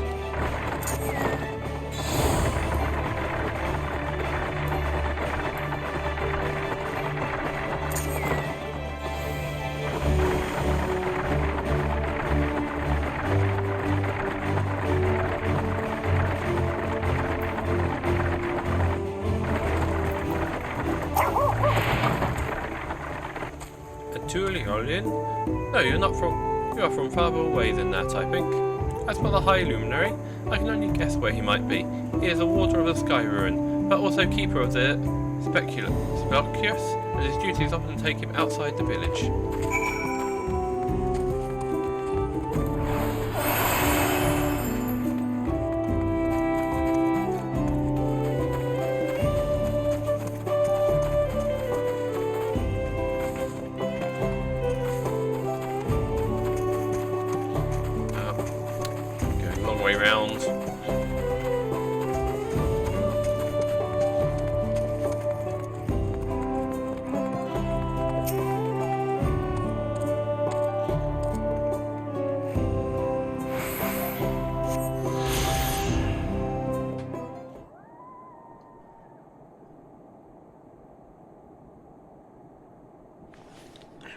My camera should be sorted in a sec.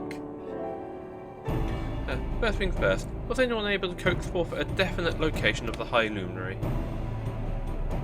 Yeah, like the Sky Ruin.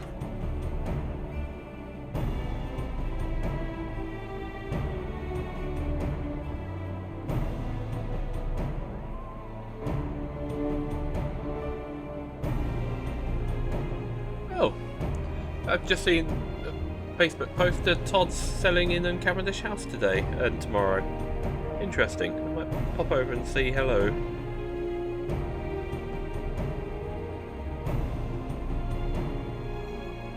Right. Yeah, just checking notifications on the phone before I put it back up to camera. As expected. What then of clues, other hints that might point us in the right direction? In addition to his usual duties, Gafurler is also charged with keeping the graves. As did I. The Yokoi's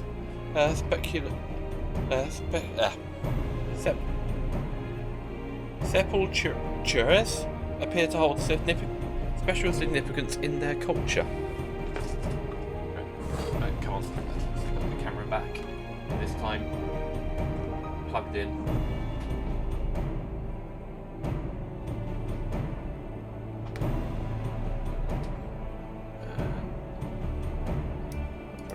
press refresh. There we go. Right. Tilt it up a bit. There we go. Right. As did I. The Yokoi's settlers appear to be holding significance in their culture. Yeah. But what would it be appropriate for outsiders to enter into their burial grounds? Proof, you say? And he encouraged you to visit this place yourself? Then let's go and take a look. Even if we don't find Gufulu there, I will give us a chance to learn more about the Yokoi. The gravesite is somewhere northwest of here. Well, we can leave from that side of the village for a start, shall we?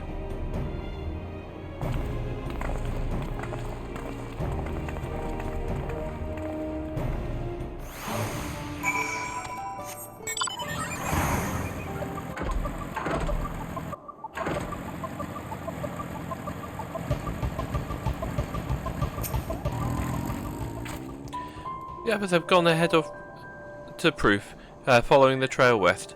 There are sharp drops everywhere, so we're all moving at our own pace. Some of us are not built for this craggy terrain. I thought to get my bearings from up here first, so I don't stumble off a cliff. Why don't you try catching up to Ernvol? He should be able to point you in the right direction.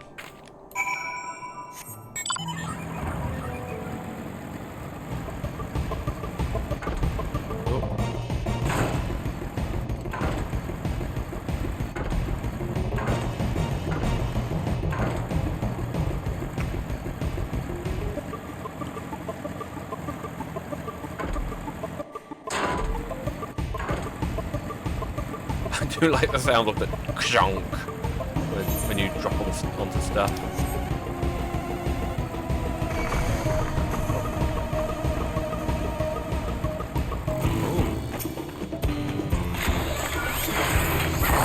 Oh, he ran away.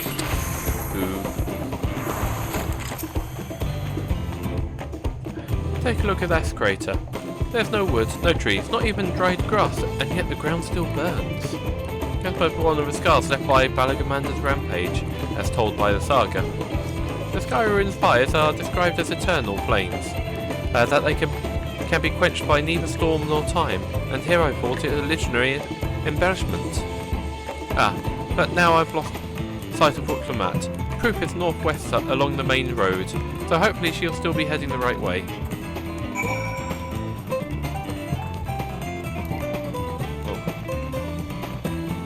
Still thinks I'm in the battle. Oh, because my chocobo's fighting it.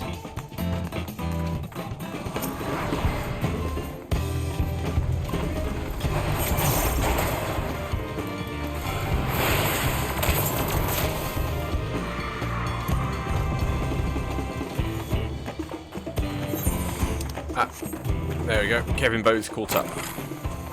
I got too far away.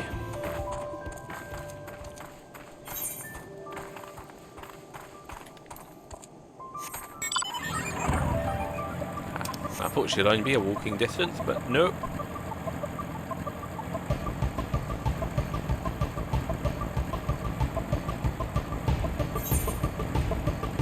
Okay, just that bit of the map left.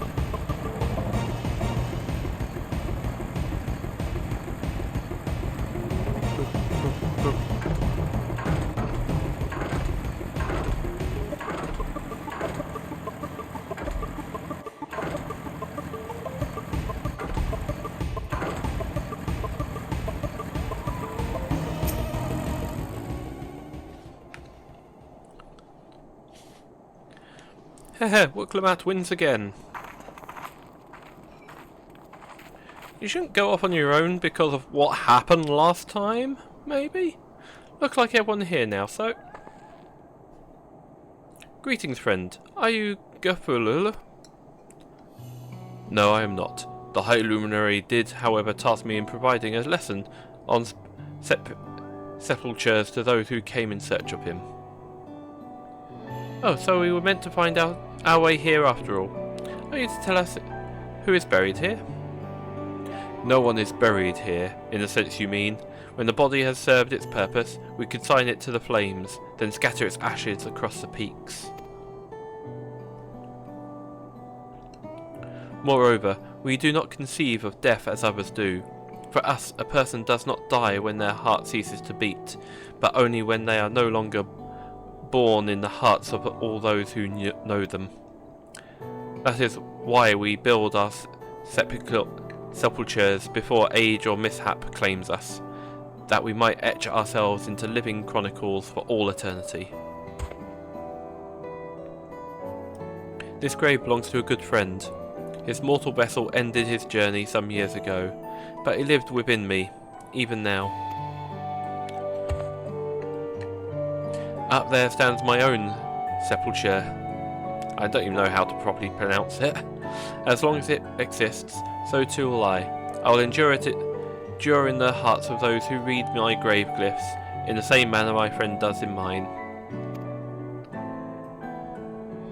Has it always been thus for your people? This conception of existence and death? Yeah, they've taken a lot of Aztec sort of. This is based in currently Final Fantasy South America. Strangely, the main game, the original, most of the first game, first two patches, two expansions, Realm Reborn, Heavensward, and half of Stormblood is set in Africa. The rest of Stormblood is set in Asia. Shadowbringers is its own thing.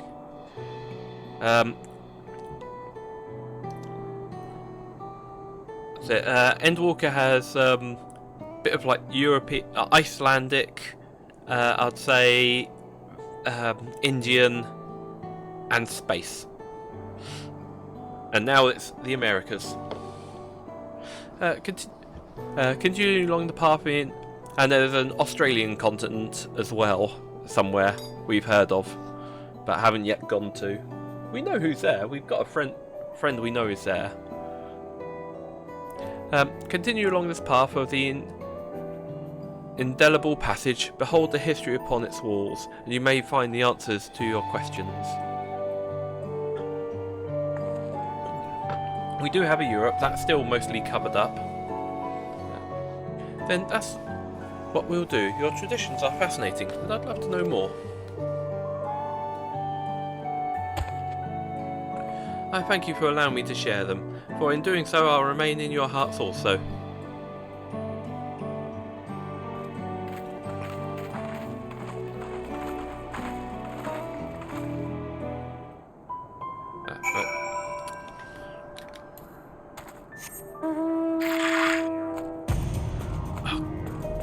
This thing.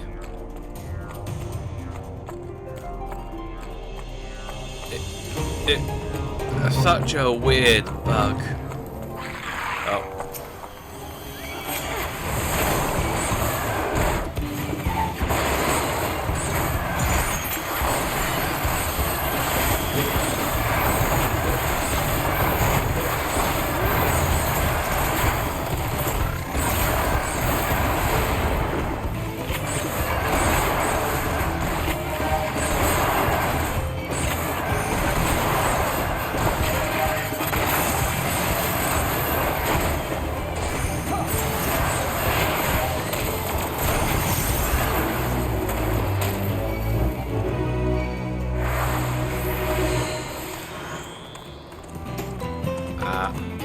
There we go. They've despawned.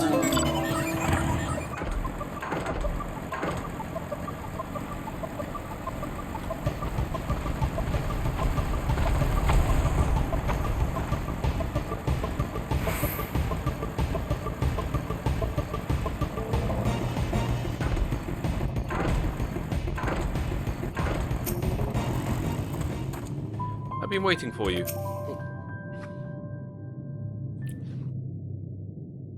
Hello. A fellow we met as proof suggested that we come here. Yes, the High Luminary commanded that I watch for your arrival. As the chronicles of our people, it has ever been my family's duty to pass the teachings of our murals from generation to generation. Ooh. Cave murals. Last time we had one of these, it was very interesting. They really are magnificent, and together they tell the tale of your people's history.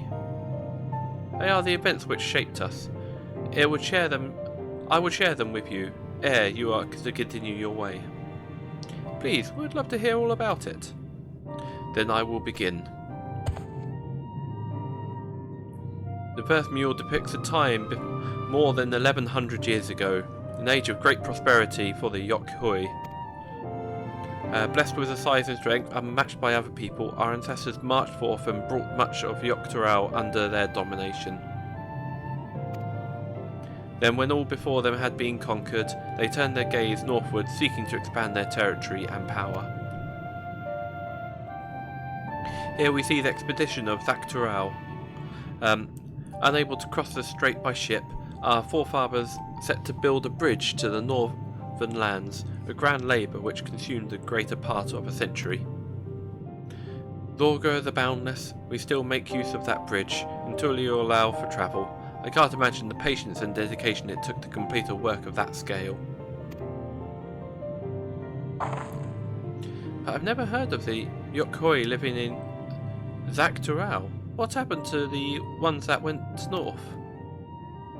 Look upon the next mural and behold the answer.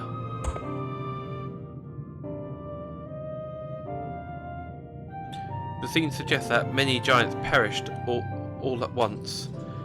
What manner of enemies could have repelled their invasion? A foe unnamed and unseen. When the expedition pushed forth into Zaktural those 1,000 years ago, its soldiers were felled by disease. Some terrible illness? No. Virulent plague or newly arisen blight. For those local Tonawata and the Shetona, it was but a mild affliction of the sort that comes from turning of the seasons. What manifested for them as slight fevers and coughs, however, proved deadly to our people. One of every 10 Yokhoi who joined the northern campaigns, 9 succumbed to the infection. Those who survived continued to suffer, finding it difficult to sire offspring. I've heard of this before.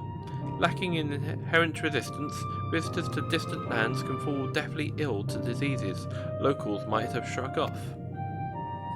These events might have also given rise to the practice of cremation, rather than the burial of mortal remains. This final mural depicts a return to our grieving brethren to Ukapacha. The reason they first left, why they fought so long and pursued so far, and pushed so far, was to ensure peace for our homeland. The undertaking began in ancient times, when our forebears learned their shared and continent with people unalike to us in appearance or customs. They feared invasion was inevitable. Rather than meekly await their fate, they decided to strike the first blow. Yet as they fought on and on, the old idea of peace drifted further and further away. Only after the disease in Zaktural and their withdrawal to the mountains did they come to understand. The peace we envisioned has been ours for the taking all along. It was here, in this place, which birthed us. Here, in the stones upon which we recorded our days. Here, in this tranquil life we had traded for conquest and conflict. When you do nothing but fight, it can blind you to what's right before your eyes. And so we return to the present. I trust you found this brief history of our people enlightening. I'm always glad to learn more about my fellow Turali, how you've lived until now, and how you wish to live from now on. Then I believe you are ready to proceed. The High Lunary bids you meet him upon the summit of Rokuzomor. I had a feeling we'd end up scaling that big old mountain. Well, it's a feat worthy of the name. Fellow, the trail south of here to begin your ascent, but be wary. Beyond the entryway, the mountainside is home to ferocious beasts, both mundane and otherwise. We'll keep that in mind. Thank you for the warning, and the lesson. Finally, we know where we're going. To the top of Rorik Thoma.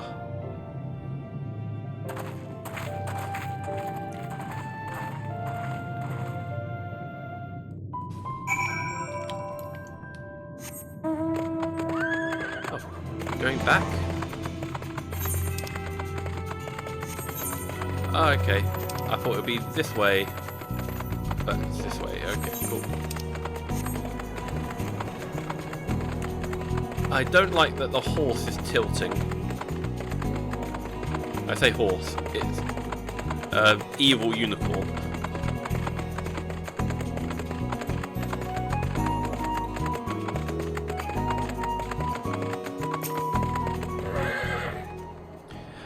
The Thin Mountain Air, it's going to be the death of me. Well, how long have you been standing there? I was just taking in the scenery is all. Come on, we don't want to fall too far behind. Alphino and the others. Yeah, Alphino's been to, like, cities in the clouds and such with me. Oh.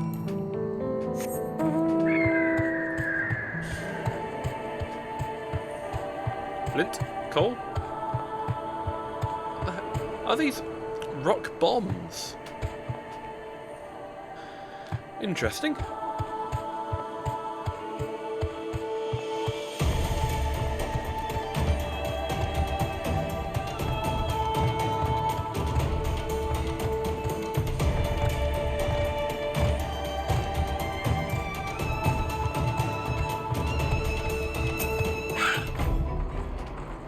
Remember how the chronicler was saying that the more they fought, the further away they moved from their idea of peace? It occurs to me that Zorelja is attempting the feat of proof, and then he will have heard the same lesson.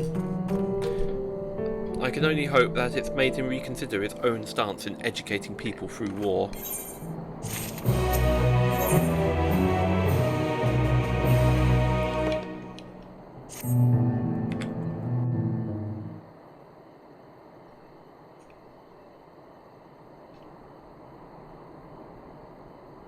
God, that is one tall mountain. And we're supposed to climb it?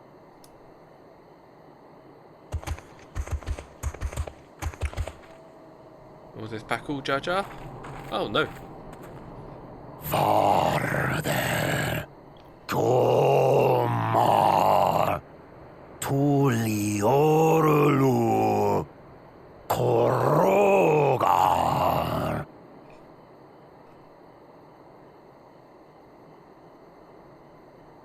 He's speaking the old Yokhui tongue. The words are difficult to catch. Oh, where's my video? Oh. Though your words are crude and cumbersome, I use them for your benefit. Oh, how nice of you. You are a claimant in this right of succession. That's right. Then, if you die, Tuliyola loses a potential ruler. That's a dark thing to say, friend. I get the feeling you don't share the opinions of the other Yokhui we've met. We do not grovel before Gulul Jaja like those shameless lapdogs. My brethren and I are conquerors, and we will restore our people to their rightful place as Tural's overlords. The Giants have their own factions too, it seems. You think your kin weak for showing deference to my father, but they do not follow the man. It is his peace they respect, a peace they always wanted, which they realized could be had right here. Justifications of the craven. They turn their gaze from our ancestors, From the dream we kept alive for Oh, a did you try to thousand ambush years. like her brothers? More. They are unworthy of bearing our legacy. I will reclaim the glory of our people. And our ascension begins with the death of the third promise.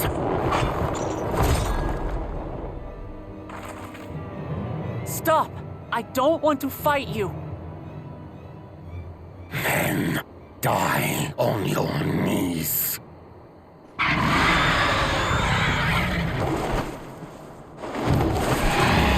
Oh, what the hell is this?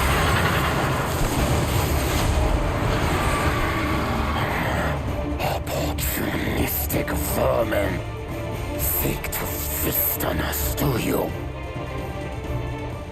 Get down here. Your neck will be the first I snap this day.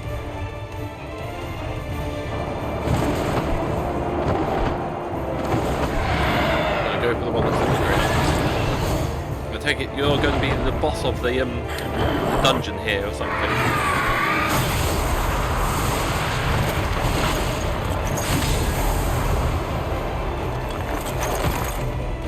That's right.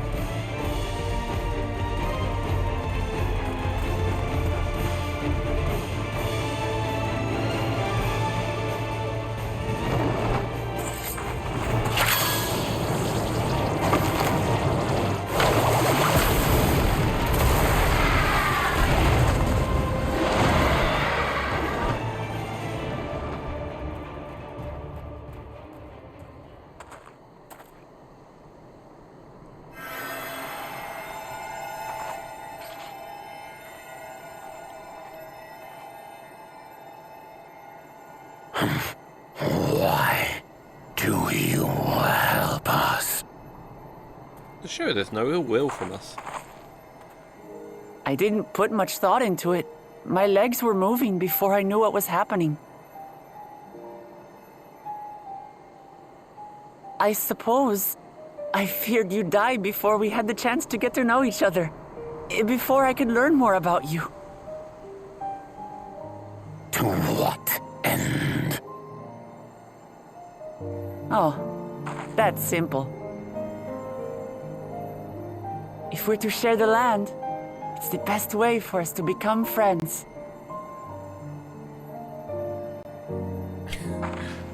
She's such a special being. How is he? He'll live. Not quite ready to walk under his own strength, however. If you could stay and tend to him, the rest of us will continue on to Wok Zormor. Understood. Be careful up there. Who's going to be our healer? This changes nothing.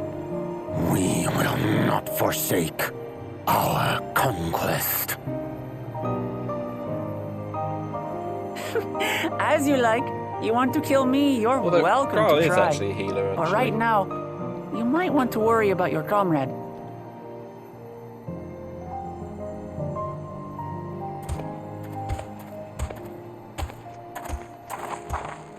On a mountain of that size, there are bound to be creatures even I've never heard of. I'll trust you to lead the way.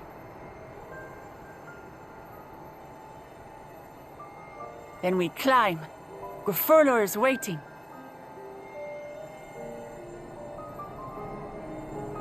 I'll get a dungeon.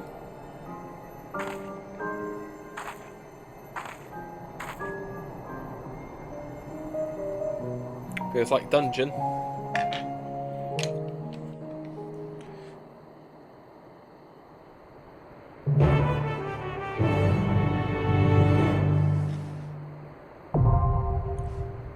Zormar now accessible. Cool. Second dungeon. Nice, nice, nice. Right. Don't know how long I'm going. Right, bring the camera back. Oh, my chocobo's gone. Timed out already.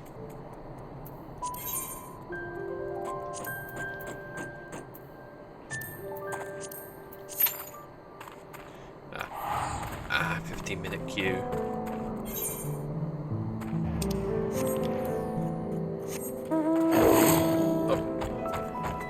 Oh, it's no longer Friday. No longer Flat Friday.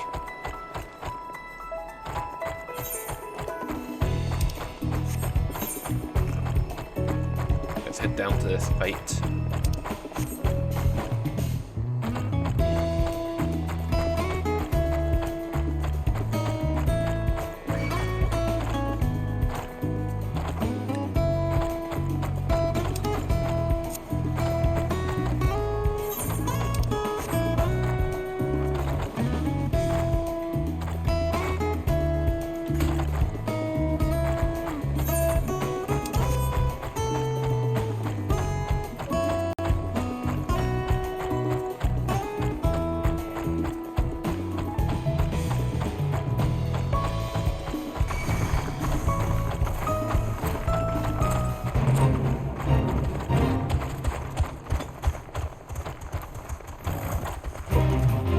Multiple fates.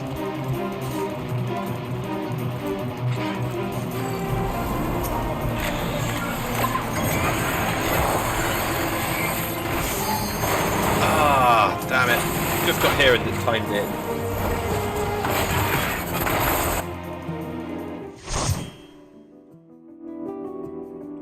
Ah, my portrait's changed.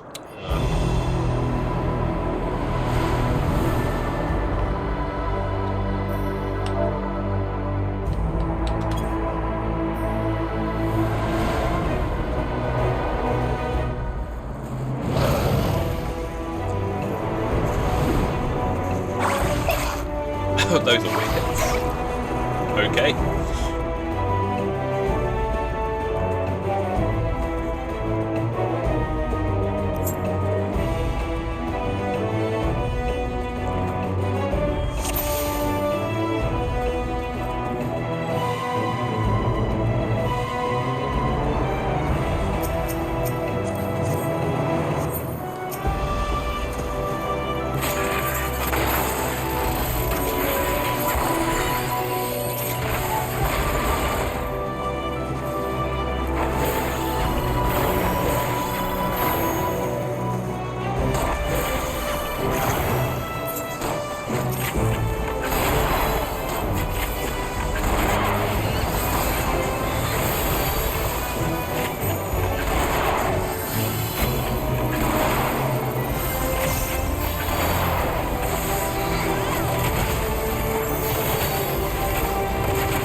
Hoping I'm getting most of them in these blasts.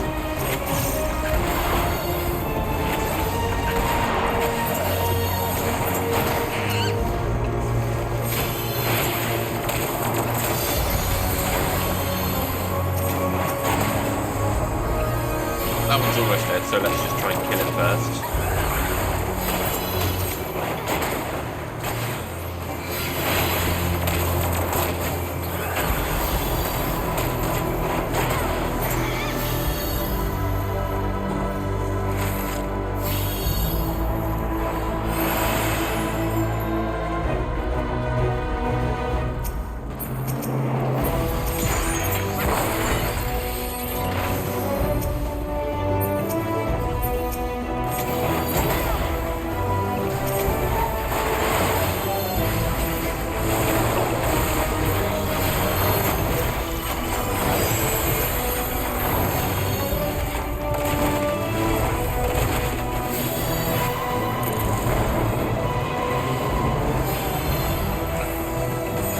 Don't use the flamethrower much, but it may do more damage than you realise.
assassinated. Interesting.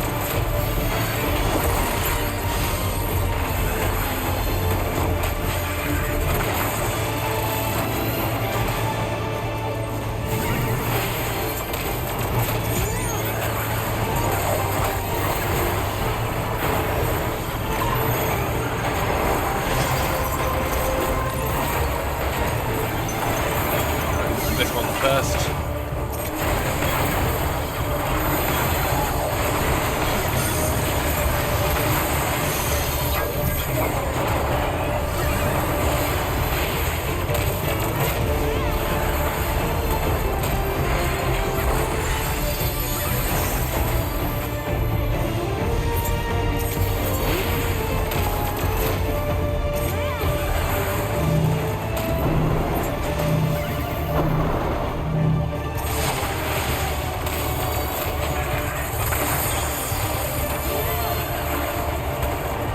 I hope there's a minion for this.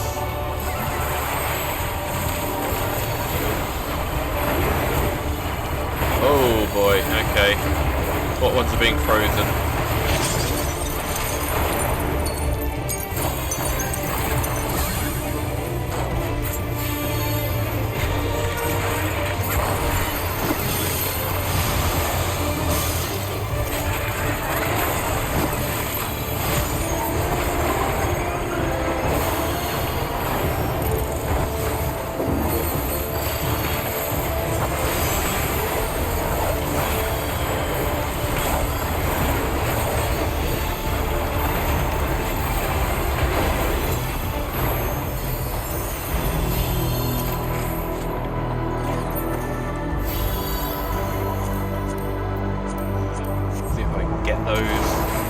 Anyone has a need for them. The gladiator. Oh, not gladiator, the tank.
Interesting.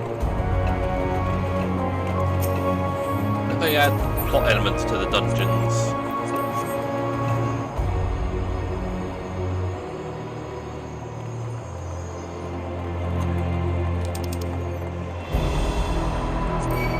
What is that? Oh, earrings.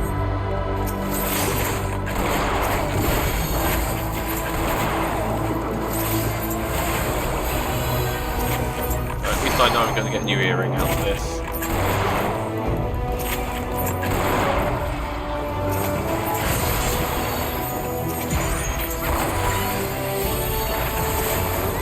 It's a zoo, but it's no mountain zoo, unfortunately.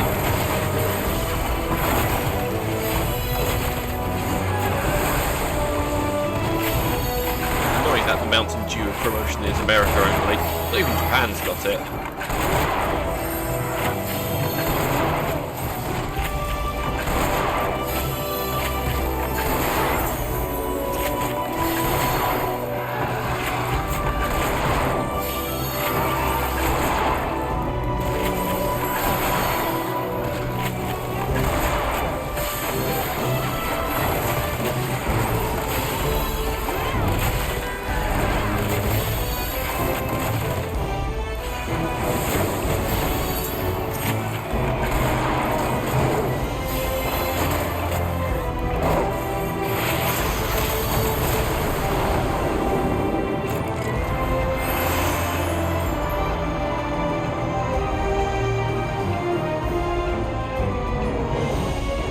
Oh, that's pretty.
Died. Or he did move quick enough.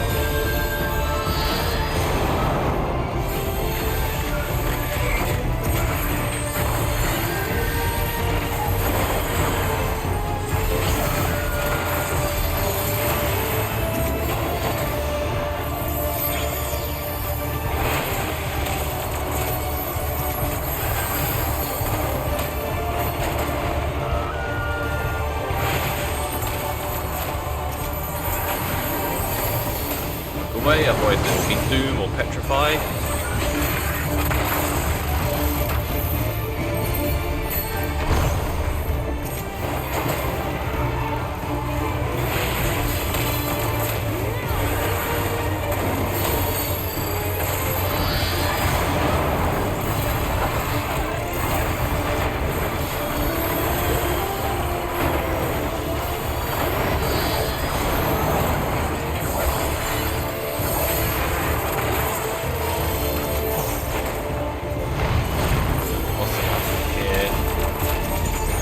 Similar.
Something's going to happen where, like, back at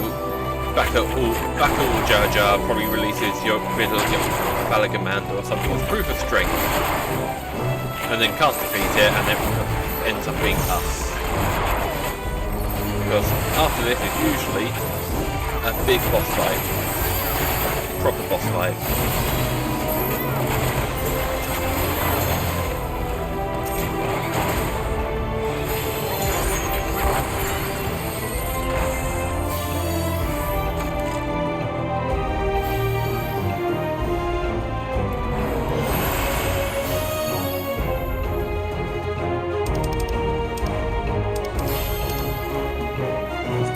Yes, I would grab that, thank you.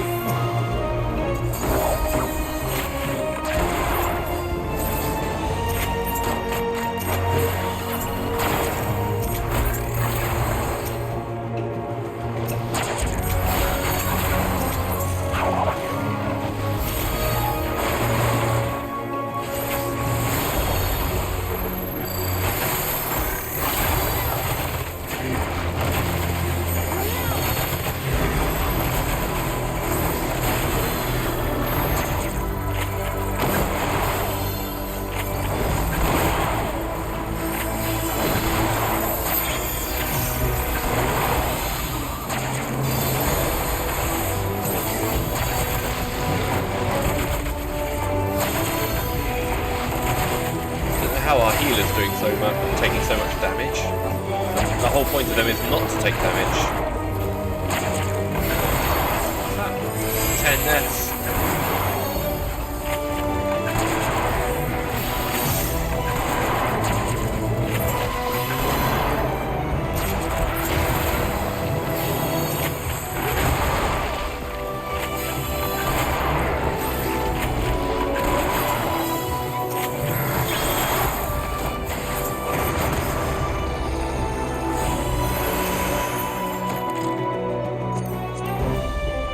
Viper weapons.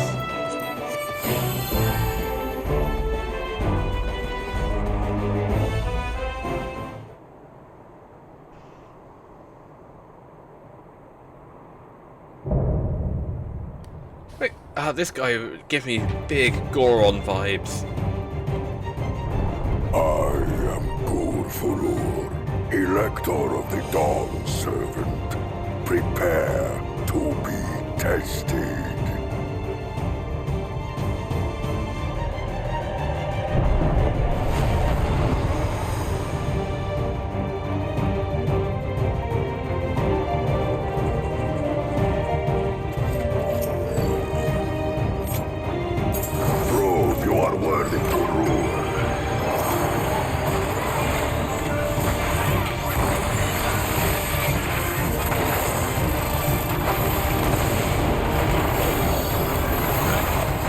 Figure out his mechanics.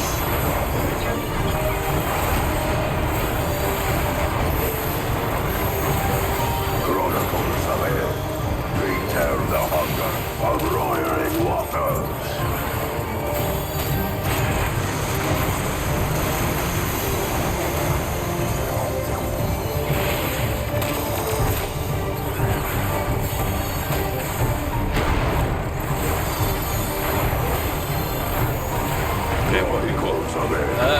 Recount the fury of erupting beasts. Titan's done something similar. Oh, I got hit.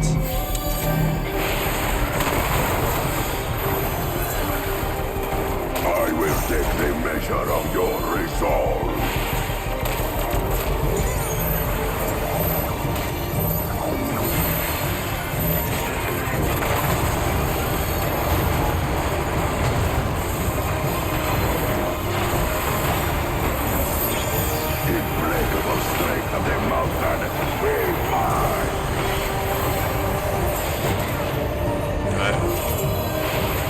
What's going to happen?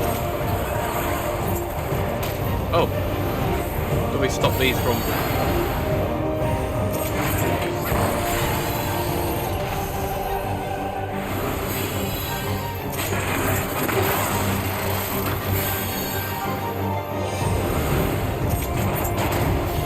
Shield of my brethren, your thunder roars.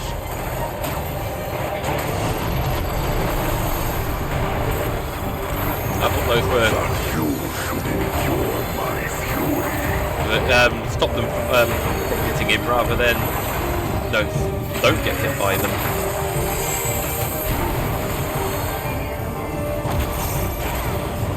Chronicles of it. Recall the cruelty of merciless storms.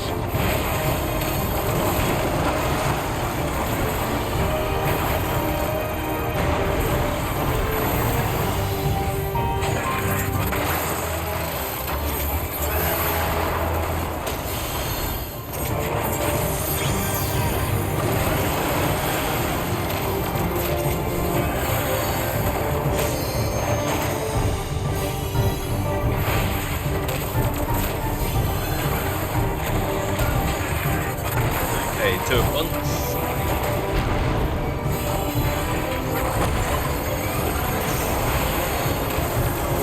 So water and earth.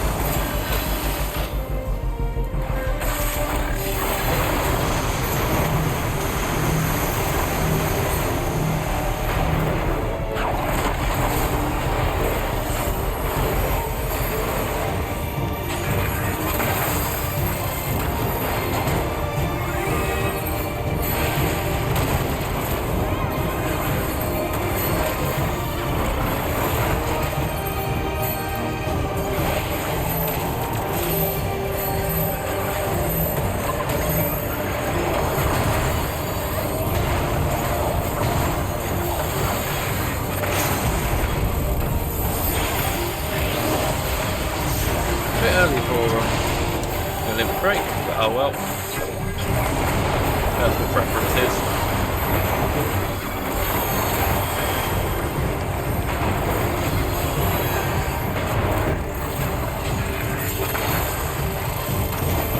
Another wind one.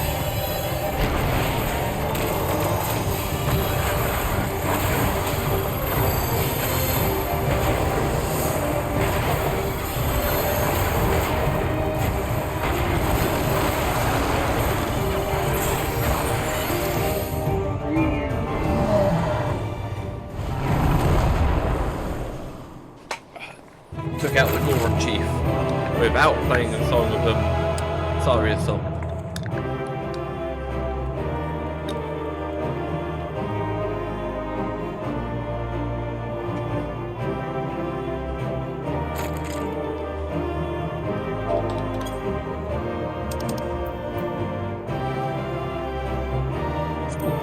I'll grab that. Read that. Recommendations. The healer. Oh, I got the gunblade. Nice. Cool. You know I'm going to get it. Thank you.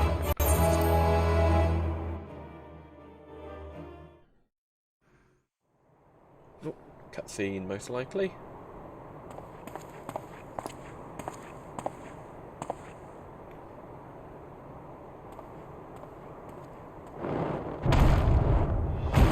No Alpha, no with you. Very good, claimant. Once more, I name myself Gur-Fulur, High Luminary to my people, and chosen Elector of the Dawn Servant.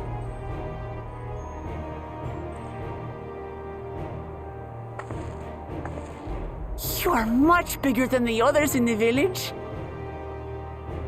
All Yokui were once my equal in size, but ever since we were decimated by disease, it is rare to see a child reach our former stature.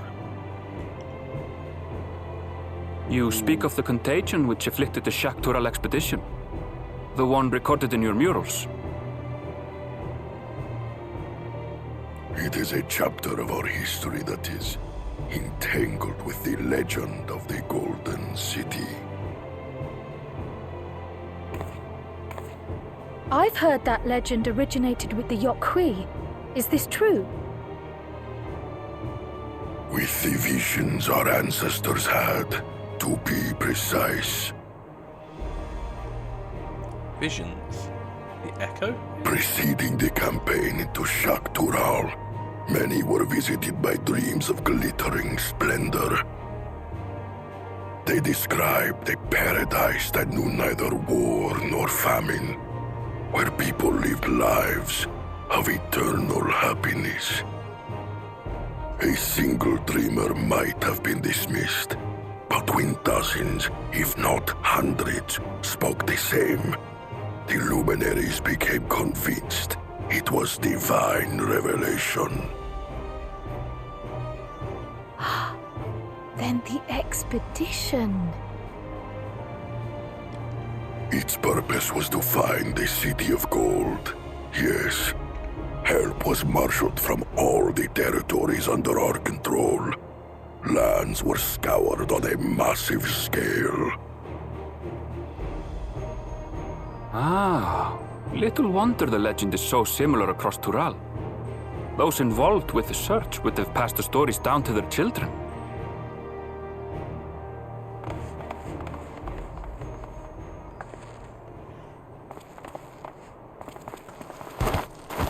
Another claimant, I see.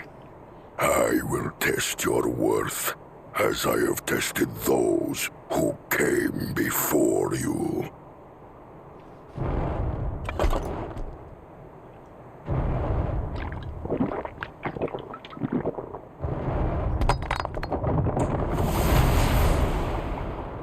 Ah, nice. Here and now, I think he means. Well, let us get out of the way first.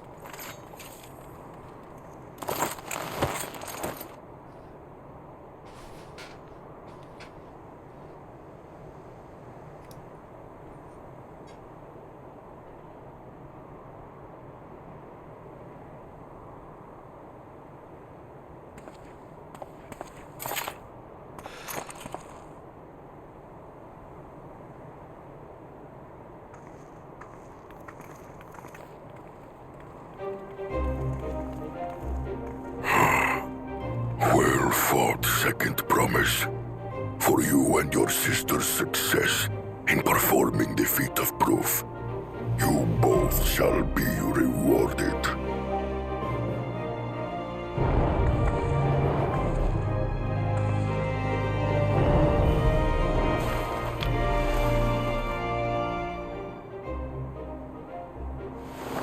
Okay, technically number 4.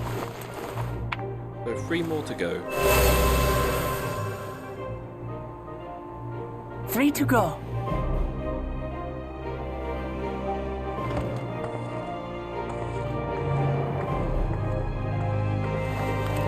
How glorious it would have been to race thee and thine to the summit. Though mayhap not whilst being hounded by Bakul Jaja and his minions. Again, that swine shows his disdain for the right. Strangely, despite his eagerness to antagonize us, he withdrew as soon as we fought back in earnest. I cannot fathom what he was trying to achieve.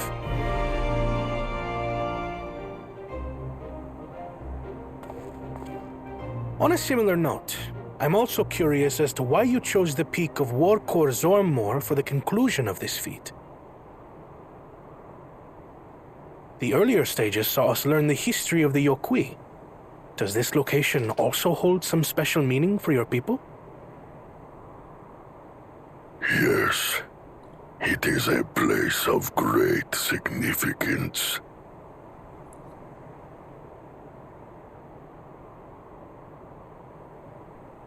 All these monuments. Is this a burial ground? Or temple? Every high luminary before me is enshrined in this earth. Alongside them are the heroes who bravely stood their ground when Valigarmanda brought ruin to Urkopacha 8 decades past.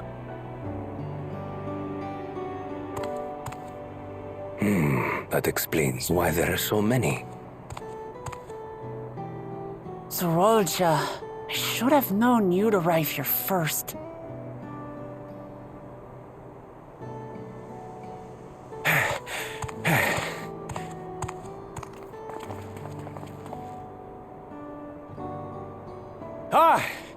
Third promise. How relieved I am to find you in good health. Zorolja, you bastard! I should end you here and now! Remember where you are. You will mind your conduct, or you will leave. Right. Sorry. Come on, you just fought us. I see no reason to delay further. Show me my father's sepulchre.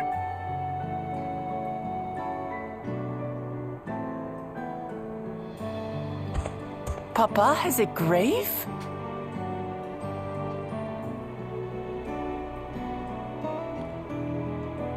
Sepulchre. I probably did. I did get the pronunciation right.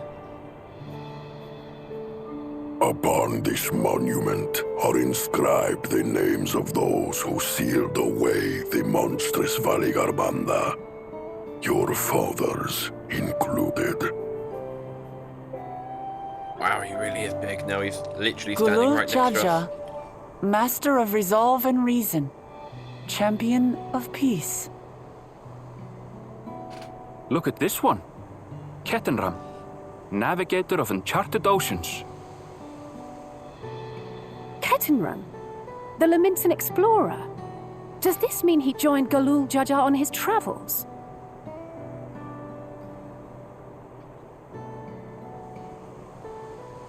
Kafkiwa, Seeker of the Unknown. How strange to see your name here. Oh?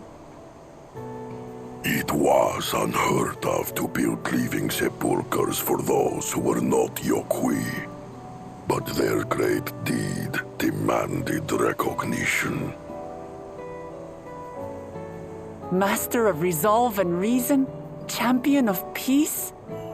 Papa really did some amazing things. He carved his path with martial skill. Yet it was clever thinking which allowed him to trap Valigarmanda within its own ice magics. Martial skill and clever thinking.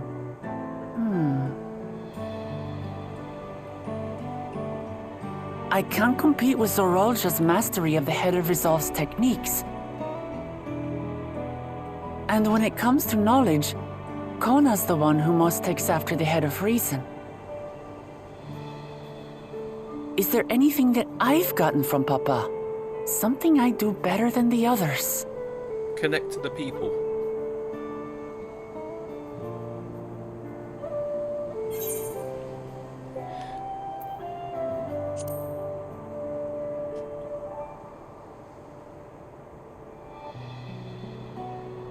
What else defines him?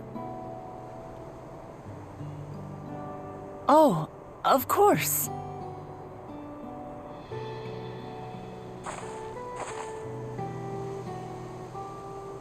Papa's love for peace, for his people. That is what he's given me. And I'm fighting to preserve the peaceful Tural he built.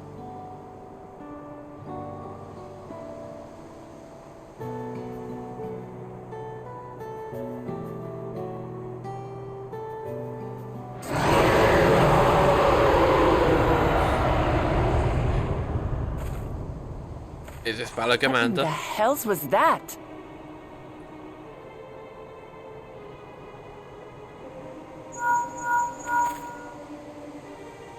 You must return to Warlar's Echo immediately.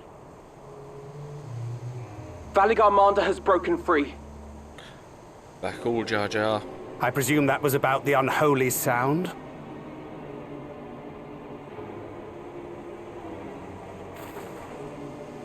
Valigarmanda is free. We need to get back there, now!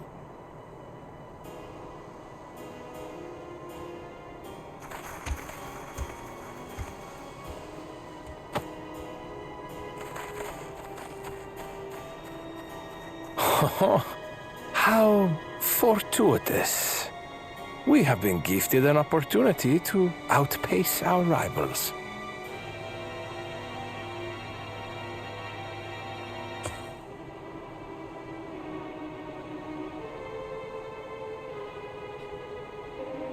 He's not going to do anything to help.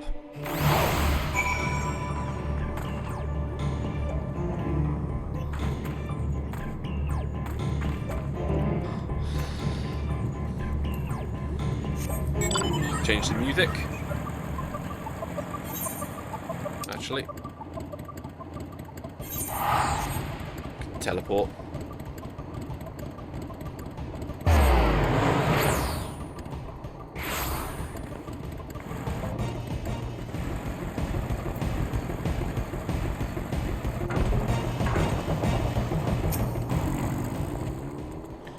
Good, you're back. There's much I would explain, but by the time I arrived to investigate a sudden surge of Aether, there was already fallen giants everywhere. Right now everyone is preoccupied with treating the wounded. Pray, catch your breath, and then lend a hand where you can. Corpse blue. Ooh.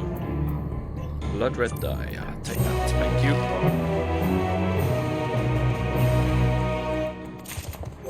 Oh yeah, got some...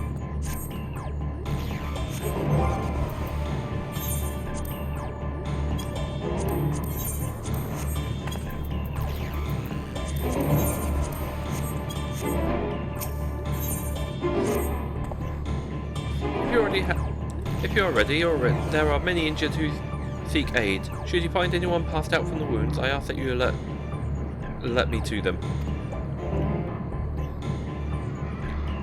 Otherwise, I shall be tending to whoever requires the most urgent healing. We can gather here once we've seen to those hurt people.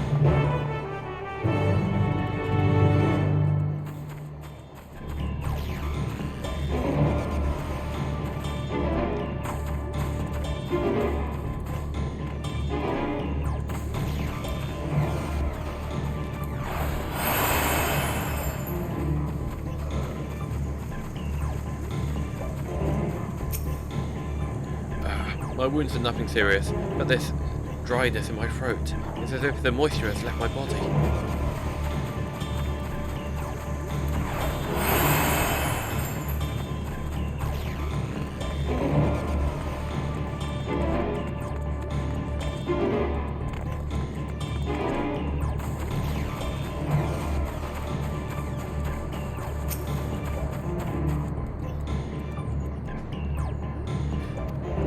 Everything burns, the touch of cloth is agony, yet I will live.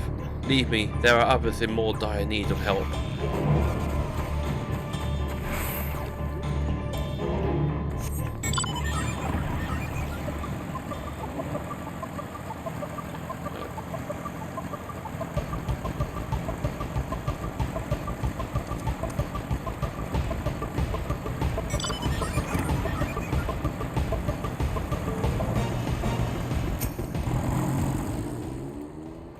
You, the Promise's protector.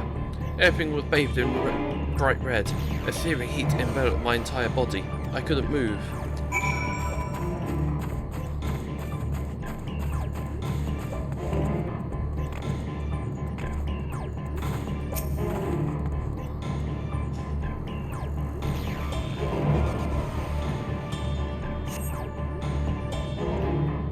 Ooh, cutscene. I just realised my camera's been off again. Let's bring it back. There we go. Right. I've done all I can for now. The injured that you found were awakened alert then. That is well.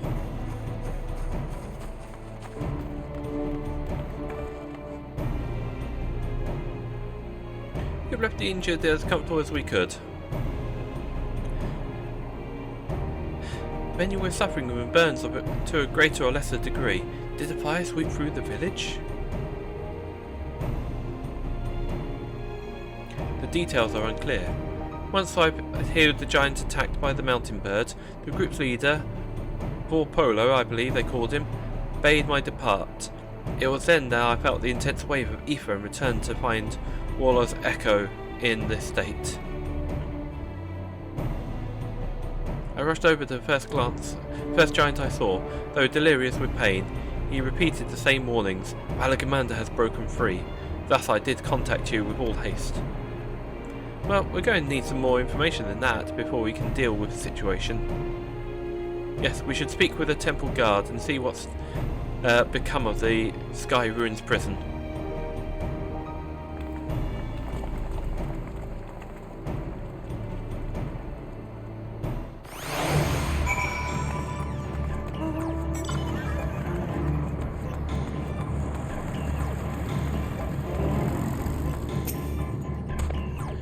The High Luminary grants you entry and awaits you within. Oh, cutscene.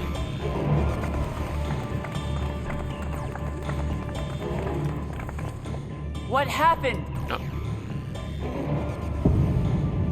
Ooh.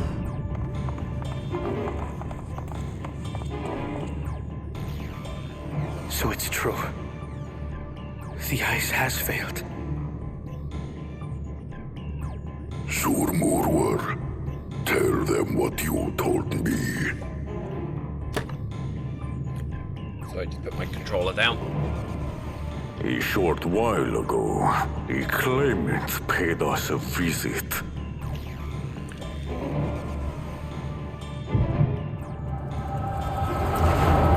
Here's our MacGuffin for the first time in this entire expansion. What, 14 hours of expansion play? Who enters this hallowed hall? Ah, a claimant. Oh, and here we have the mighty Valagamandah. A terrifying Vitral. With every awakening, it has seared its ruinous name into the memories of a new generation.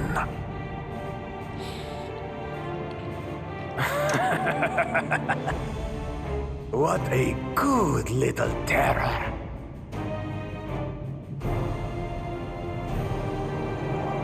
You've stayed napping right up until the day I needed you. Explain yourself.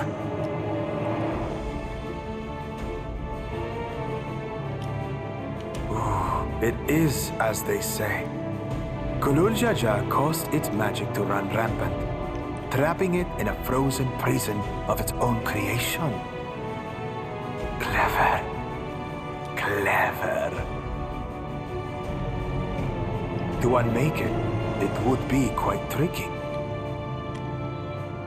2 spells must be cast at the exact same moment.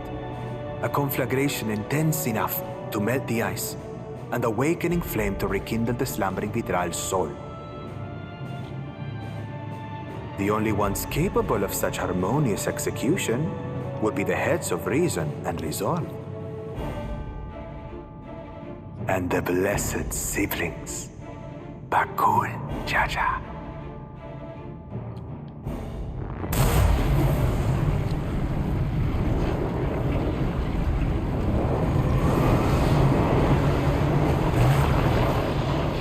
You mustn't!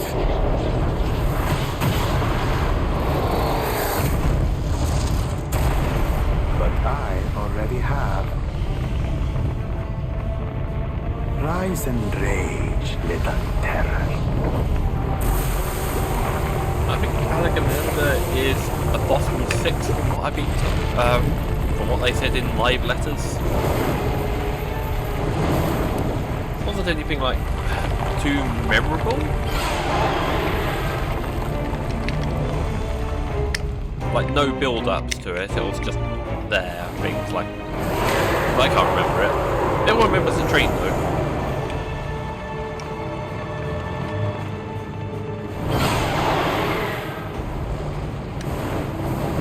Oh, even Astrologian. We've done the shield like that. I might have overdone the fire a bit.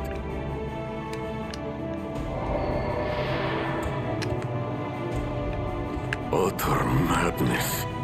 Why have you done this? For the throne, of course. You unleash calamity for your own gain? Have you any idea how many may die? Wreak havoc, Valigarmanda. Live up to your legend.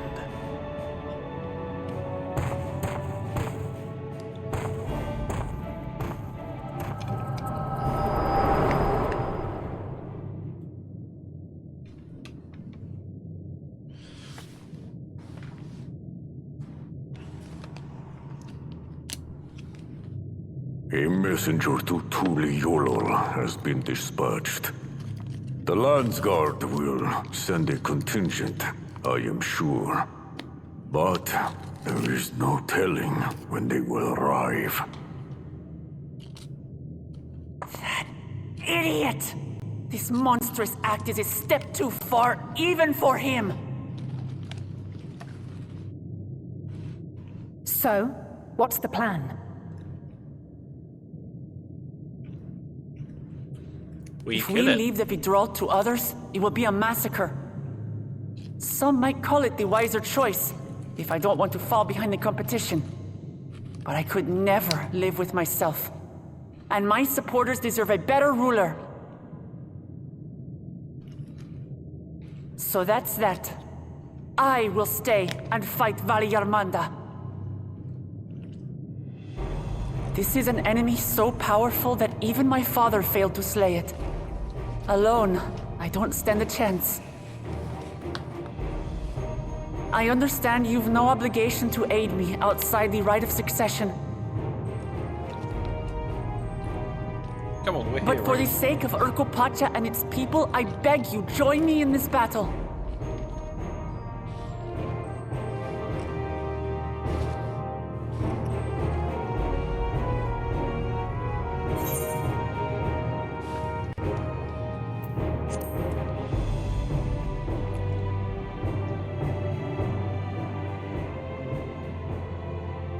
This is a challenge I live for. Drawn to the chaos. You're as bad as Papa. Don't worry. The Sky Ruin should prove a big enough challenge for all of us.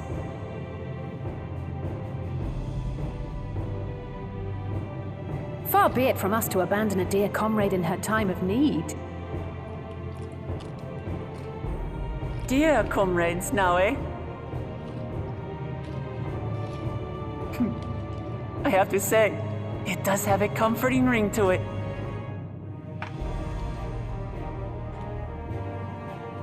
Knowing someone has your back makes it easier to do what you have to do.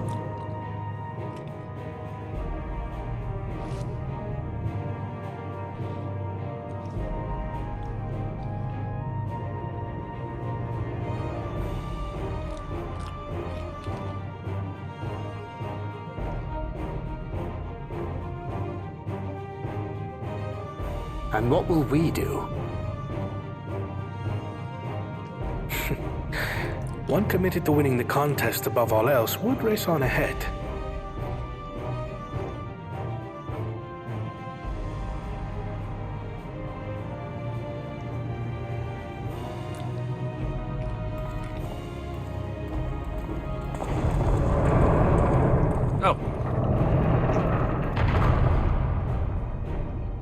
If you're resolved to slay Valigarmanta, we'll need to find out where the beast went.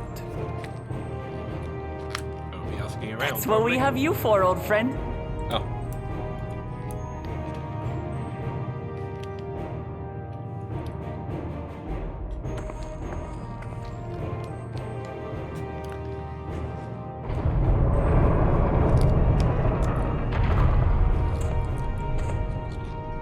Inform the Bello of the danger. They may need to flee to lower ground.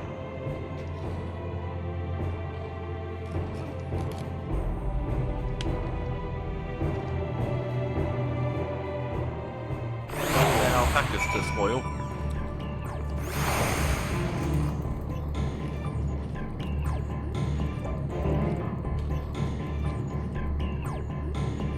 Right, go and take a second and just go to the bathroom. I'll be back in a few moments. Hey, I'm back. Right, time to fight Valigarmanda.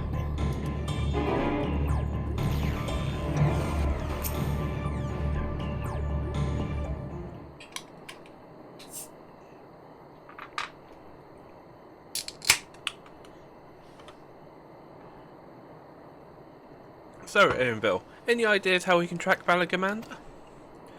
The tried and true method of comparing sightings with other signs of passage is the most reliable, but also the most time-consuming.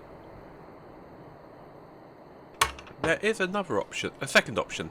Not as reliable as the first, but we're lucky it will let us ascertain the Sky Ruin's whereabouts far more quickly. Though a Tyrell Vidriel is extraordinary in nature, Valigarmanda is still a creature of this world. Like you and me, it has thus sustained corporeal energies and possesses a unique ethereal balance, which means this device should come in handy.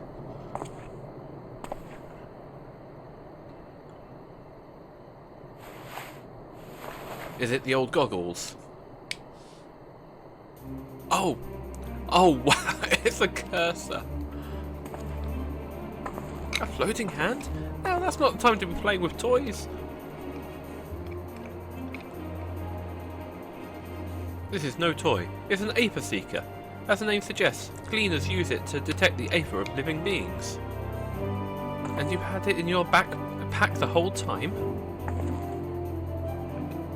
I can calibrate it to follow the specific ethereal aspects. The problem with Valigarmanda, however, is that it can shift freely between elements of fire, ice, or lightning.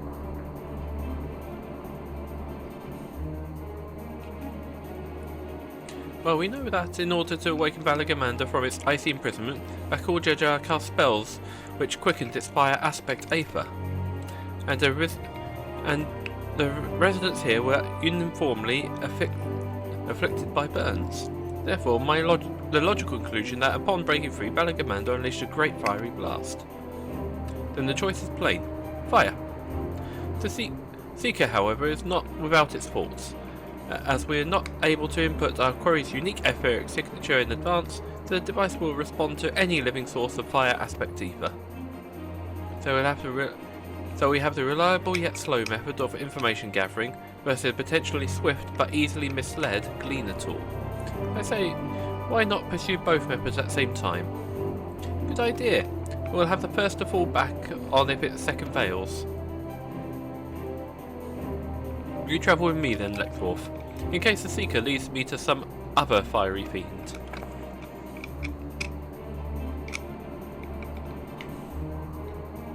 The rest of us can stay behind and talk to eyewitnesses. The more Skyrim sightings we can compare, the more accurate our information will be.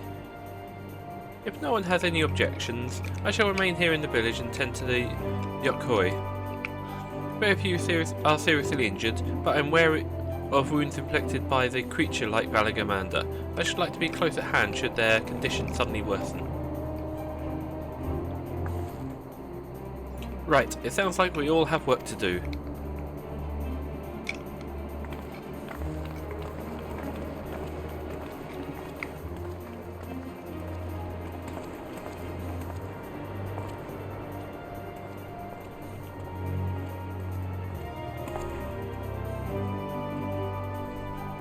We should be on our way as well.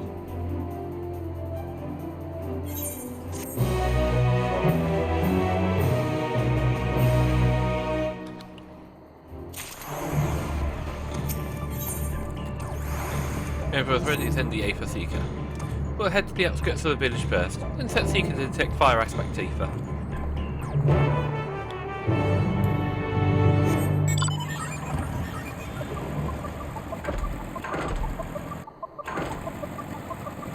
Ah, that's a cute chocobo. Oh. Oh. Go this way? I thought we were going to go the other way.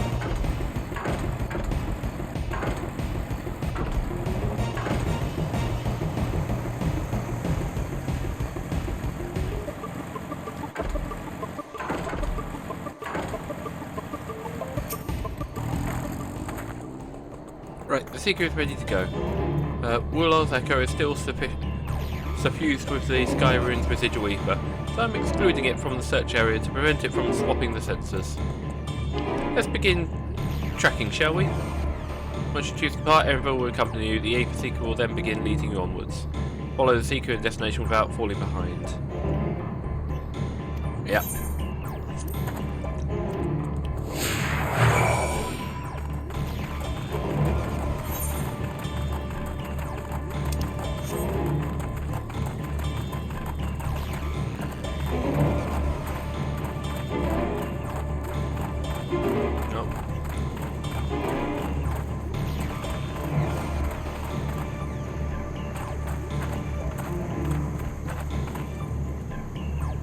Source of fire expected ether located. Tracking disengaged.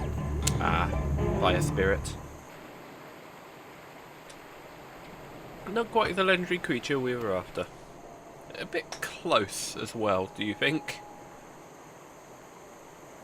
Do you mind dealing with that fire sprite? It will continue to confuse the Seeker if we leave it be.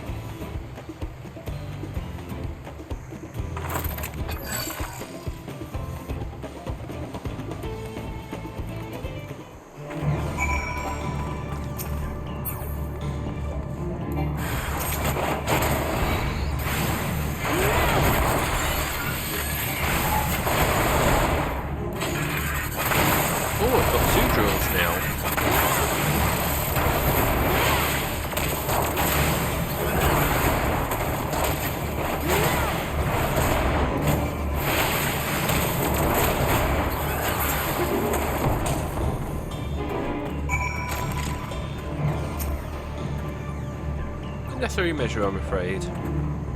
Let's try this again. Affirmative, tracking nearest source of fire aspected ether.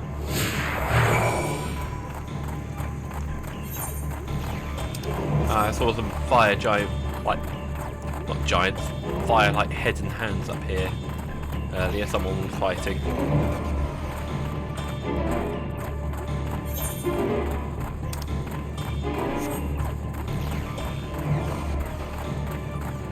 can't read that right there. It's like magma thing. Oh. Too fast for it.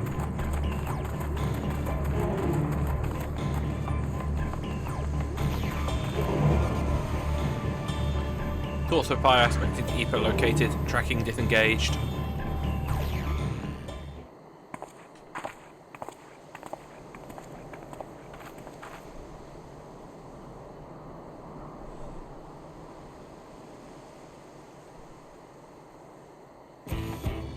Frightening enough, but again, not what we're looking for.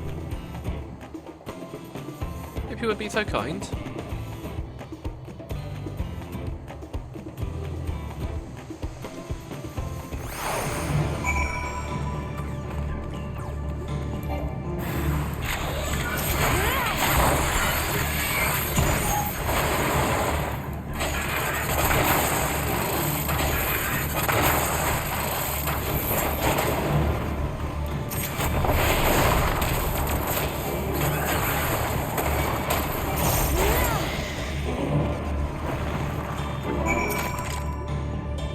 No thanks, I'd ask you to give you in trouble, but considering who I'm talking to.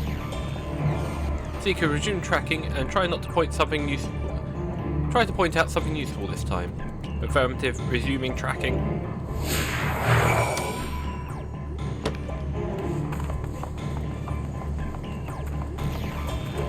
It's handy that it's deciding to follow a path. Oh, probably another one up there.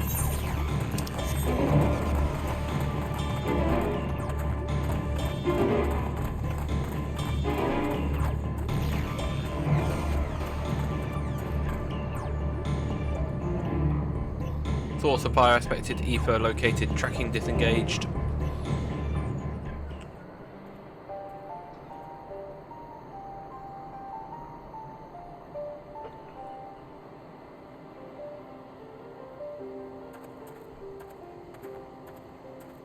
I thought that was my actual cursor there for a moment.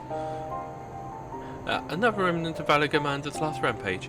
The crater's flames have been resigned to the Seeker as corporeal ether.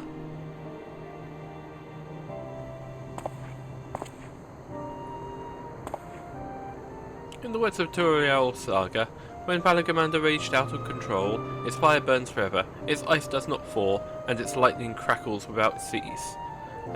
Thus was the Dawn Servant able to turn Skyrim's perpetual magic against itself, trapping it within its unmelting prison of ice. This is no mundane fire, but some kind of everlasting sorcery.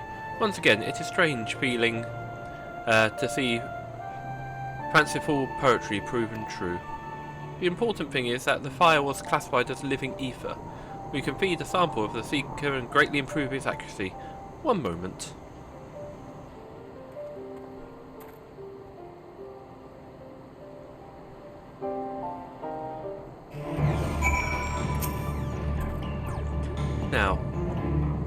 Now, the Seeker should ignore any etherical signature but Valagamander's. As I realised this was possible from the start, then you needn't have fought those creatures at all.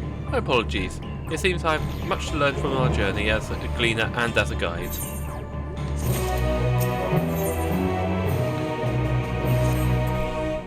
This time, the Seeker shall be attracted solely to Valagamander's ether. Resume tracking based on the latest sample. Affirmative, resuming tracking. Sample ethereal signature detected, engaging accelerated pulse mode, pursuit mode, not pulse mode. Vanished.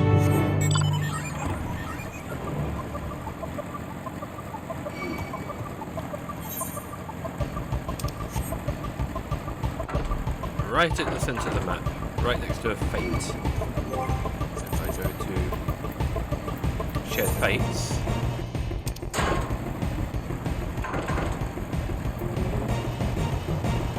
You get, you need to do 66 altogether in each map.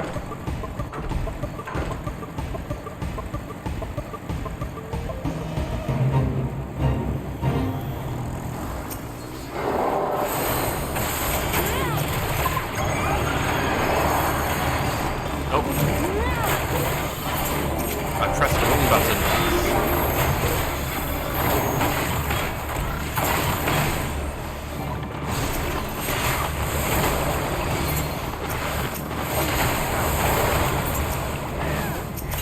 Okay, they can't double up.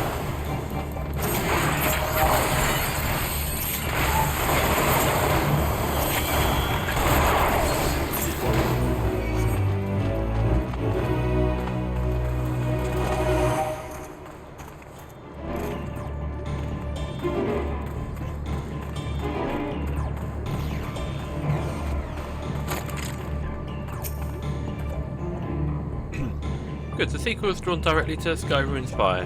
Now we know we've set the correct parameters for its ethereal aspect. I'll try increasing the threshold of etheric concentration. That should direct us to Tyrell Vidriol itself.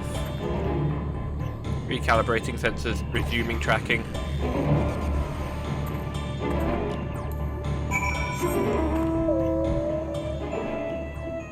Yeah, my whale.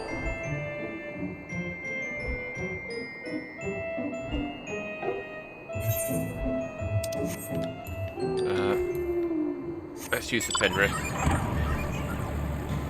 That's a 2-seater mount as well. So I can carry people around on that. I've got inventory now.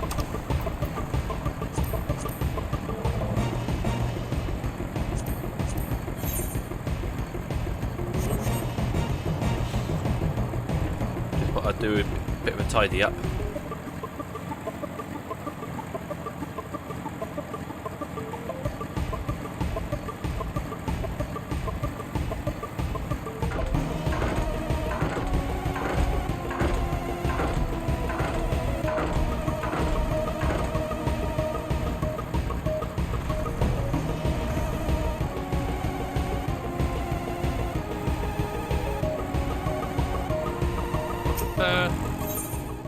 It's just a side quest, no actual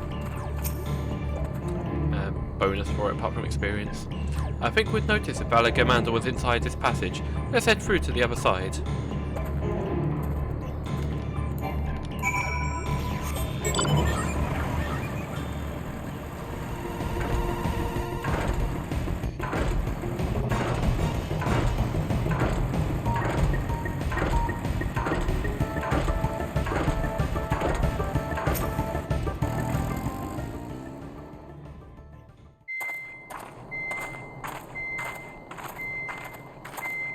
The trail ends here, it seems.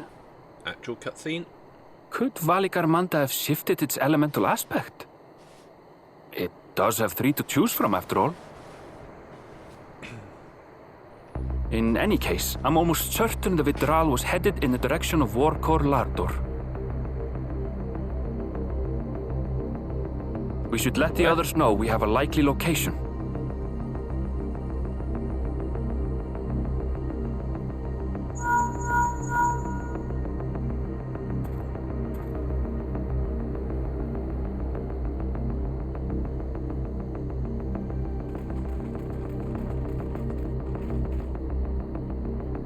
Alphino is assisting the Yokhui with their evacuation.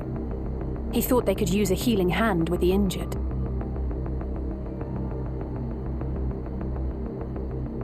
So where is Valagamanda? Warkor Lardor. Its stratified layers contain a wealth of crystals, said to be the source of its many-colored glow. After 80 years of imprisonment, the Vidral will be in dire need of sustenance. It would have been drawn to the mountain's energies. So Valagamanda seeks to replenish its ether. Then we'd better not give it the chance. Stop! Oh?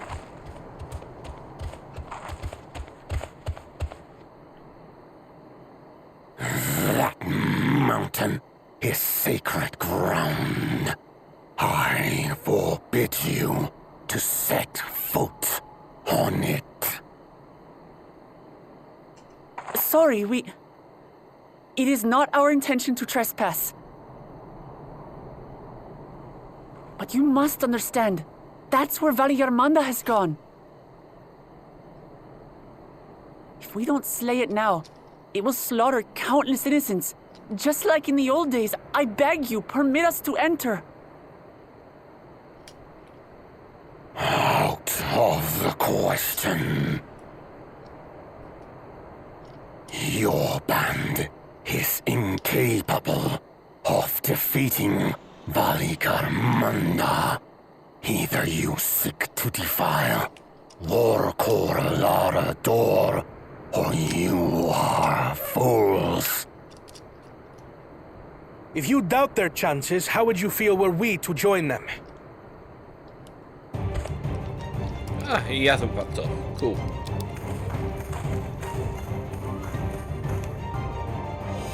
The monument to Valigarmanda's defeat bears the names of 7 heroes. With our forces combined, we also number 7. Oh, is this maybe a duty boss fight? 7 weaklings are no less doomed Like than a trust 4. boss fight?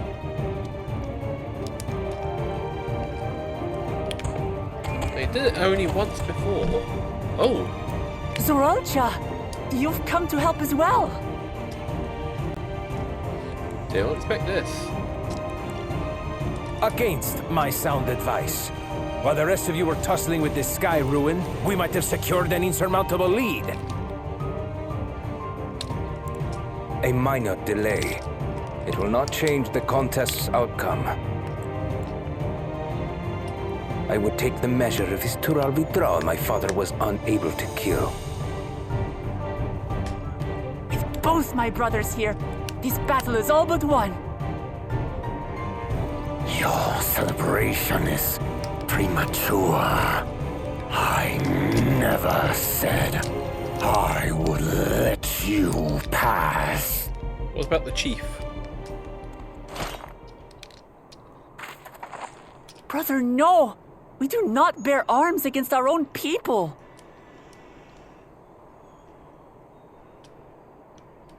What an odd thing to say.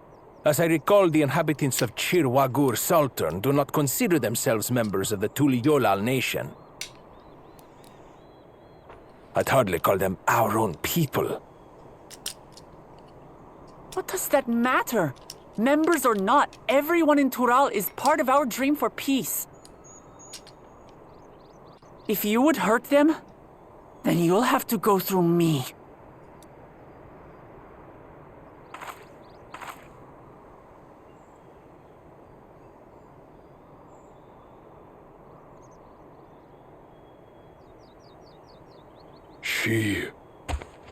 She saved me from the mountain bird. Now, then, the same eyes. Eyes of stone. Words of stone.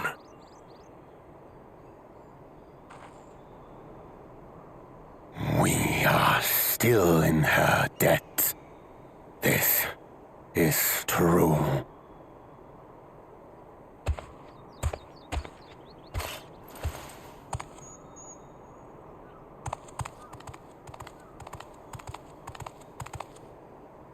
Consider the debt repaid. But do not misunderstand. We do not submit to Tuliolan rule. Aye, you've made your point. We can talk more once the contest is over. I ask your name. Wuklamat, protector of peace, and soon-to-be Dawn servant.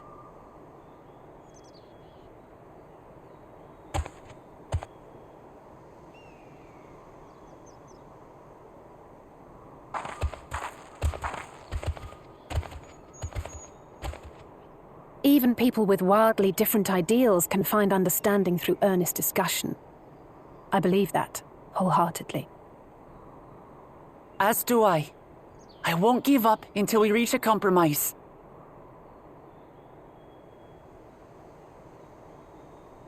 Assuming you survive. My old bones and I will be waiting here for the true heir's return.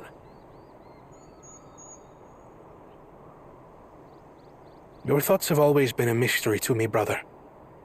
But I'm relieved to see you put aside the contest for the sake of the greater good. Our nation is a fortress, and its people the bricks with which it is built.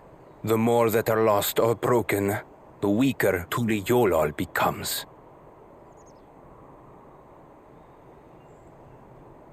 Even the crudest rock has value as a stepping stone.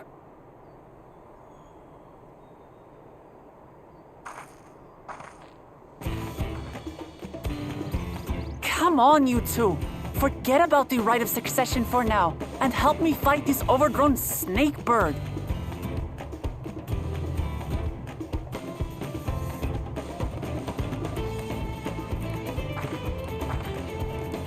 I don't care how strong the Sky Ruin may be.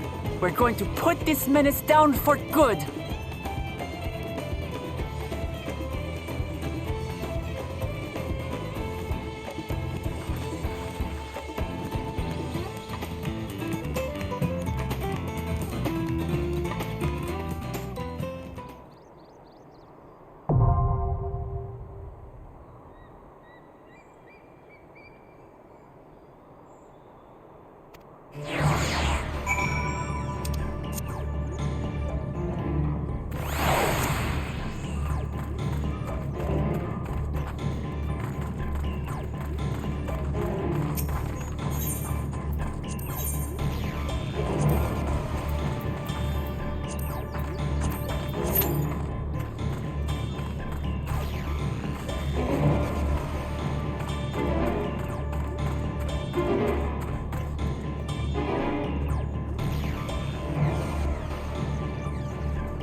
Yes, I was talking. Ah, god damn it. Must have muted while I was coughing. Ah, yes.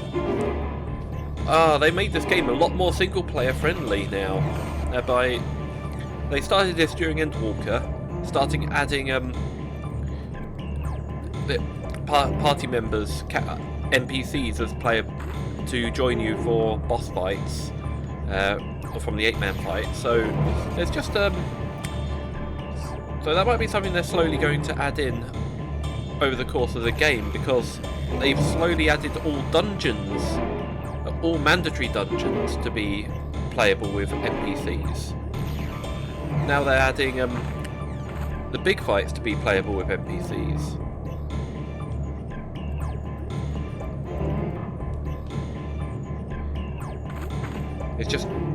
It's mostly pattern recognition. Everything's already pre-planned for them.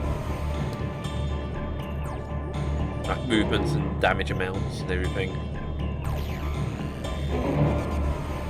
But 5-minute wait time's not bad.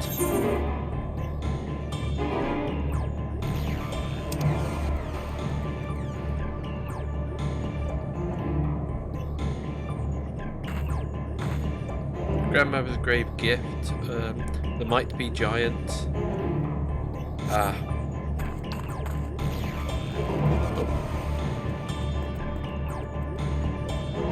They've got the cat minion. I want to. That's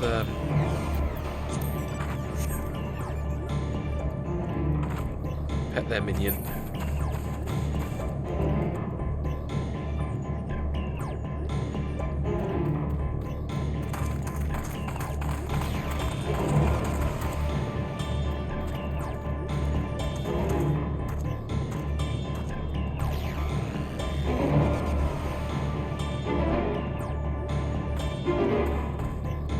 Someone's actually gone AFK for a bit.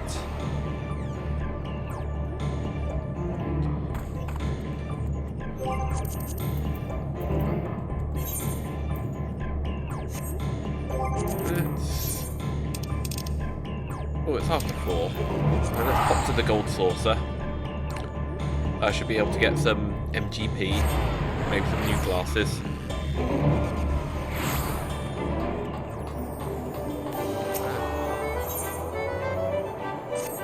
Something to sell, I think.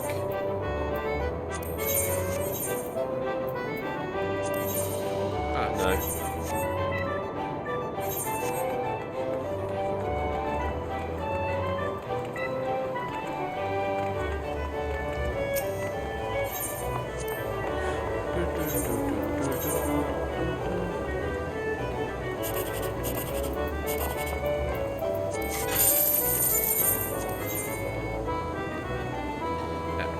No better place to kill time, to be honest. No high winning numbers.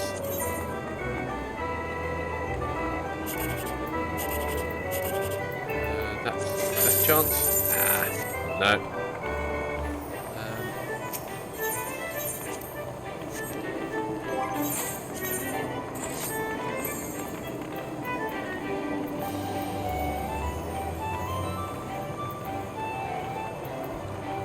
660 gear.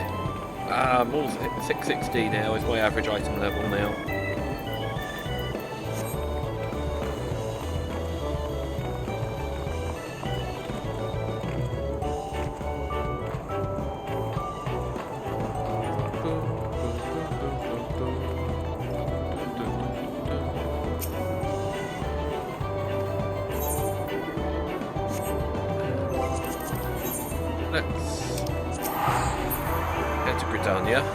My starting city, turn in any unused equipment.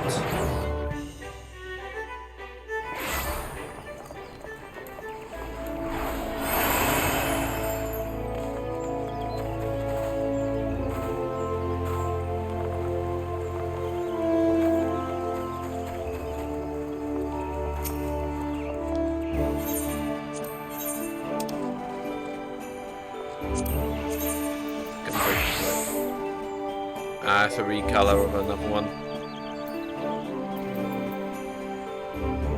Keeping those.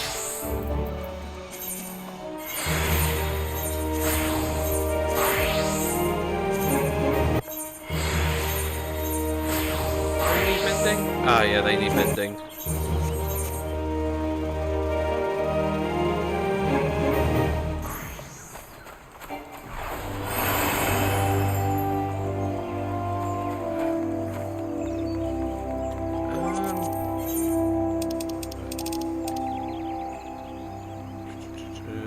Charlian.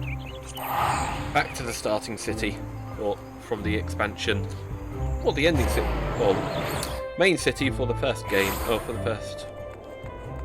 Oh, okay.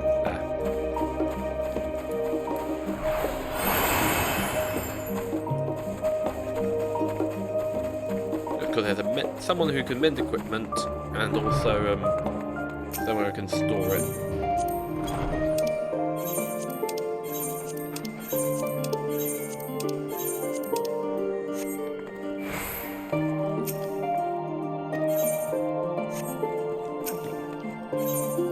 In here, the guy we left behind. No. Oh, there's the world map. They have said map quality is going to get better throughout the game. Like this is the next thing that they're going to. Like, they wanted just general graphics update before they do things like this. So we are like. Trying to adjust it here at the moment in the plot. This continent here.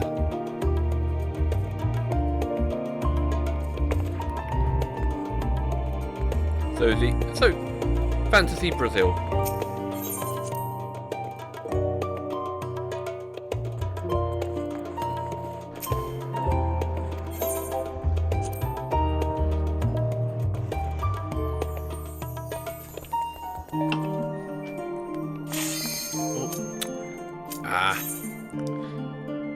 Typically, just before I could put it in.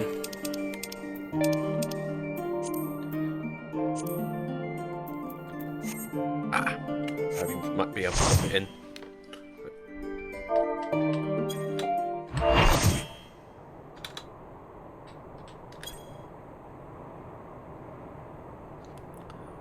Procurador.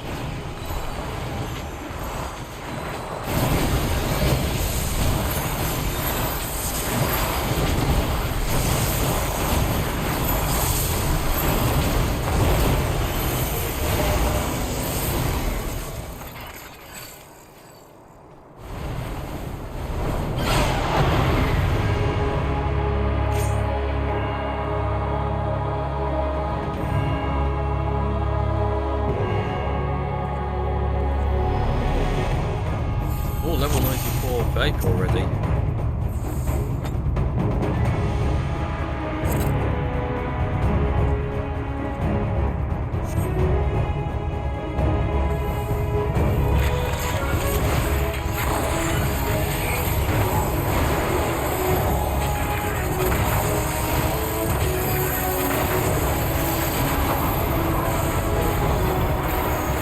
Okay.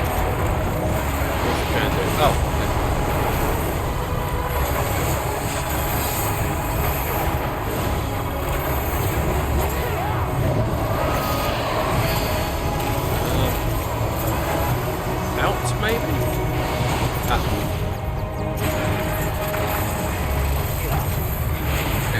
Sure I'm not left the mic off accidentally again.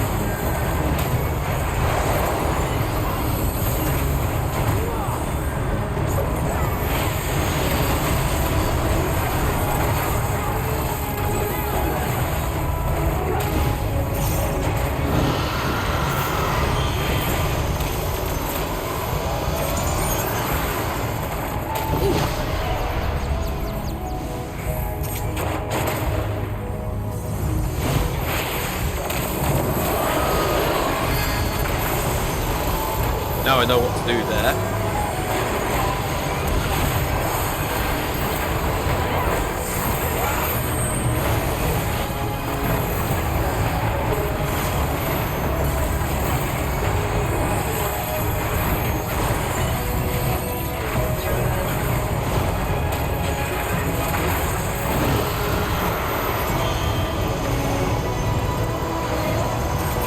That would be a straight line. Oh, and someone fell off. Ah, shit.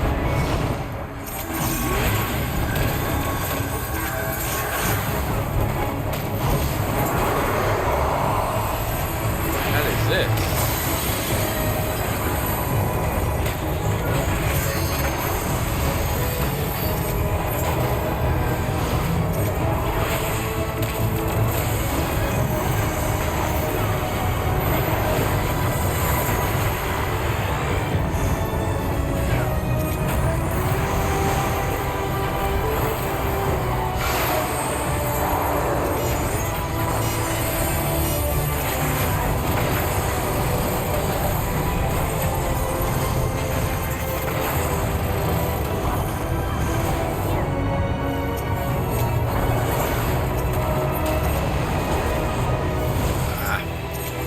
Okay. It's all learning for a lot of people here.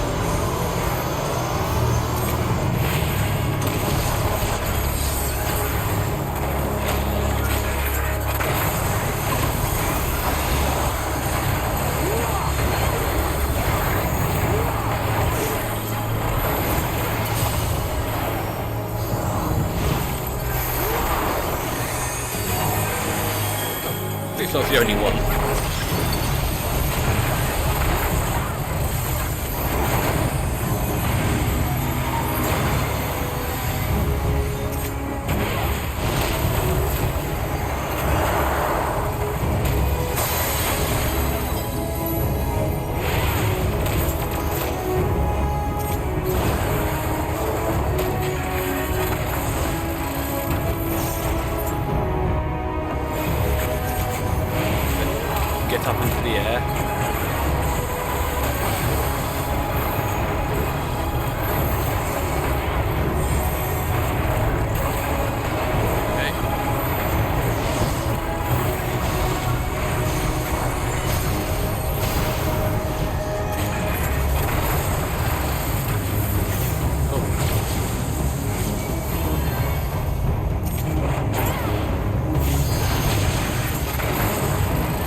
Oopsie.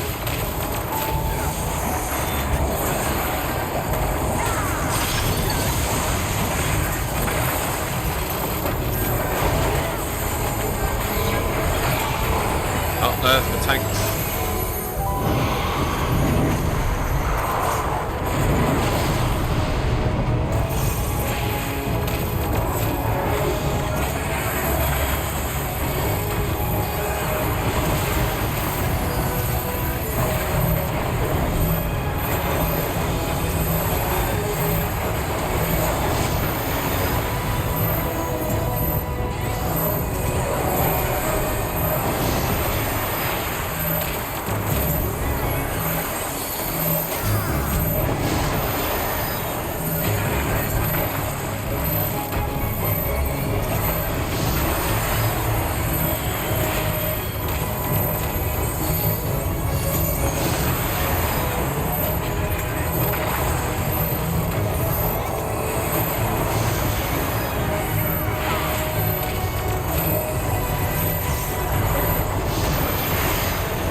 Doing.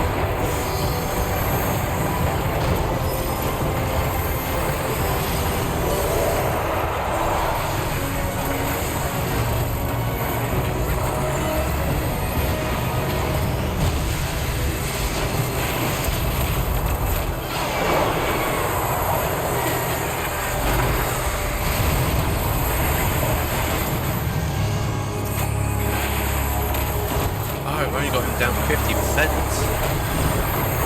Are there going to be phases for this one?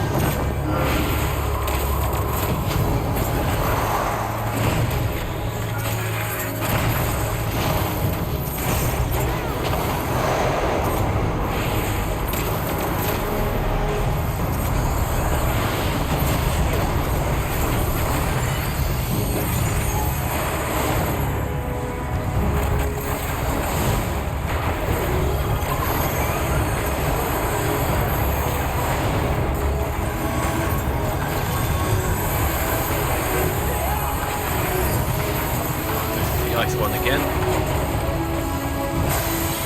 Is he going to combine some, maybe?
I thought someone was using their a limit break then.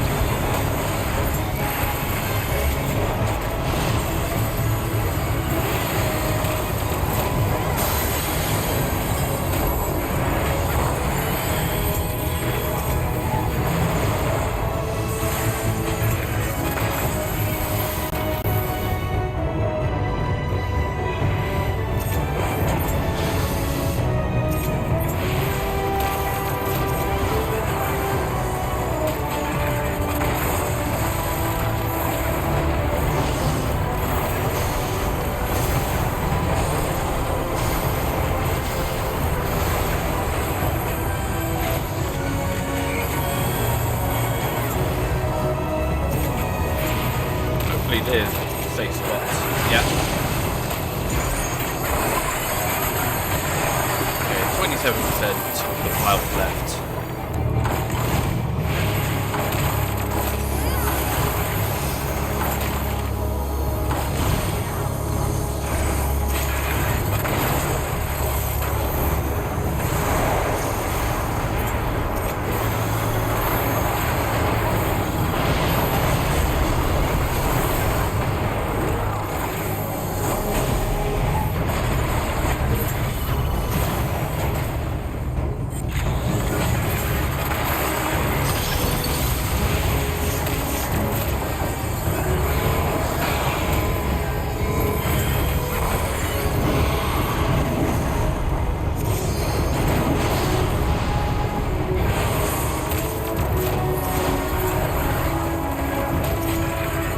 I'm lucky I've not died yet.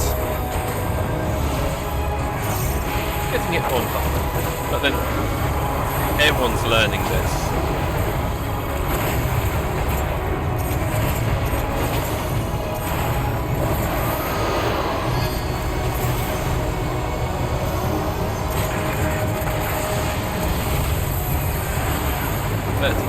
Health.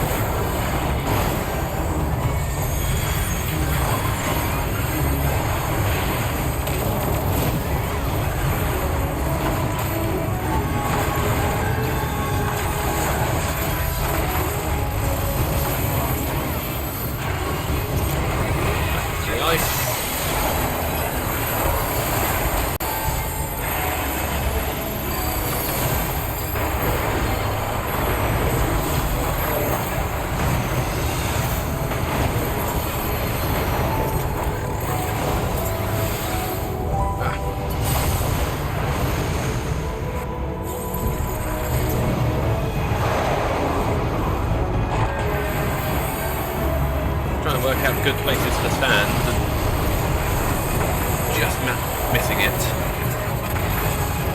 With multiple mechanics at once.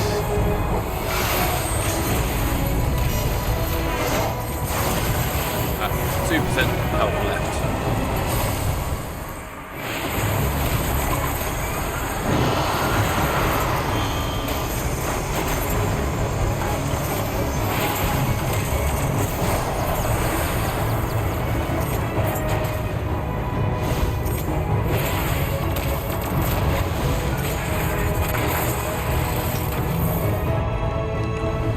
First boss defeated. Is it actually the death of Balagan?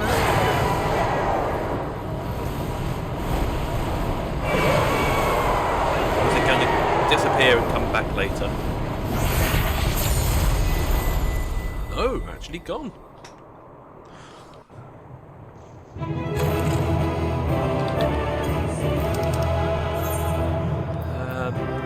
The Astrologian. There we go.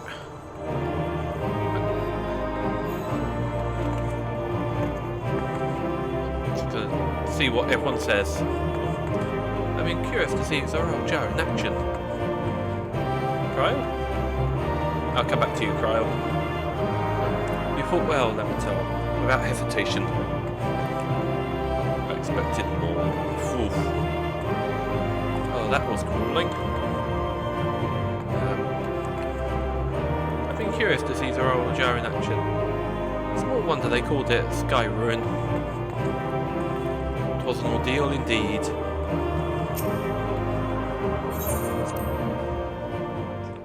Yeah, I wanted to see what the team said.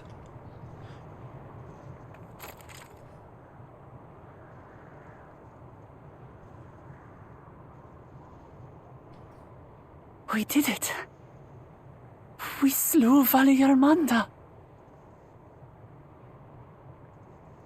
A feat that even the great Gulul Chacha couldn't manage.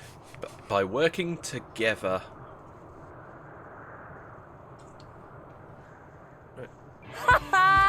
For you, Papa!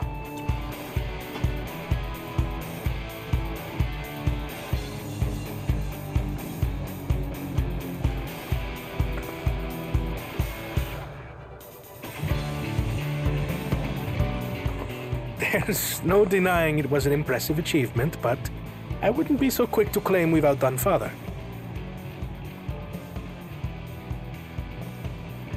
The Fidral was weakened by decades of imprisonment. Had we faced it in its prime, we wouldn't have fared a fraction as well. Ah, that'll be the minstrel. That'll be the extreme version. How can you say that? 80 years couldn't have made that much of a difference. Could it?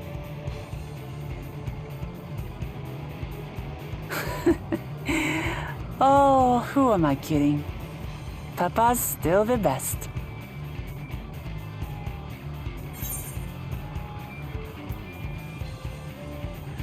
You'll surpass him one day.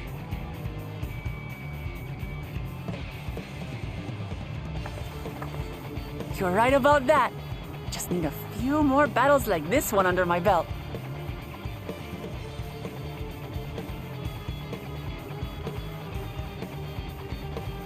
The Sky Ruin lies dead, and still, I've yet to prove myself the miracle.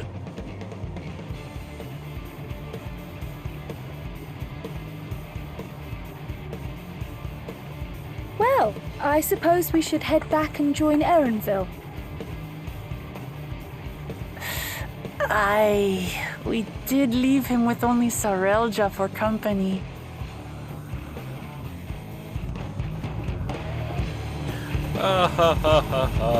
Vanquid found that very funny.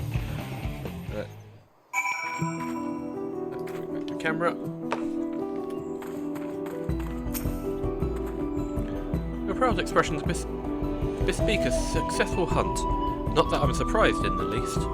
Zora Zhao came back earlier, but left almost immediately with Sarel Zhao in tow.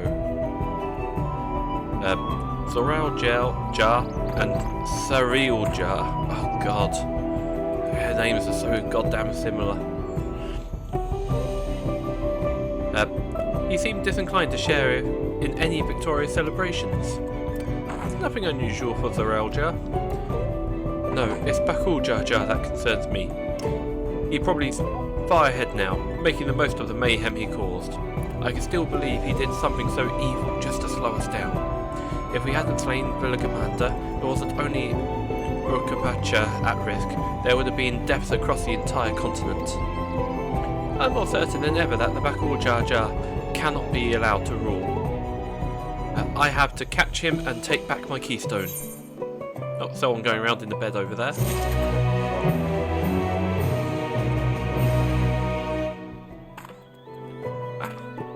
Bancred. Nope. Yokyu, you must be anxious, wondering where and when Commander will strike next. I suggest we hurry back and allay their fears. Everyone knows as well, I should think. Yes, you're right. We should let them worry another moment.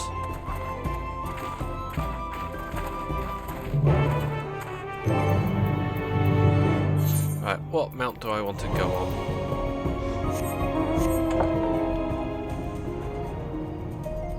Just go around in my dist, the chair.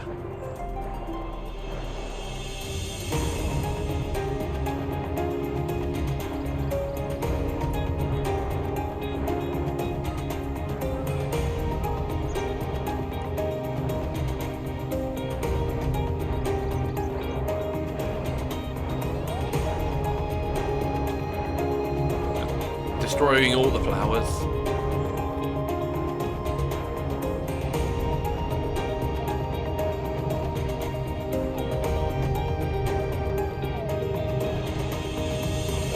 Got the troll.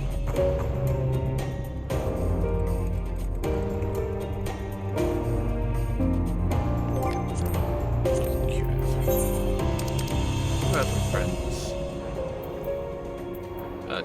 Kelly's at Yaktel. Okay. And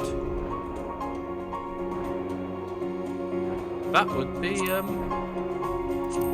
think that's Lorraine. Yeah, that's Lorraine. That's their second character. Oh, why am I going this way?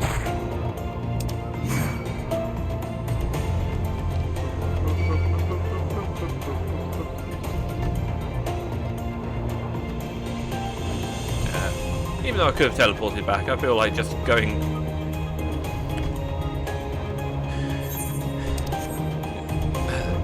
nice and chill.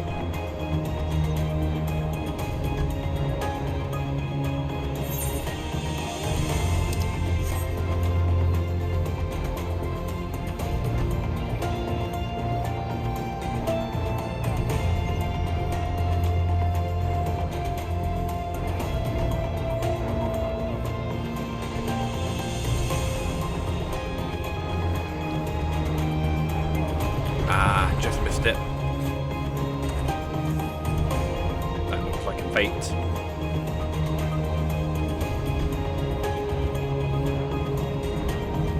And a couple of side quests here, and then I'm done. I can then start flying in this region.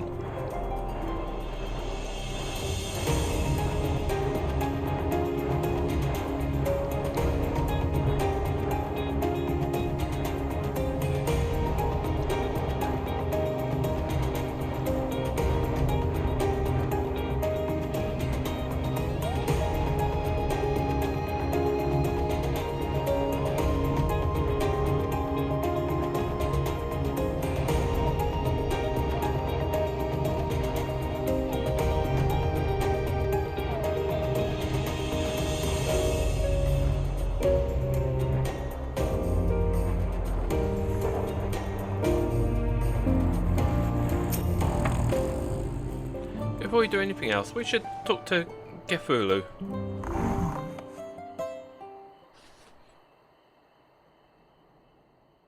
To the temple, then. That won't be necessary, heroes of the hour.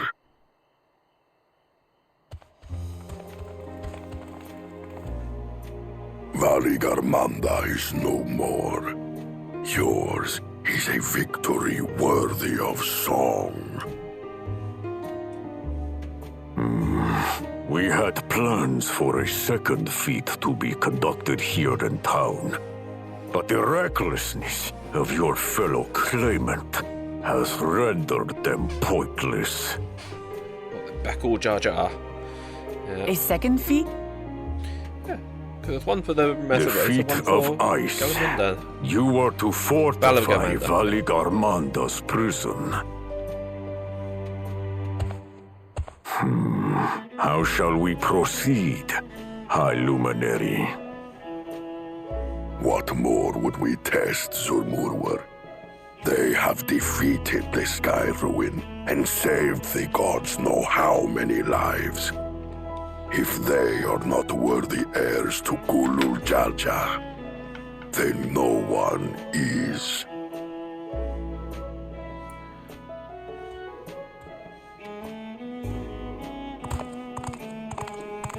Ah, here's the rule. Still somehow beat him. Now that our last claimant has arrived, we can proceed with the formalities. For the skill and bravery the three of you have shown, I award you each a second keystone.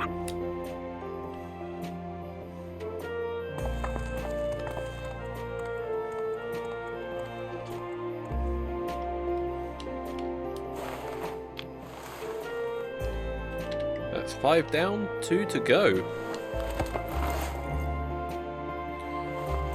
That's probably the next map.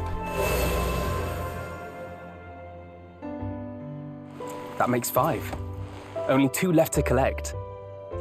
And Bakul Jar Jar to reclaim. Except that one of those 5 is in Bakul Jar Jar's thieving hands. He will answer for that. And for losing Valigarmanda. You have brought lasting tranquility to our home and earned the gratitude of every Yokwi. May glory and prosperity continue to bless Tuliolal as we enter this new age.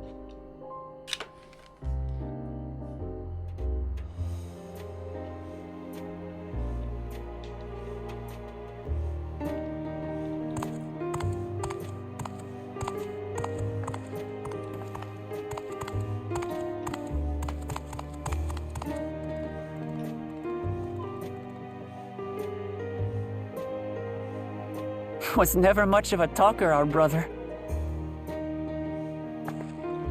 If you're up for it, you should visit the capital. I'd like everyone to get to know you and your people better. Ha!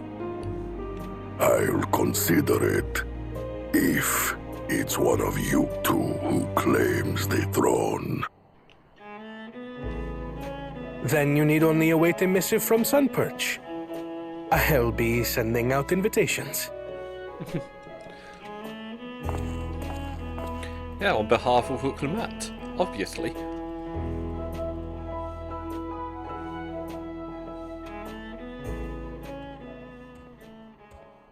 Today is a day for unusual visitors.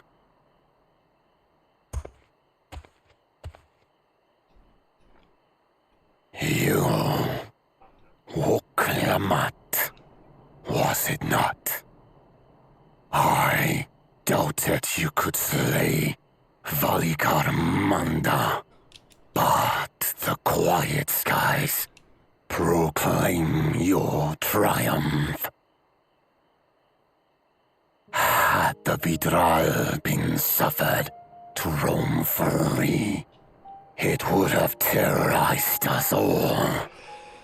Once again, we find ourselves in your debt. You owe us nothing. We fought because we wanted to. Yet a debt has been incurred. All the same, it will haunt me if I do not repay it. Repay it by in friendship. I wouldn't even know what to ask for. Perhaps he can tell us about the dreams of the Golden City. Oh, good idea! That was on my list of questions I wanted to ask. The Golden Dreams. Yes, we have records of our forebears and their visions from the time before the Shaktural expedition. What did your forebears see? A heavenly land, suffused with a golden glow. Its people lived as gods. Okay, never now finally. Aging, never whose dying, line this is in the trailer. Free from hardship and conflict. Every building was a palace, and in their midst reigned a silent goddess. A statue so tall, even my kin would need lift their gaze to behold its visage. A statue of a goddess. That's new. Aye, and compared to the abstract imagery we'd previously heard, this was a detailed description. The dreamers were consumed by their visions, compelled to seek out the paradise they'd been shown. They journeyed to Shaktural, where they died in droves. Those who go in search of the Golden City do not return. The tales Wuk-Evu shared may have been rooted in historical fact. Perhaps. Who can know the truth of it? Once our ancestors left the forest, there were no more dreams, nor dreamers. Ooh. The forest? What do you mean? From the very first, the visions were set to visit only those who worked the quarries in Yaktel. But after they were ravaged by disease and saw fewer newborns, they were forced to abandon that territory. Once our people's withdrawal to Urkopacha was complete, we never again dreamed of the Golden City. So we need to go to a forest So only region. Yokwi in that one specific area experienced the visions. Fascinating. Well, we're headed to Yaktel next. Maybe we'll find out more when we get there.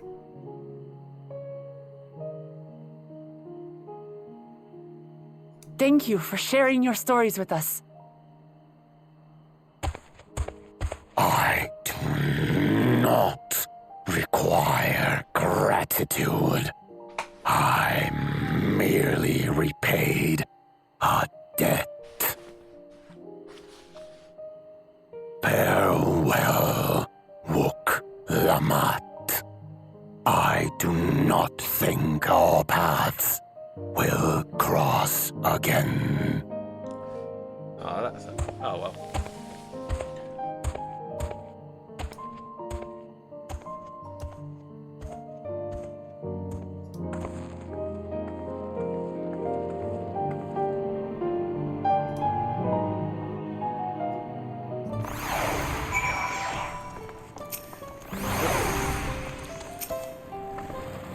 I don't think Vorpolo and his brethren will have a sudden change of heart about Tuliolal, but that doesn't mean they'll never change at all. Today's proof of that.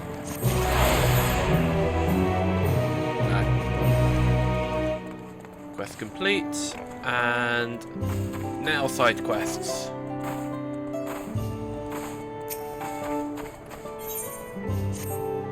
Yep, hail visitor. Care to partake in one of our customary rituals? Fret not, for your part is to be played as a simple one. You see, the illuminations here in World's Echo make use of glowstones, a rare and precious mineral found only through mining. Oh, let's go. Camera back. There we go. On occasion, we offer prayers in the hopes that their light remains strong and bright. First, I would ask you to raise a hand to the saltwater jar and pray for light everlasting. Strange though it may seem, I assure you it is a necessary step in our ritual. Now, great warrior, slayer of Valagamander, open your heart and focus. Do I need to pray?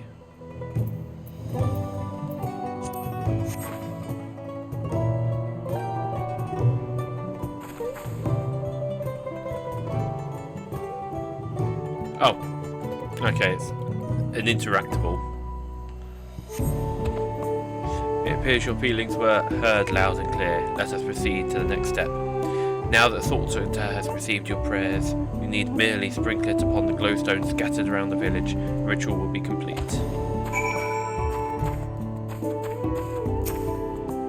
Let's grab some.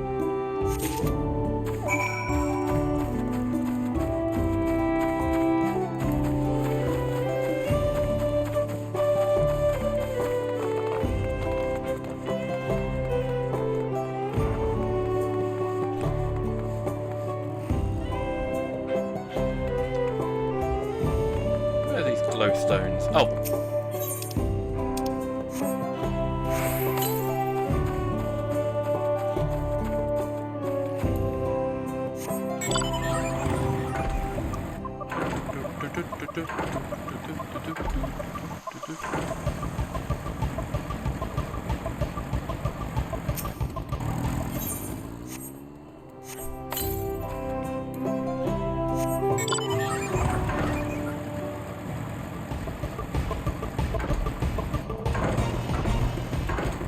Oh no, it's not these two.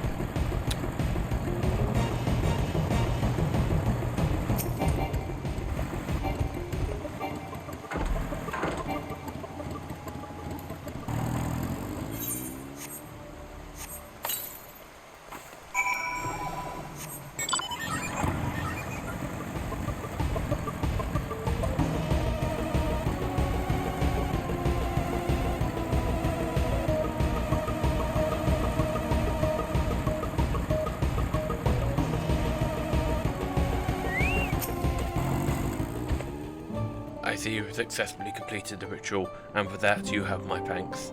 Likewise, my fellow Yokhoi will be glad to know that an outsider is shared in our culture. When mining the peaks for glowstones, we occasionally discover shellfish fossils. Some have wondered if perhaps the tall mountains were once submerged beneath the waves many long lifetimes ago. The stone radiance is a reflection of the joy, shining all the brighter when offered water that smells of the sea. Or so the story goes. Thus was our little tradition. Knowing that it is the will of the great warrior now illuminates our humble village, our spirits are sure to lighten as well.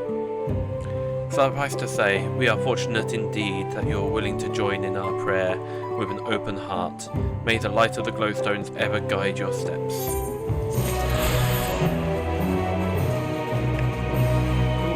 And then one last guy to talk to.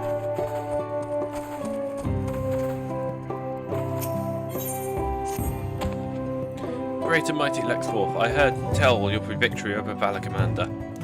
You protected our land, and for that I, Murfula, express my deepest gratitude. Wish only that I could have seen the battle with my own eyes. As a warrior of Yokhoi, I cannot fathom how one of your diminutive stature laid low the fearsome sky ruin. Thus do I ask if you would demonstrate your martial prowess.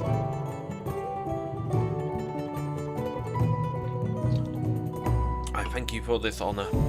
Of late, hulking monsters have been sighted south of the Shades of Grief, endangering all of travel along the road. I bid you snuff out the threat, that I might see for myself how you subdue your foes. I shall go there now. Join me when you are prepared.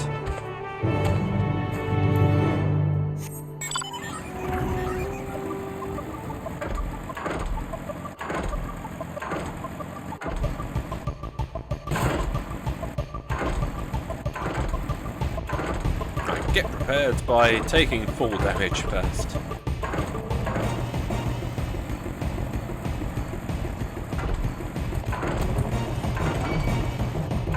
Not far. Okay, it's not far to go.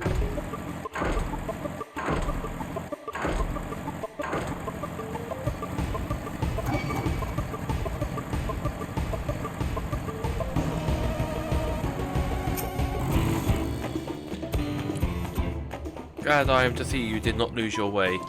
As for this one, it made no mistake of picking a fight with me. There was another, but unlike its comrade, it had the good sense to flee.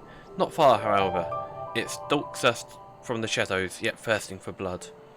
These beasts are formidable indeed, possessed of strength equal to their keen senses. I would have you hunt down the one that remains. Follow its tracks to the southwest. Doubtless it will reveal itself to what it will see as a smaller, less challenging foe.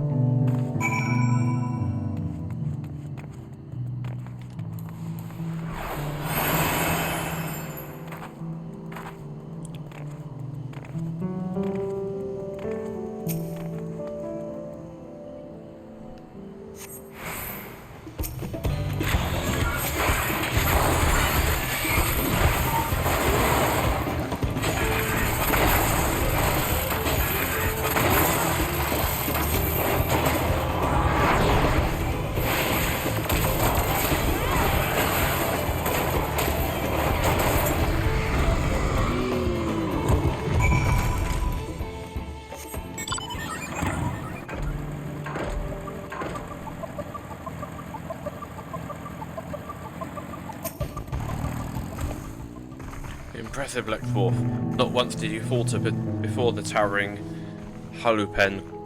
Quick to react and adapt you were indeed. Yes, I have seen all that is needed to see. Now that the threat is no more, let us return to Wallar's Echo.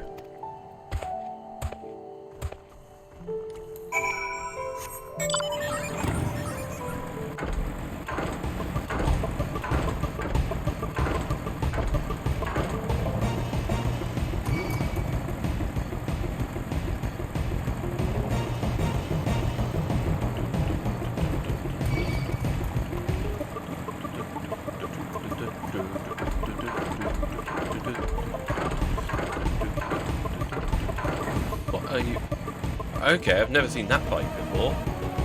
Probably an old PvP mount.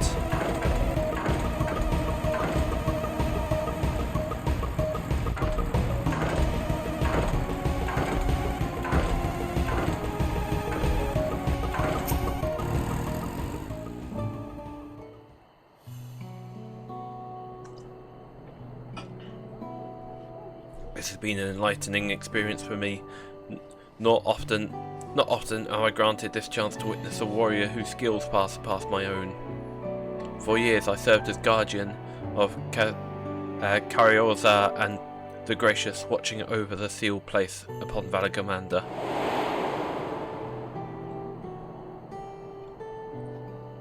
I would have aided in the feat of Ice too, had the Sky Rune not rendered our plans meaningless. You see, it is the duty of the Temple Guardians to drive off the dangerous creatures drawn to Valagandir's energies.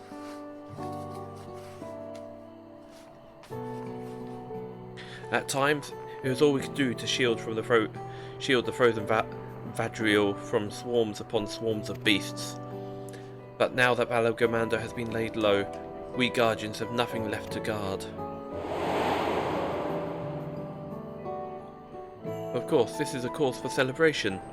Urkapacha, nay, all of Tural need no longer fear the Sky Rune's destruction.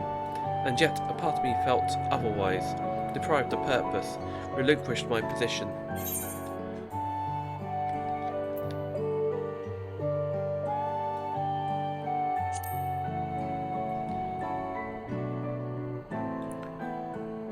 No one else is to blame for my feeling of inadequacy. It is something I must work to overcome. At any rate, I thought seeing you in action might move me to seek the next passion, or at least provide inspiration for the next combat technique. But given your soft features, I remained sceptical until I observed your power firsthand. I'd also be remiss not to praise your economy of movement, always thinking ahead, looking for the shortest route to victory. What calling has led you to develop such commendable skills? Game progression. Ah, so you are an adventurer. Does that mean your life's purpose is the pursuit of adventure? How intriguing. Alas, much as I would love to hear your many tales, I will not keep you. When next you have a moment, however, I would be honoured to speak with you at length.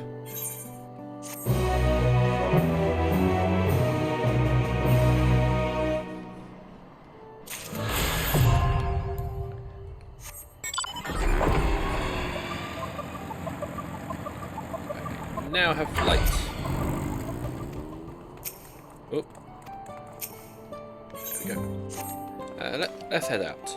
I think it's time we return to Tuliyollal. After scaling Tural's tallest mountains and battling a legendary beast to the death, even dauntless heroes like you could probably use a rest. In any case, there's preparations to be made before we can visit the next destination laid out in the saga. The respite would be most welcome. I believe I hear the four-eyed cabins calling our names.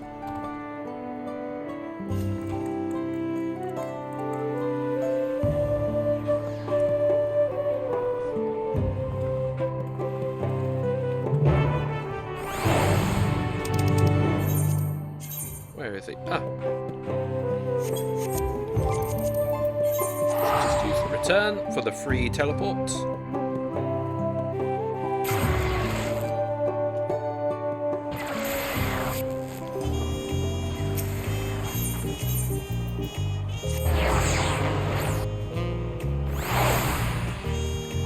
I'm sure there's people who've already speedrun this game, literally paid no attention to the plot, just wanted to get to the end game.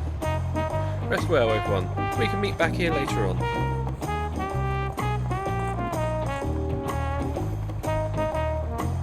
I have a small errand to run in the city, so I'll leave you to recover.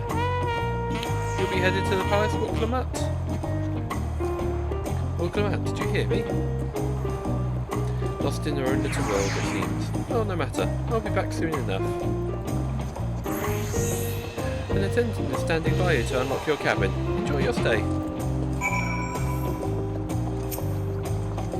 Best way I know.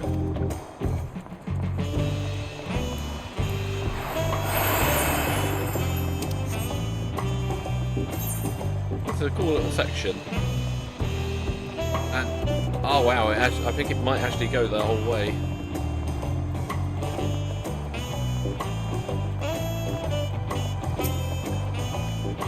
Welcome back, Mistress Ingleton. Your cabin is just as you left it, minus a light layer of dust.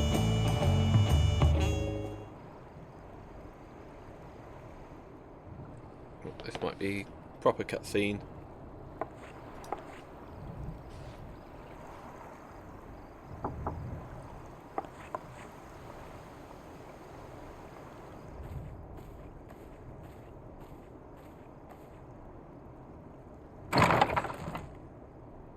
You have a moment? I got several.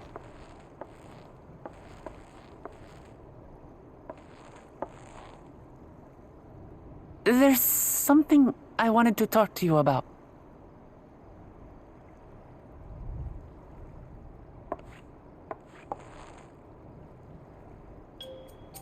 So,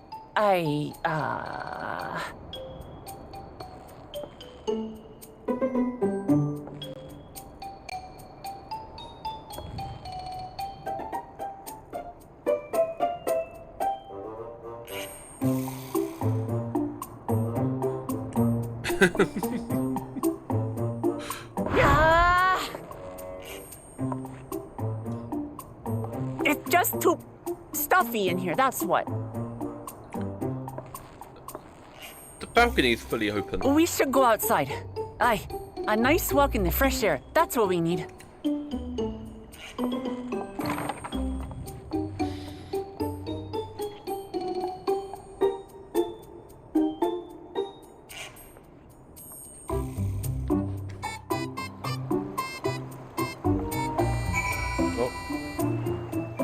Cable for a moment.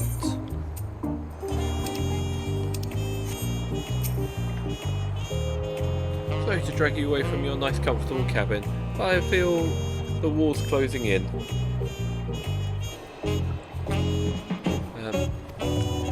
Oh, I know. I'll take you to one of my favourite places at Tuliolal. That should help me get my thoughts in order. We'll go to the Resplendent Quarter and make our way up from there.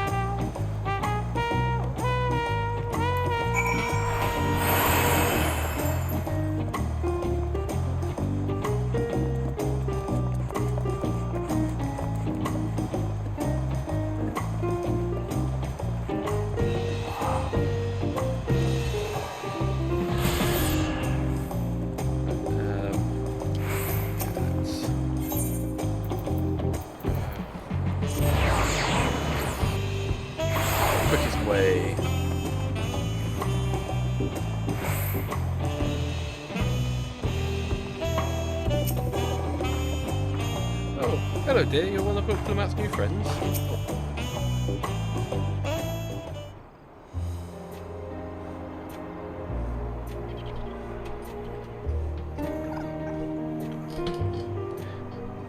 Peshwa, what are you doing up and about? Is your back feeling better? It's much healed now, so don't make a big fuss. Besides, I can't be lounging in bed all day without when you're out there fighting your hardest to win the throne. You're the claimant with the greatest love for peace. I love this nation of ours, and lending you my support is the least I can do.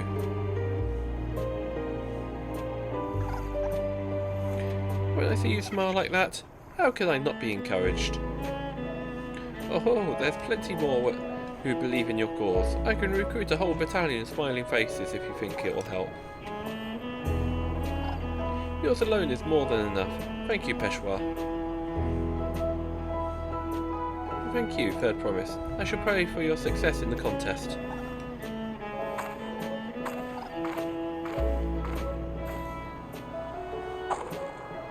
All those smiling faces.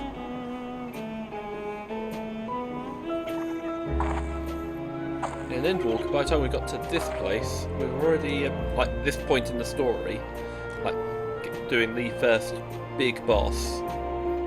We've already been to 4 different maps. Not completed any of them. No, only would have completed one of them. But yeah, 4 maps. Out of the 6. So far, we've only done 2, but they're fully complete. Sorry, Lexwolf, I'm getting distracted. Just that with the progress we've made in the contest, even these everyday encounters, I feel that much more special.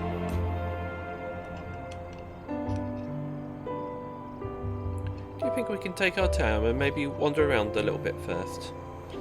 Then we can head to that spot I was thinking of.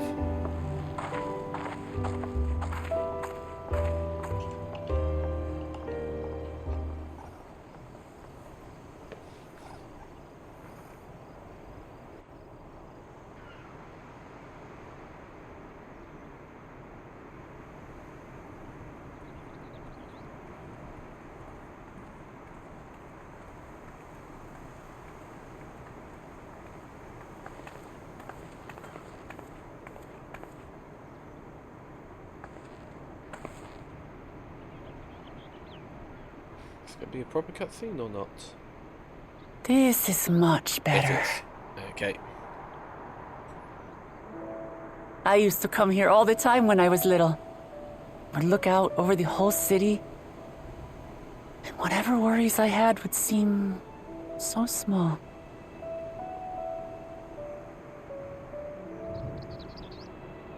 Do you remember what I said at the top of Orkor Zormor? That I would fight to preserve Papa's peaceful Tural?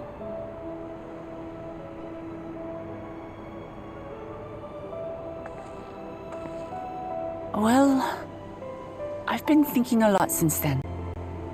About what peace really means. If it's just the absence of war. And it brought to mind all the best parts of our journey so far.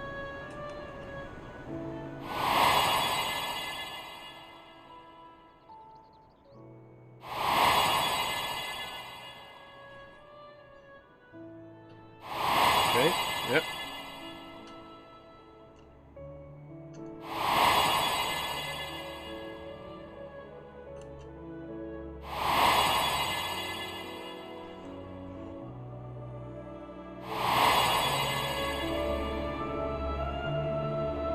I realized nothing gives me greater joy than the happiness of others.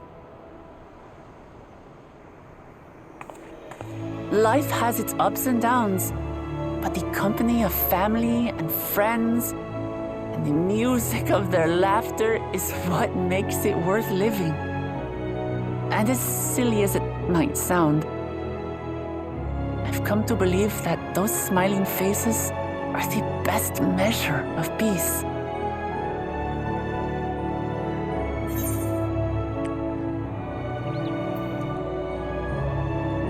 You wish for a world like in Yokoi's dream.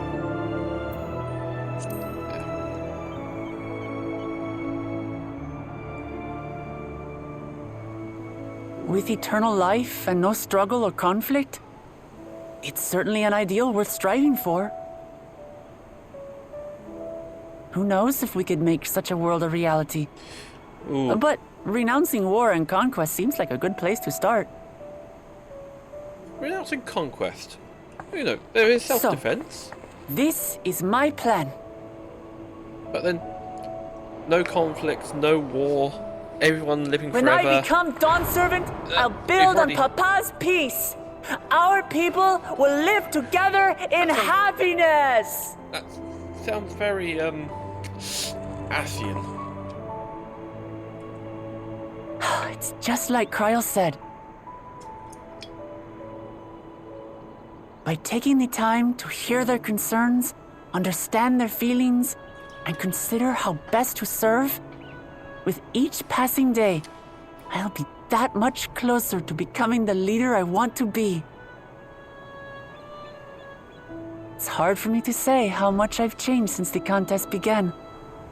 But there's one thing I can say with confidence.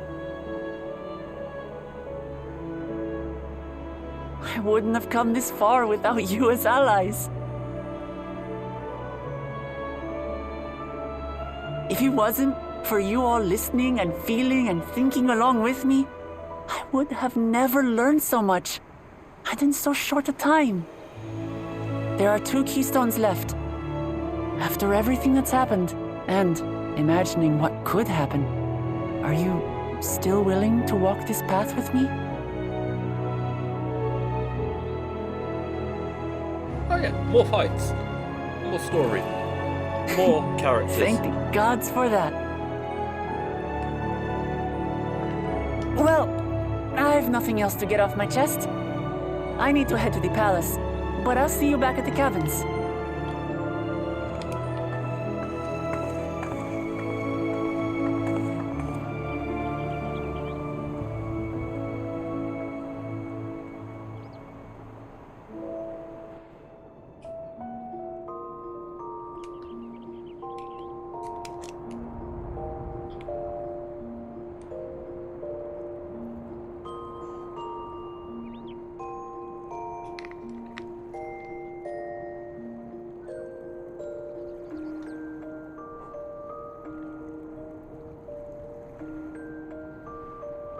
Oh, actually sleeping.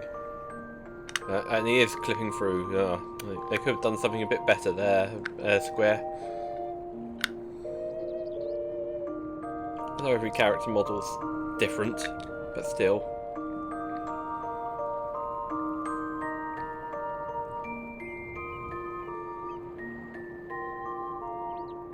No premonitions.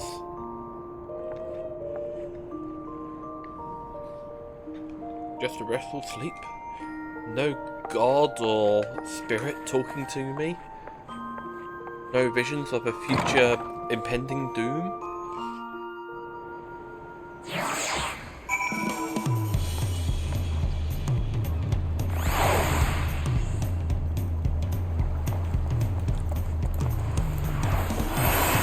This may feel like a good point to at least stop for now.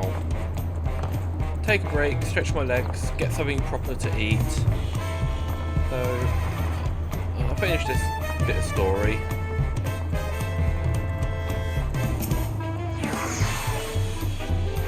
And take like a couple of hours break or something.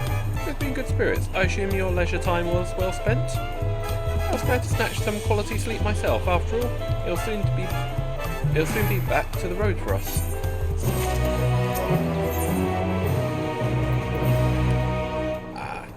Dark mahogany weapons, okay. I'm sure the others will be along shortly. I do hope everyone has rested well. Oh, realised I didn't put camera up, but then I think it could be a talkie again.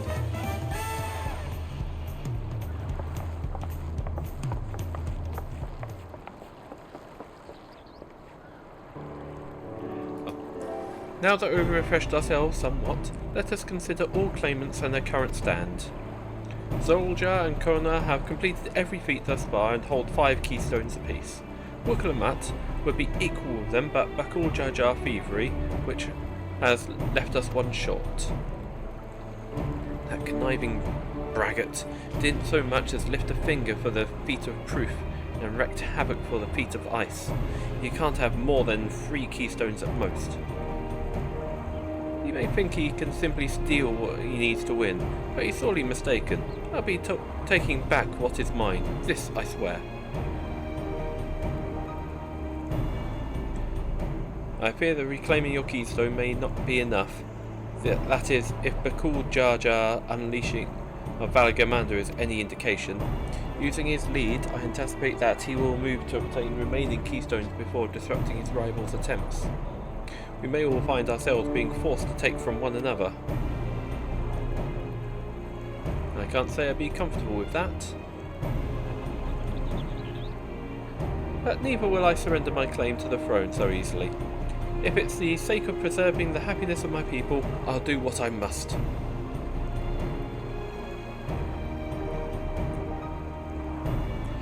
The last 2 keystones we require are those in the Lay of Respect and the Lay of the Brotherhood. The former depicts the cessation of hostilities between the Mamulja and Zixbror in the forest of Yaktel, specifically near the village called Ixbrax. That's where I was born. If you recall, I haven't been back there since Papa took me when I was a baby. Where the Lay of the Brotherhood takes place, however, is unclear. In the saga it is said that a foreign explorer came seeking an audience with the Dawn Servant, but little more than that. He also has similar tale. The explorer Keteram befriended 2-headed king known as the Ortrak before commencing his travels across Tyrol. He journeyed here several times afterwards, but was ultimately lost at sea. At least, that's what's commonly held belief. You 2-headed king certainly sounds like Papa, so the Keteran fellow must have come to Tulialau.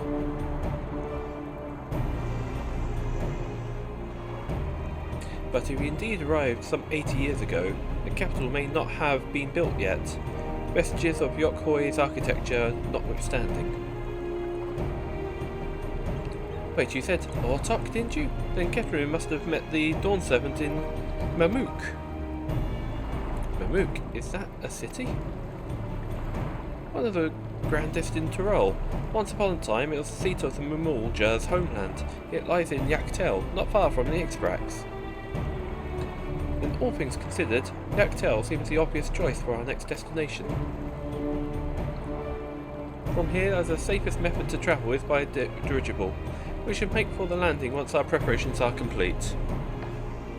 But we're riding one of Conan's balloons? They can't be any worse than ships, can they? Oh, that smells like... I don't know. I'm not going to say anything.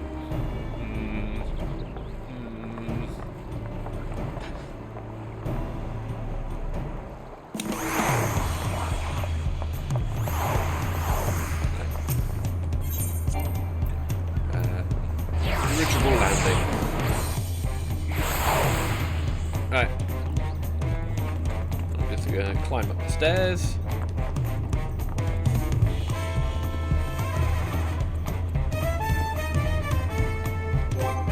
And that's where I'm going to call it for now. I'm going to take a break, get some proper food in me, have a bit of a wander outside, something like that. So I'll be back in probably a couple of hours, so hopefully catch you soon. Right. Hope everyone has a good rest of the evening, and catch you later for the rest of, for the second last part of the saga. Or the last part of the contest. Right. See you soon.